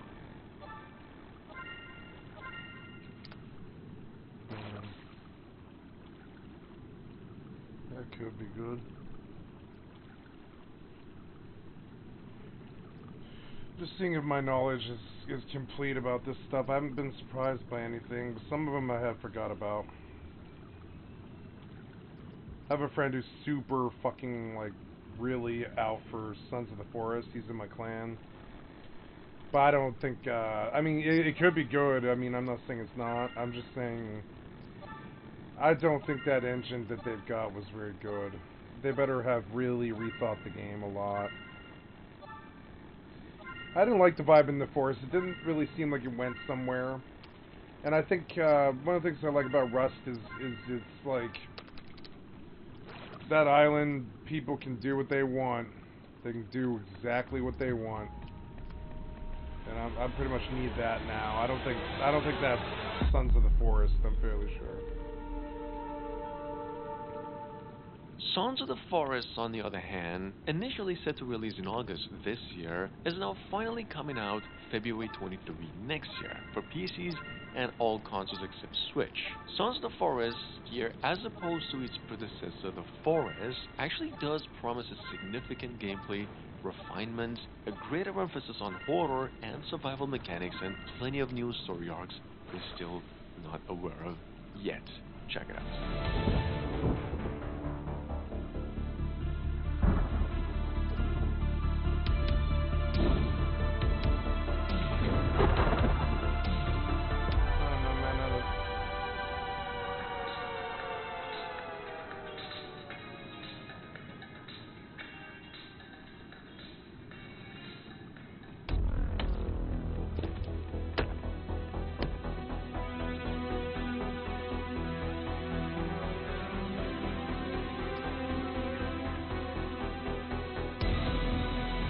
All these videos are one and the same. It's so annoying.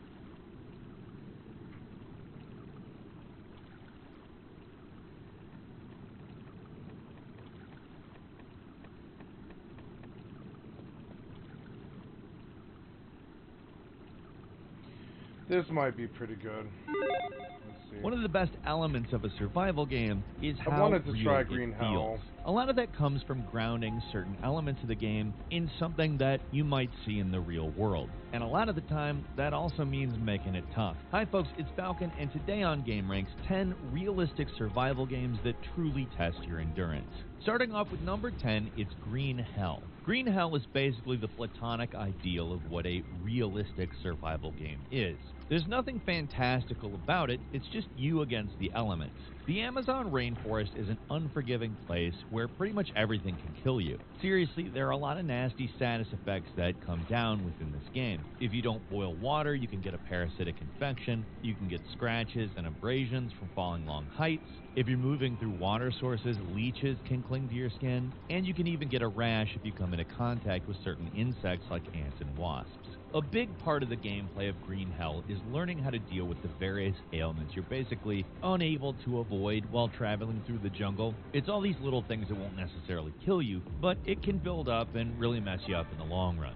Sanity is another important part of the game. All these illnesses can slowly erode your sanity, and if you can't do things to make yourself feel safe and healthy, your dude will just straight up lose the will to live. Of course, the game still has all your standard survival game elements like building a shelter, hunting animals, and there's even hostile Amazonian tribesmen you encounter, but for the most part this game's about dealing with the more mundane parts of survival, which adds a real layer of realism and challenge to the entire experience.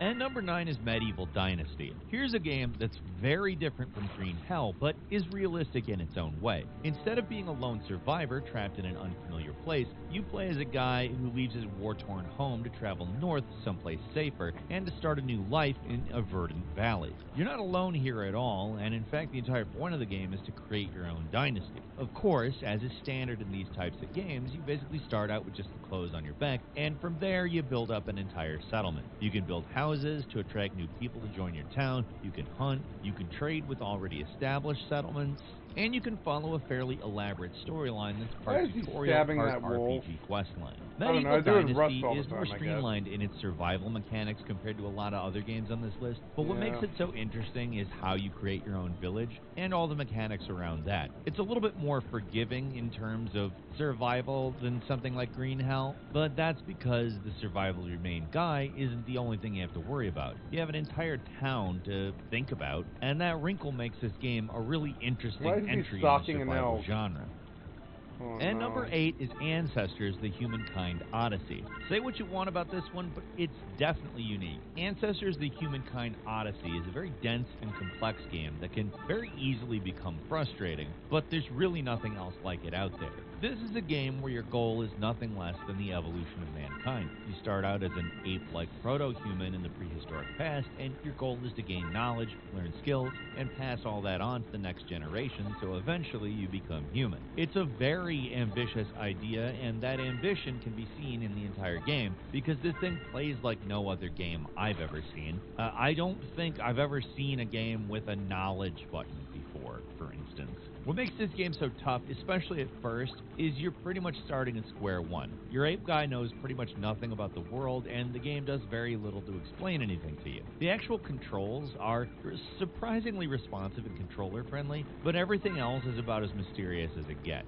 This one definitely had a mixed response at first because it can be really unforgiving, which makes sense. You're playing as a wild animal and it's dog eat dog. But even compared to many other survival games, it can be hard to figure out what you're even supposed to do in this one because of how unique its controls are. Ancestors: The Humankind Odyssey isn't for everyone, but there's a lot of interesting stuff going on with it, and it deserves a shout out at least.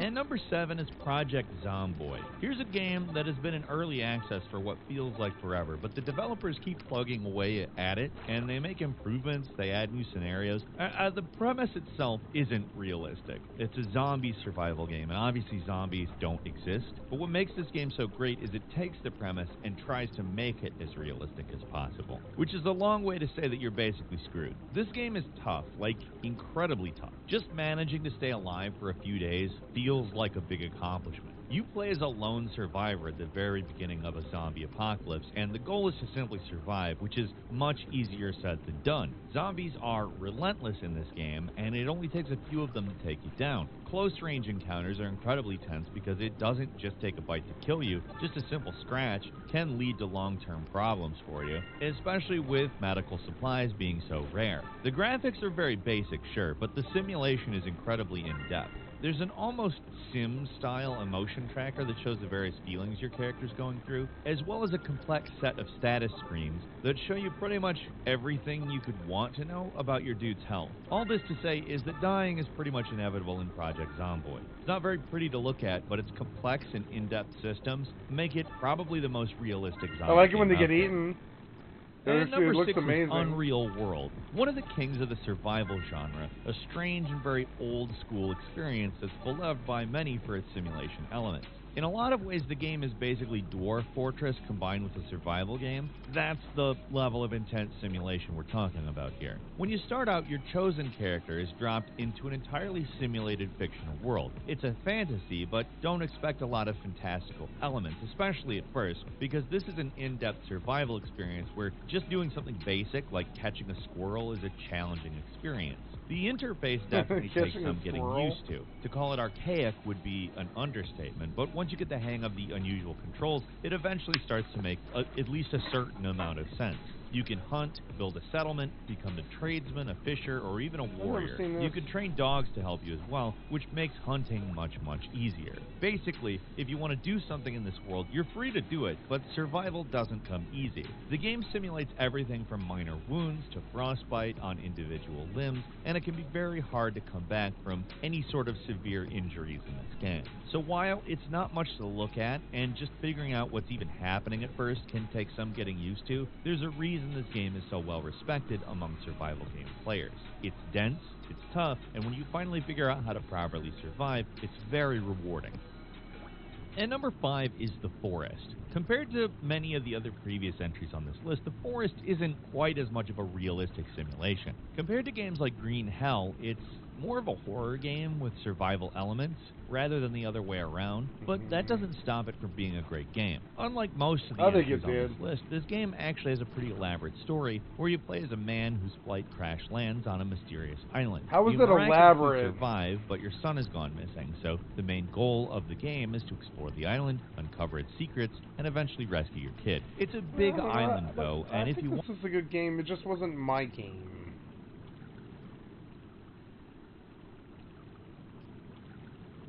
And number 3 is Neo Scavenger, another weird one. It's a turn-based survival game with a story. Good luck actually seeing it through because it's absolutely brutal. It's set in a strange sort of post-apocalypse where your character wakes up from cryosleep to find themselves in a hostile world. You start with absolutely nothing but a hospital gown and a death wish, and you have to scavenge if you want to have any chance of surviving. The game almost feels like the world's most elaborate choose-your-own-adventure book. You move on tiles, get some text describing what's happening, and then you select your actions. Sometimes what you can do changes dramatically depending on what skills your character has. Like if they're good at electronics, they can manipulate computers, or if they're a tracker, they can more easily stalk animals. The hex-based environment and limited series of actions makes it so that almost every action has some kind of consequence, with the scavenging being a central part of the gameplay. Like, you start out with nothing, and it's hostile out there, so it's actually essential that you get some clothes so you don't die from exposure, then a weapon to defend yourself. Like in Unreal World, this is another game with a very detailed combat simulation, where you're given lots of options to do, and most of them end in failure. This game will just constantly whip your ass, but it's uniquely compelling, and it makes you want to uncover its secrets, no matter how difficult it is. And number 2 is This War of Mine.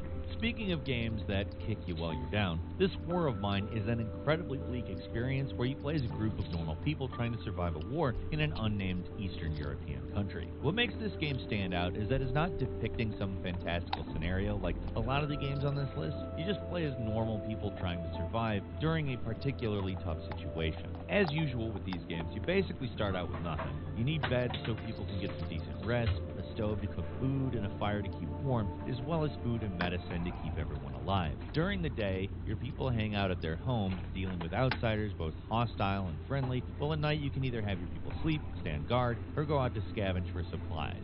Part of what makes this game so realistic is how it depicts these kinds of desperate scenarios. You don't just go and grab stuff from empty buildings. A lot of the time there are other scavengers, and you're never quite sure how things will go down. Sometimes people are friendly, sometimes they're not. They're hostile. And sometimes it's almost impossible to tell what the hell they want. There are soldiers who try to abuse their power, doctors just trying to help people, and wandering gangs who will rob you on sight. It's a tough game that's trying to depict a particularly tough situation, and depending on your character's actions, they can become depressed or even suicidal. Honestly, the whole thing's very bleak. Most games show wars through the eyes of the soldiers fighting in it, but this game shows how wars can affect common people, and yeah, it can be rough. And finally, at number 1, it's The Long Dark. Here's another survival game that's been in development for a very long time, but again, it's constantly getting updates and improvements. The Long Dark isn't the most realistic game on this list in terms of simulation, but few games capture the desperate feeling of survival quite like this one. Set in the remote reaches of Canada after a strange phenomenon takes out all the electricity in an area, your goal in the game is simply to survive. As the game goes on, the temperature continues to drop, and dangerous animals like wolves and bears get increasingly desperate and aggressive, and all you can do is keep trying to survive. The most important thing in The Long Dark is to keep warm, but everything is temporary. Clothes slowly break down from wear and tear, fires eventually burn out, and supplies are limited. You can only survive in one place for so long before being forced to move on, because once you pick a place clean, that's it. So while the actual survival simulation of the game isn't incredibly in-depth and complex, the constant need to repair and replenish your equipment is always putting you on the clock. Everything eventually breaks in this world, and you've got to be one step ahead if you want to actually survive. The experience of playing this game can be a bleak and lonely one, especially if you're just playing in sandbox mode. There's an entire campaign that's surprisingly fleshed out if you want a more guided experience, as well as challenge scenarios that add an extra layer to things, so there's definitely plenty of stuff to do here. It's a game that's laser focused on survival in a harsh winter environment, and while it's not as complicated as other survival games on this list, few games really capture the feeling of loneliness and desperation in the way this one does. Couple of bonus games for you. First, The Flame and the Flood. If you're looking for something a little different, The Flame and the Flood is a more streamlined survival experience where you travel downriver with your trusty dog to survive an apocalyptic flood. It's a little more arcade style, but the actual survival elements are no joke. The next is Don't Starve, another more cartoony looking game that's got a lot going on under the surface. Don't Starve is an offbeat survival game where the simple act of not starving is the challenge. And few survival games are as as purely entertaining as this one, because beyond the core premise, it's just fun to mess around in. And finally, it's Frostpunk, a unique one because while it looks like more of a city builder, the gameplay is entirely about survival. Instead of playing one dude trying to survive though, you play as an entire society. You build homes and structures, enact laws, make policy decisions, all while the world gets colder, and the gigantic furnace at the center of the city needs more and more coal to keep everything running. It's a game about making hard decisions, and most of them end in disaster. It's a great game with a slick interface and a unique setting, but you guys wow, always make RTSs sound so fun. It's mostly really fun, but most of your choices lead in disaster. It's kind of funny. It's like kind of bleak, that assessment, you know? It's like most of the choices lead to disaster. I'm just saying.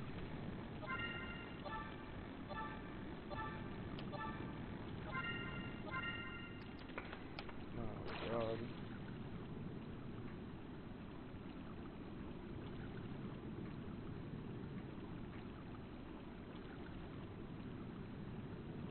That look bad now.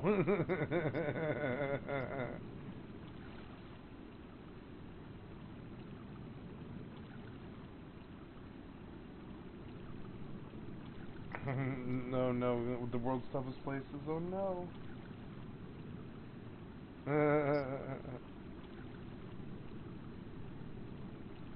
Oh come on, oh God, Raft. Oh my God. What do you mean the ultimate Final Fantasy VIII iceberg? What do you mean? There's no iceberg in Final Fantasy VIII. What are you talking about?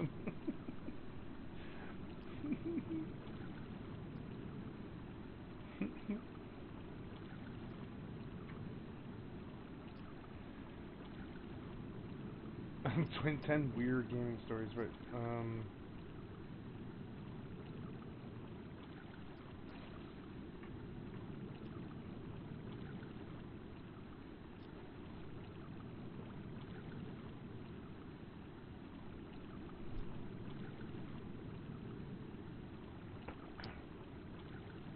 I still want to look at RPG news, I think. This was not really what I was looking for, I don't think.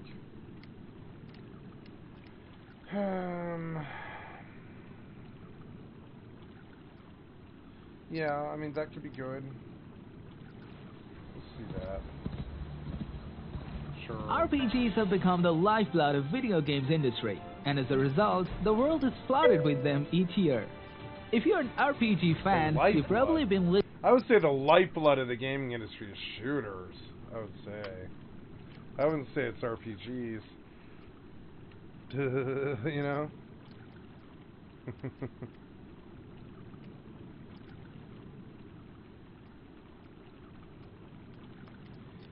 I believe I'm going to go to bed here.